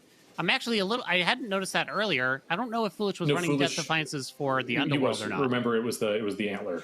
That's right. You're right. DD combo. Are we gonna see an Antler in the final surface from Foolish? It could be with those Death Defiances. Geek must have died because we're still at we're back in here. I mean, Foolish might. I think it would be a mistake because of the lead that he has, but he also is not necessarily as familiar with where everyone else is like we are, and may just want to ball out. Yeah, for all we know, Foolish doesn't even know where he's placed right now in terms of the leaderboard. We're not really sure. But yeah, it would definitely behoove him to play it safe, to say the least. We see Silver Wheel from Geek. Again, I'm kind of surprised at how many Silver Wheels we've kind of glanced at. It makes me think I'm doing a little something wrong. But Geek in second place. I wonder if Geek picked up if I can see no, we have Born Gain. Well, maybe we got that here. I wonder if Geek picked up Possessed Array first and didn't have a gain boon and picked up Silver Wheel. Okay, so now we're seeing the variation on the Polyphemus fight. Probably, honestly, the fight we've seen the least of so far in this tournament. I think it just goes fast. This fight sucks because there is poison everywhere. You can heal it in the corners, but they take time to regenerate. It's everyone's favorite mechanic brought back from Hades 1, right? Poison. Who didn't love poison in the River Styx? You know, everyone wanted to see this brought back, right? We're still poisoned. We're still poisoned. Still poisoned. Mo, if you're still poisoned, use the well. Oh, for the love of God. Don't lose that Death Defiance. Come on, you can do it. You can do it. Just hop over the shockwave and do like one combo, and we're done. So the Oh, thank God. So the Cyclops isn't strictly harder in the sense that Cyclops doesn't have more HP with the rivals on, but it's just a more dangerous atmosphere. Like the actual room is just a lot more dangerous to dance around. Here we are with Foolish with Prometheus, a rivals fight here, halfway through practically, zooming around. You have to fight. Heracles is added. Yeah, Speaking you have of a dangerous atmosphere. Yeah, you have to fight both of these guys at once. You got to fend both of them off, and it's just insane. There's just so much to do, so much to think about, and there's so much more health going around between them. So imagine playing Simon Says as a kid, right? It's hard enough already. Oh, we killed Heracles, so it wasn't a problem. But normally, oh my God, Heracles is getting after you. So imagine you're playing Simon Says as a kid, and you're like awful older cousin is like trying to kick you in the knees while you're doing it, and that's basically what you got. I gotta call out Foolish here because Foolish just gave up on Simon Says there and just said no, and was just iframing through the flames that were dropping down, just timing those dashes perfectly, so you don't even gotta think about it. Foolish doesn't care for these games. Flexing on us. That's like iframing the instant kill for Kronos. We got some guts here from Laser. Laser You gotta. Belch. Oh my God! Not because you're covered in goop. And we're still running strength here, and poison can silently drain your entire health bar. Well, and it was on its way there, but knowing how Laser's been playing, I think it was calculated. I think it was like he was like I could damage this. So Laser already on the surface run, looking pretty strong, running strength with a lot of courage on the surface there compared to some of the other runners we've seen. So that's actually quite surprising. Laser looking like a really strong contender, halfway up the board. We got our old friend Zyruvius with that. Oh, okay. We don't got to talk about it this time. But now we got Webs as Cerberus. Oh, no! Not again. A second death for Webs, I think we have now, right? I don't remember what Webs died last time, but that's painful. I want to say it was Kronos, but I'm not sure. I'll look at all those wards. Good job, good boy, Cerberus. Good boy, he's finally making it back to here. I think we're going to see, based on what we're seeing, I think Laser's going to leap ahead in the rankings. Assuming he can really kind of dig deep into the service run.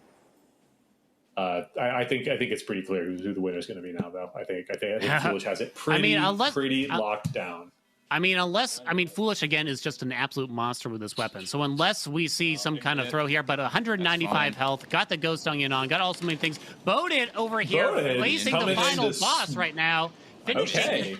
Potentially finishing this run in only, what, like 30-ish minutes is absolute insanity, roughly. All right, so this is the Rivals Typhon fight. Not only does he have more health, not only does he get more attacks, not only is his HP bar still invisible, Invincible Chronos shows up and does all his normal attacks, basically, and he's messing with your whole helping me get through the first phase. That was my point about Knucklebone's time save. So we got Boated here. I did not. Yeah, we see a dual palm thing. We saw Knucklebones pop off to get through the first part of that phase really quickly, but there's so many things to keep in mind. You got Chronos, you got these banners, you got so many different things to we got through the phase out here. Instead of Zeus helping, Chronos just messes with you, though. I'm not seeing any possessed array, but just monster damage. Kind of surprised by it when you got some boons here. I see Poseidon on the attack, which I don't know if I've really seen very much before. I wonder if we've got like a volatile array or something. Something seems to be doing some extra damage. No, I don't think so. We just got some big damage. There might be some big global buffs. We've also done a dual palm situation, so we've got big palms. We've used a lot of charges of Calling Card, despite not having any non-common boons except the attack on the core. Oh, and there's the finish for Boated, possibly the first finish for round 4. Oh, wait, sorry, hold on. Wait, go back. Go back to Boated. Go back to Boated. It's not over. It's not over, I'm afraid. It's not over. You thought it was over. Come on. We all thought it was over. We tricked you. Yeah. Baby out here. Now you're a baby. We also got strength running on Boated here. It keeps going. It's the fight that keeps on moly, giving. Hurry up. Actually, 9.5 minutes. It's the same time. Okay, so you have to stay in this golden circle. I will stay in the green. I have 241 strength HP. I will stay in the green. It says golden. Stay in the green, Stay in the green for time. It matters. Stay in the green. Stay in the green, birthday boy. Come on. Happy birthday, Boated. Everyone say happy birthday, Boated. Yo, low key, this felt fast. Like, low key, this actually felt pretty fast. And this is super easy. Why are these faster than some of my non-rivals runs? Can we talk about it?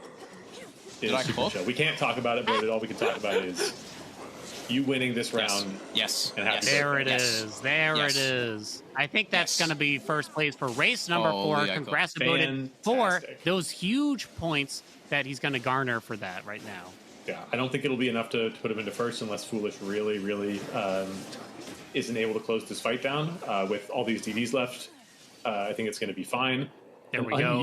Not quite done yet. So Ghost Onion only heals you when you go between chambers, missing health. Oh wait, really? I don't think I knew that. Yeah, it's between chambers, so you can see that we've got full healing on Ghost Onion, which means that we were taking no damage this entire biome, basically, which is oh man, that keepsake stinks then. No, it's not like Mistveil. No.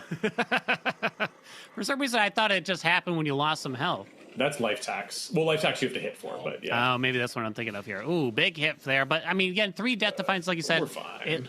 It looks like we do have that 40% increased enemy speed here. Look at how fast they are. But from the plasma, we have 50% increased enemy speed, which I don't think really helps in this phase. Fig scam, by the way. One final fig scam for Foolish. Another fig scam there. That's pretty much it. It's pretty much a ring around the rosy for the final phase here on Typhon. And this absolutely, I think, without a doubt, locks in Foolish as probably the first place winner of Twitch Rivals. Don't spoil it, cgull. Save it for the finale. Okay, we'll see. But strong 6-point lead, plus second place in this one. Oh my god! After good call out. I just a fantastic recovery. Now, from big Foolish. Congrats to Foolish there. Honestly, put on yet another show for us there. Oh, man, just like stock and standard, Foolish just knows exactly what he's doing. For you. We got Geek trying to finish up that first run in the Underworld still. Can we at least get through Chronos and maybe a couple more bosses on the surface? Definitely looking a little bit healthier here. We got a level 9 heroic special going on. I think I see Possessed Array popping too, so that's going to be big damage. Fine Line as well. Wait, is that Fine Line or is that a Chronos attack? Oh, Geek just going in for it, not relenting. Just go, nice. Finish That's it. What you Hell needed. Yeah. That's what you needed. About 19 minutes to do this. What do you think? 20 minutes for a surface run? Do you think that's reasonable, or? It's possible, but I think it'll be tight. I think it's going to be very tight. Definitely get Prometheus.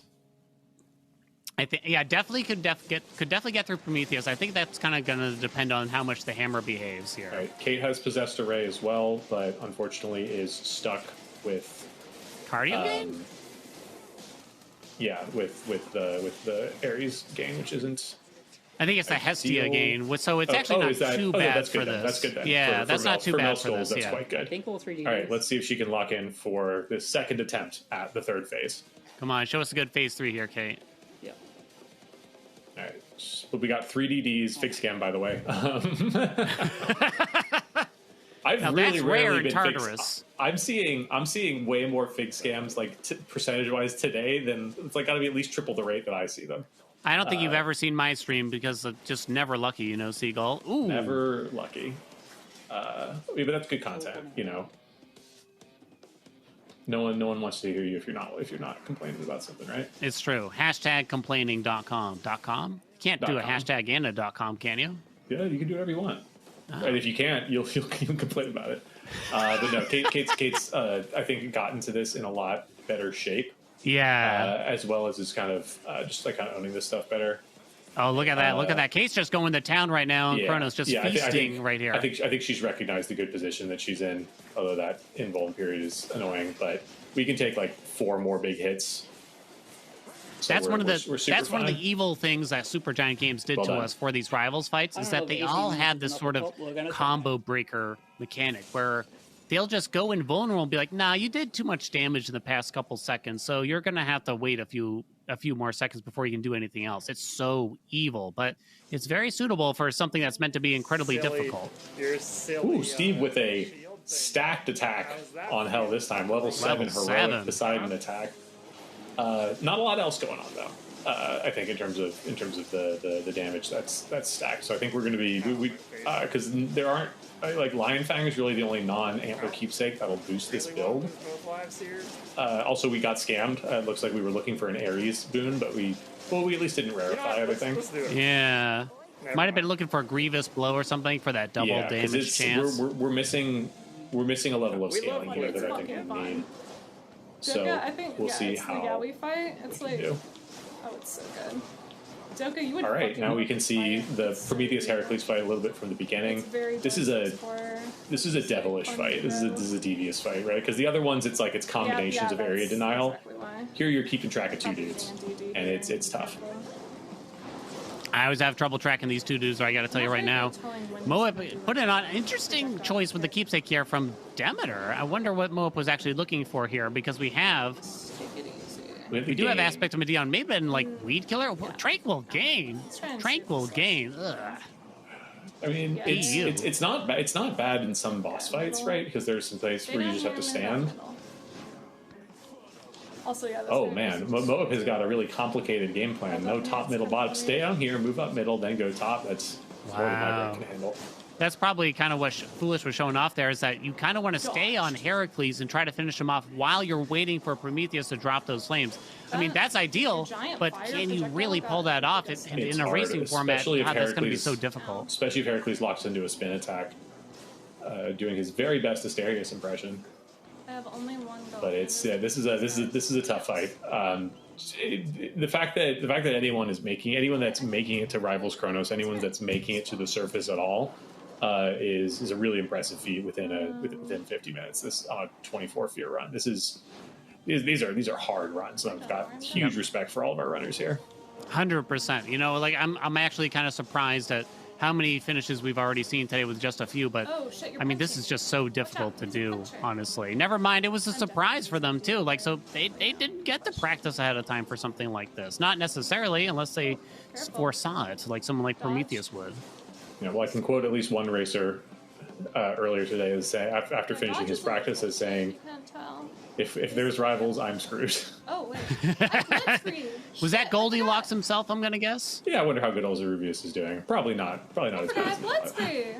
I can heal. Oh, Blood Spree saving our life Blood Spree called out. Oh, fuck. This changes a lot. Moab just got excited remembering about Blood Spree. Watch out for that bird, though. Watch out for that club, how about? That's such an unfortunate Oh, no. Moab, come on. Did win the fight? Close. Oh, it was over. It was over. How much time? Oh, boy. We only got less than 15 minutes left for these runners to finish it off. Well, how far can they get? Moab's definitely got enough time to clear the last zone on the surface, but does Moab have the health? I don't know. I'm not sure yet.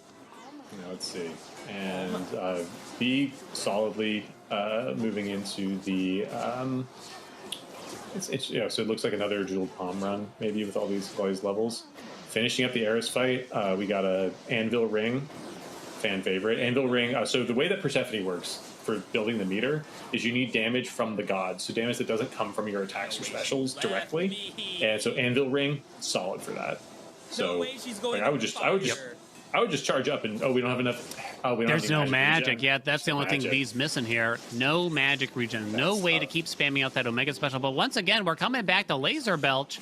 Possessed Array putting on a masterclass here. Yeah, I'm kind of like surprised. Top, middle, bottom. Laser Belch just knows exactly what he's doing. Unfortunately, out of magic right now, but this is a long fight, so it's not a huge surprise here. And you don't have to have it to clear this. This isn't like Aspect of Charon where you're kind of, attacking like a weak little kitten when you run out of magic. Medea can still actually clear pretty comfortably. Yeah, it's just instead of bonkers damage, you've got excellent damage, and we've already reduced down to Prometheus here. So I think this is a comfy close out. We'll see how the final. Look, I'm telling you guys, he spends the whole time running away. Are you dead?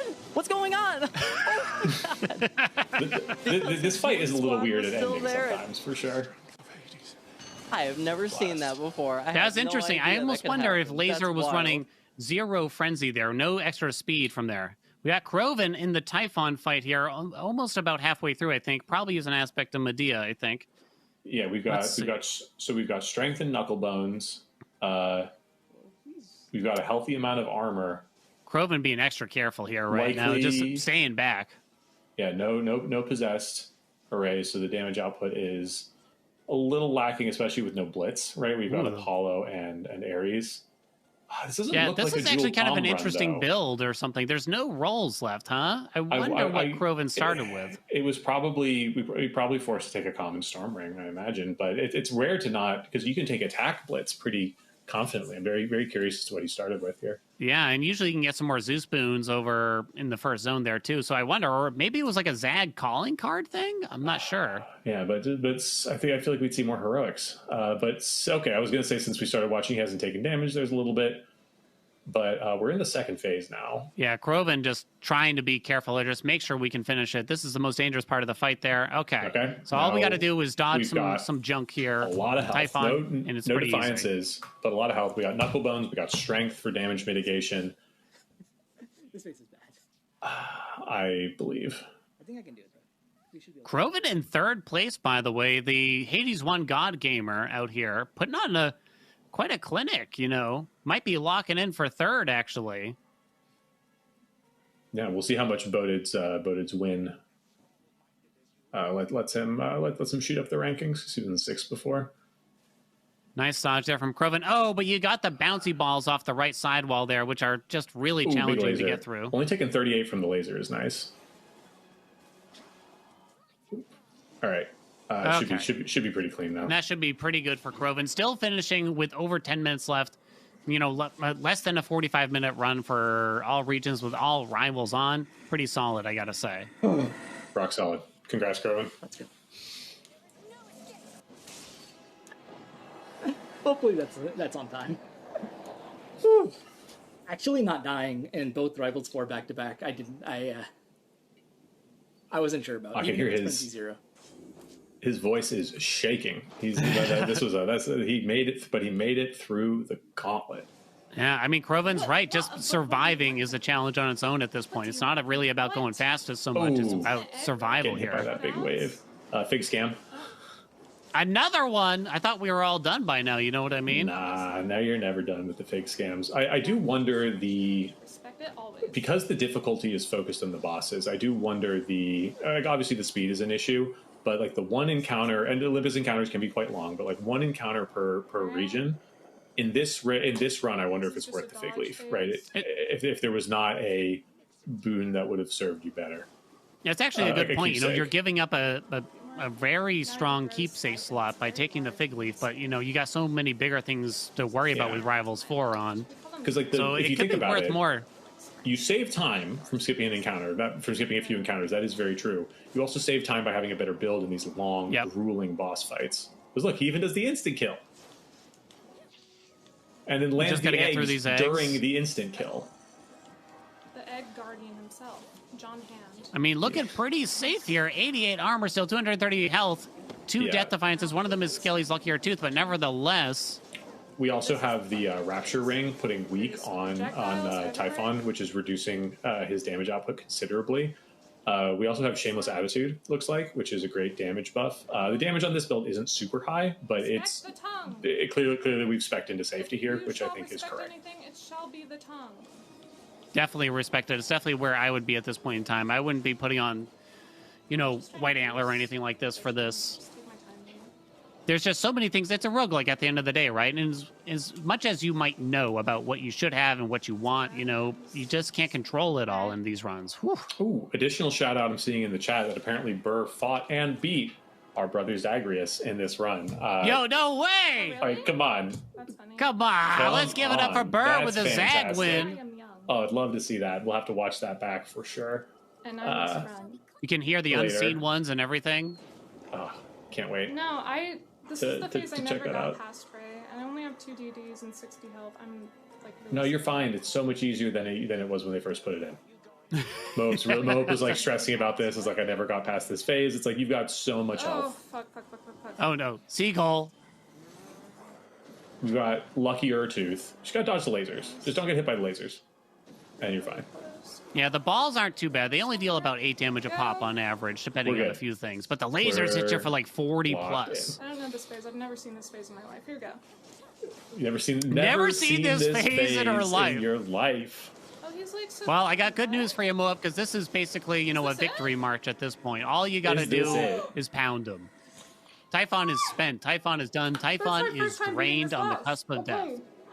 First time beating Rivals Typhon. Congratulations. Yo! That's awesome. Oh, shit. That's a round of applause Twitch. for Moab. Television. Yeah, first time Rivals win. Hell yeah. We only got a little over 7 minutes left. Laser on Typhon. Oh, not looking quite as healthy, but still looking pretty strong here. And it's the last phase. We're at 88%. Yeah. Just don't get laser, and we're good. Seagull, I got good news. We got yet another fig leaf scam on our hands. Dionysus has robbed us yet again, I'm afraid.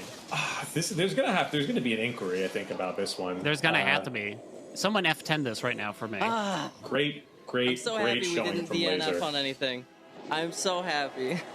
So happy you didn't DNF, dude. You are doing. I don't think Laser took a death the whole time. That's crazy, honestly. Yeah, for someone that doesn't speedrun this game all day, every day, you know? That's fantastic. All right. Just really 30% extended family, fantastic. Just really fantastic showing from Laser. Very impressive. 6 minutes. Great build there with thermal dynamic, possessed array. You can see all that stuff. Ooh. All right, Kirby recovering from some deaths. Hopefully we'll, I think given the length of the Typhon fight, unlikely to clear it. But hopefully can get past this one. Yeah, we got to at least get through this so we can get a few more points for Kirby here. Halfway down Heracles. Prometheus still at 2/3 here, though. But we have 2 Death Defiances here, so... I mean, we've seen quite a few scams today, so it wouldn't be a shocker if, you know, they pulled off something on us. But Kirby should be able to pull this out, I think. Possessed Array. 3. So it's looking like, but we only got... With no reach in, we only got 4 of them. No magic, no. We only had 4 Possessed Array. I'm noticing Freenos also on the surface, which is a bit of a surprise. We got Void on the Typhon fight as well. Void has been a bit of a shocker here, too. Actually doing fantastic. Yo, a nice Hex use there, by the way. If you use Twilight Curse on the eggs, they instantly die. So prime knowledge of the game going on from Void there, just knowing that those would die instantly from that. Yeah, really, and we've got Cherished Heirloom Knucklebones knocking out a huge chunk of Typhon's health.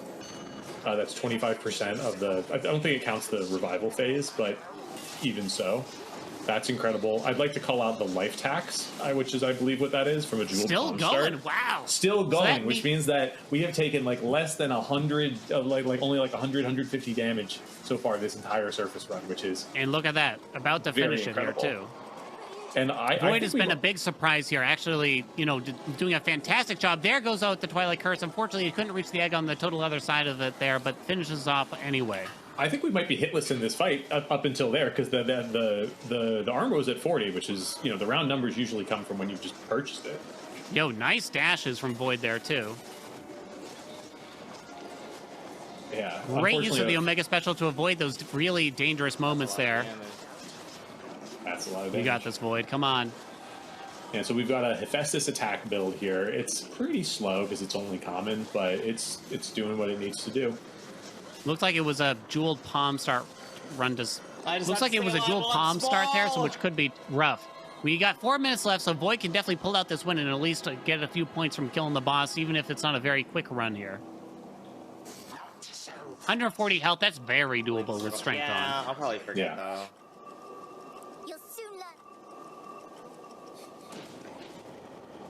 All right, let's see if we can pull it off. Definitely, I've been really impressed by the game knowledge and skill demonstrated from Void in these Persephone runs. Ooh. Taking some big chunks up front. Oh not no, the laser. Void, no, don't do it. Don't let it happen. Oh, we are on Frenzy too. I was going to say, I think that's double Frenzy, which means those lasers are ultra fast. Come on, Void, you got this. Come you on, got we're this. almost You got there. this. One more laser dodge. One more.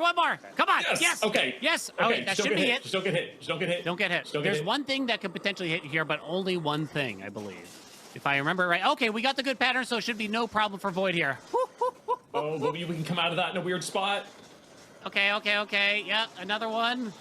Void trying to be careful. Just make sure we get the win. Get the W. Come on. Please. Yeah. Fantastic. Hell yeah. Oh. Wow. Oh, 3 minutes left. Let's see who else. Let's see how many other points we can rack up. I freaking love it. Oh, less than 3 minutes to go now. We got V. Me on the final boss here. Persephone, the two Persephone runners back to back here. All right, we definitely got the time for it. We definitely got the health for it. We just need to close it out in the next few minutes. Although I don't know how far into the fight we are. If the damage is too low, this could conceivably take all 3 of these minutes. So. Oh yeah, I think it's not the health he's got to worry about. It's actually the time. You're right. This could be someone that kind of loses out simply because of the timer right now. It looks like most of our damage is concentrated in Anvil Ring right now. So yeah, we're only halfway through. We can do it. This is tight. This is going to be incredibly tight. I mean, not to mention, you can't actually make the, what we call babality phase go any faster, right? Because you just have to sit there and dodge and sit in the ring. That's the only thing you can do.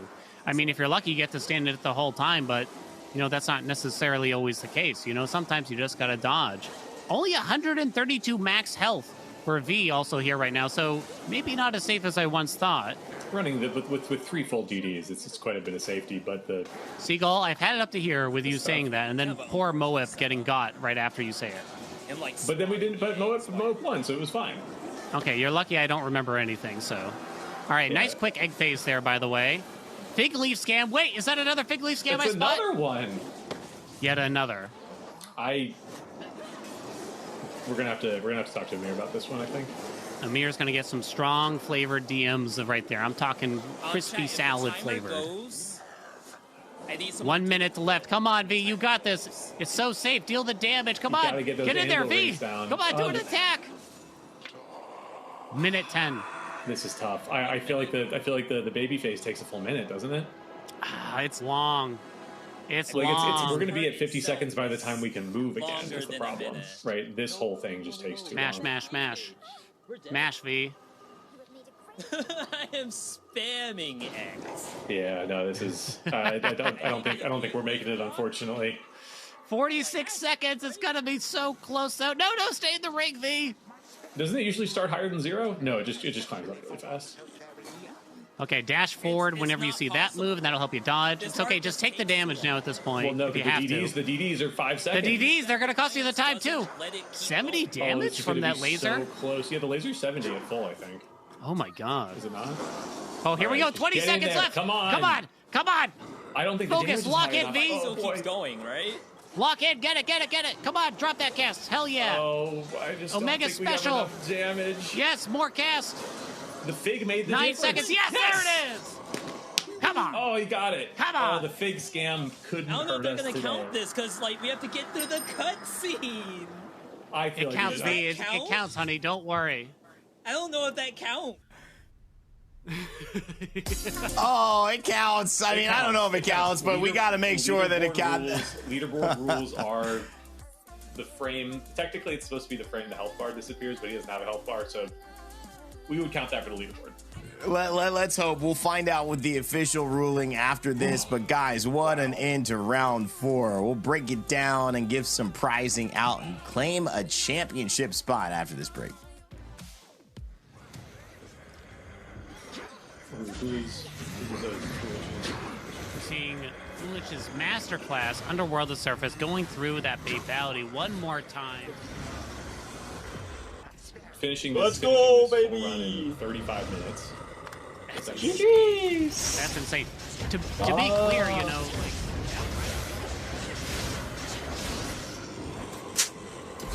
Oh, I'm so happy. so really well done for Foolish and all the other runners here. But, oh my goodness.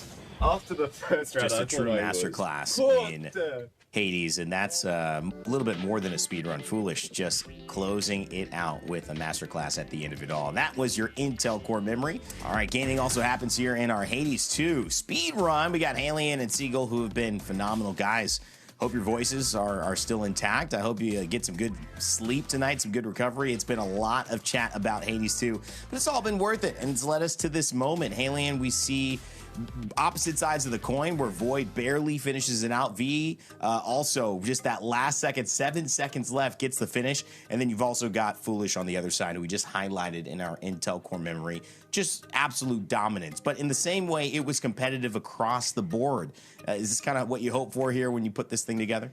Oh, 100%. In fact, everyone pretty much exceeded my expectations. We kind of knew, we were saying it right before the final race there, it was going to be a bloodbath, basically. You know, we knew there was going to be a lot of deaths, but nevertheless, these people put on a great show, and I'm extra surprised by some of these people, some of these runners out here that, you know, they don't play Hades 2 every day like people like myself. And so, but they were able to pull through it in under that time limit. I think they just did a fantastic job. I'm just super excited and super happy with the whole thing.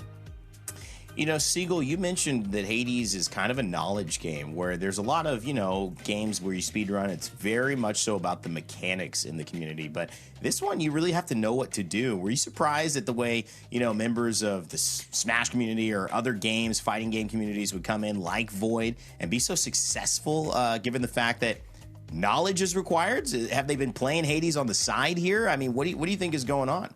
I don't think I was surprised. I was very impressed. Right, like it's not something where it's like, oh, it's our elite Hades club and only the people that come and hang out in the Hades club can learn the cool Hades stuff.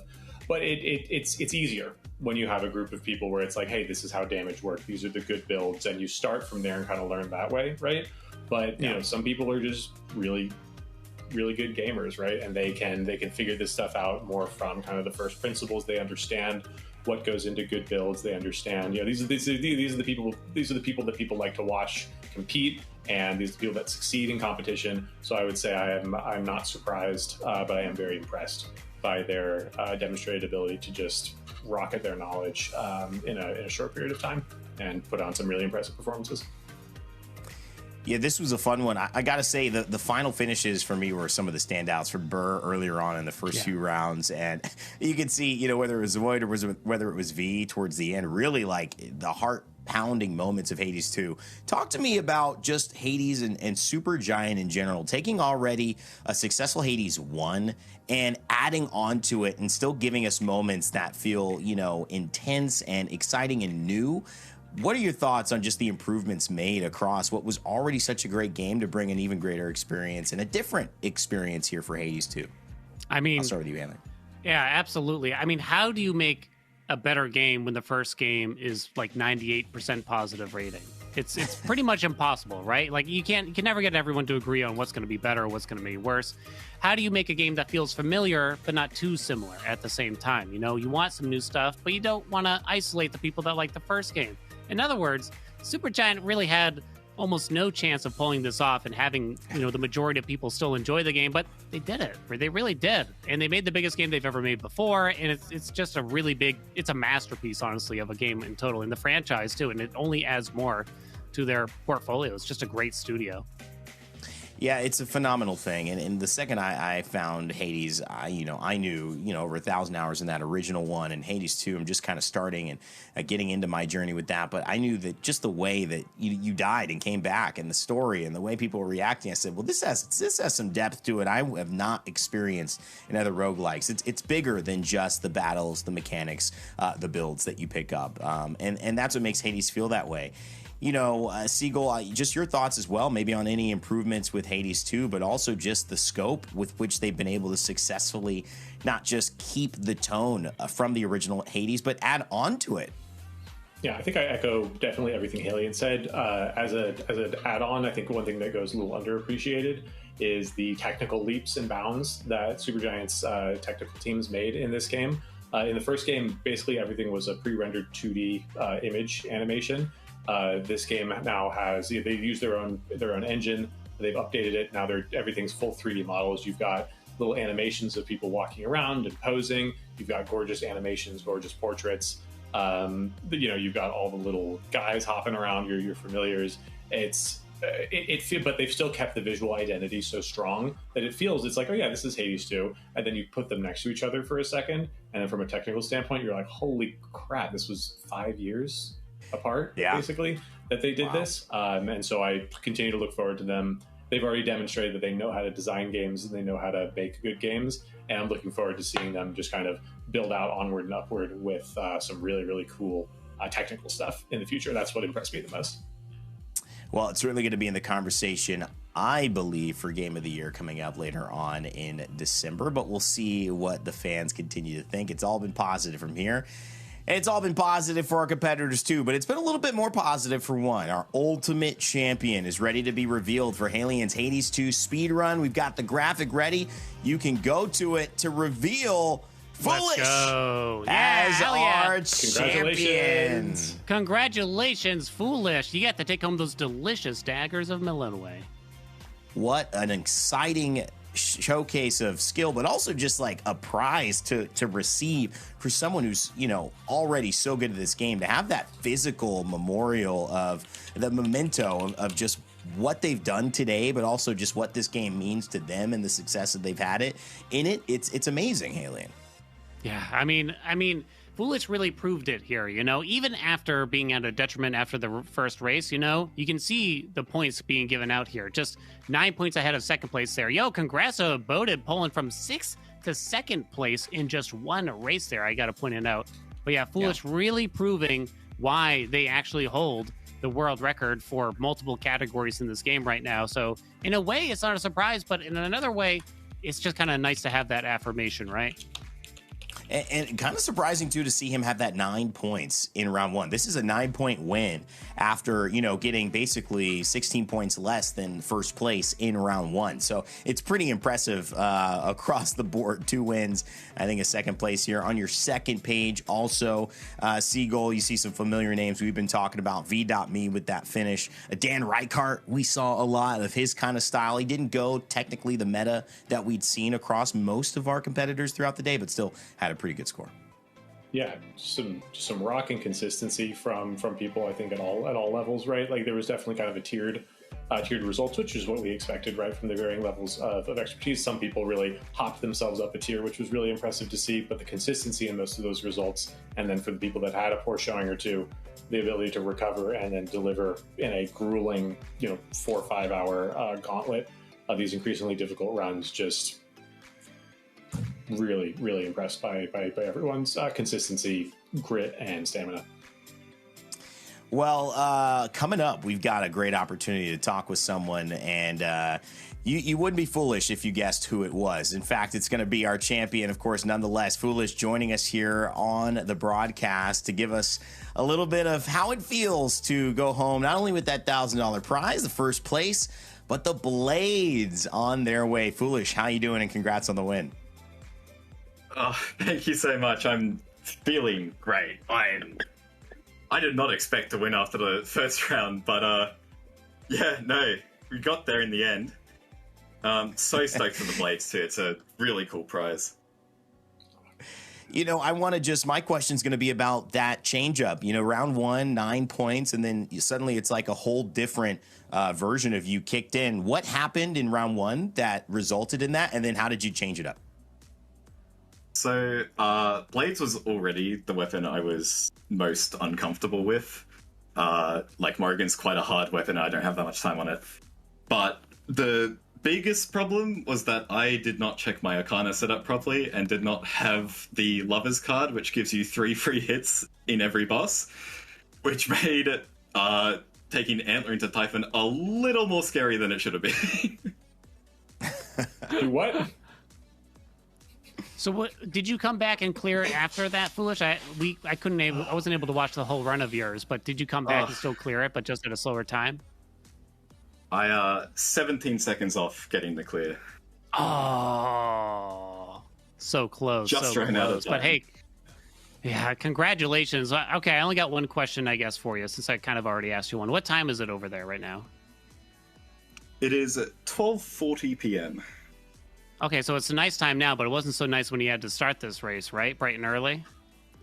Oh, it wasn't too bad, actually. It started around 8, so it actually worked out really nice. I was worried it was going to be like midnight when I was first invited, so it was actually pretty good.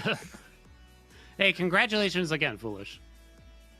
Yeah. Thank you so much. Foolish, I'm curious about some of your decision-making as someone that has climbed the peaks and remained at the peaks of both high fear running and speed running for Hades 2, right? You could approach this in any way, right? When you've got a Rivals 24 fear, like the fear's not that high, but it's the Rivals. You did stuff like you were running with DDs, with Antler in the Underworld. How did you kind of balance out the high fear thinking with the speedrunning thinking with the then race safety thinking, which is a whole new third category for you? Did you kind of like plan stuff out, or were you just kind of doing whatever felt right? Yeah, so it was mostly planned out. I already knew I wasn't going to be taking Raki, who's the normal familiar you'd use with aspects that don't need a lot of magic. So I took Freenos for the extra health. And then I ended up playing a lot riskier. Like I took Antler both times on both. Not on Morris, but on Karen and Morris I took Antler in Underworld, and on Karen I took Antler in Surface, because the first round went so poorly. And then final round, I knew I was like ahead in points, and I knew it would be a tough round for a lot of people. So the objective was mainly to survive, which is why the DDs were there. And then I took Antler in Underworld because I thought it would be funny. It was funny and it was impressive. So yeah, I really like hearing that you had like a locked in plan for that, and hearing how you adapted with it. That's some really incredible forethought. That I'm not surprised that you were so successful, basically, with that kind of thinking going in. Thank you. All right. Well, Foolish, thank you so much for taking your time. We won't take any more of it. I know your day's just beginning, but you had an early start, so we'll let you get going and expect those blades in the mail. We got to see a picture posted on X or wherever you are. We got to see what it looks like when you finally get them. Certainly will. I can't wait to see them. All right, Foolish. Congratulations. Our winner of Hades, our Haelian Hades 2 speed run here at Twitch Rivals. Welcoming you back here to our desk. My name is Rainday, of course, joined by Haelian and cgull as we look to close things out, guys. I want to get into some final thoughts for both of you really quickly before we jump into our raid launcher. Haelian, it's been a great day. Yeah, it's just been a really great event. I thank you, Rain and cgull, for joining me, and everyone behind this broadcast, the technical team, and Otto, and everyone. It's been fantastic. And thank you, everyone, for coming and watching things like this. I mean, this is just so much fun, not just for me, I hope for everyone else. So, if you want to see more stuff like this, you know where to go now, right? Yeah. All right, cgull. Yeah, just sharing the love that everyone in this community feels for this game, and sharing the knowledge and everything. People always seem to enjoy it. I absolutely love doing it. This was such a fun opportunity. I'm glad everyone had fun. I had a lot of fun. So thanks to Haelian and Twitch and everybody for setting this up. Hey guys, I liked it. The next time though, let me know you're wearing a suit. I'll throw one of mine on. Okay, we'll match. All right. Otherwise, I'm looking underdressed. That doesn't normally happen for me. I appreciate it, guys. It's been a lot of fun. It's time as we wrap the show though for our special version.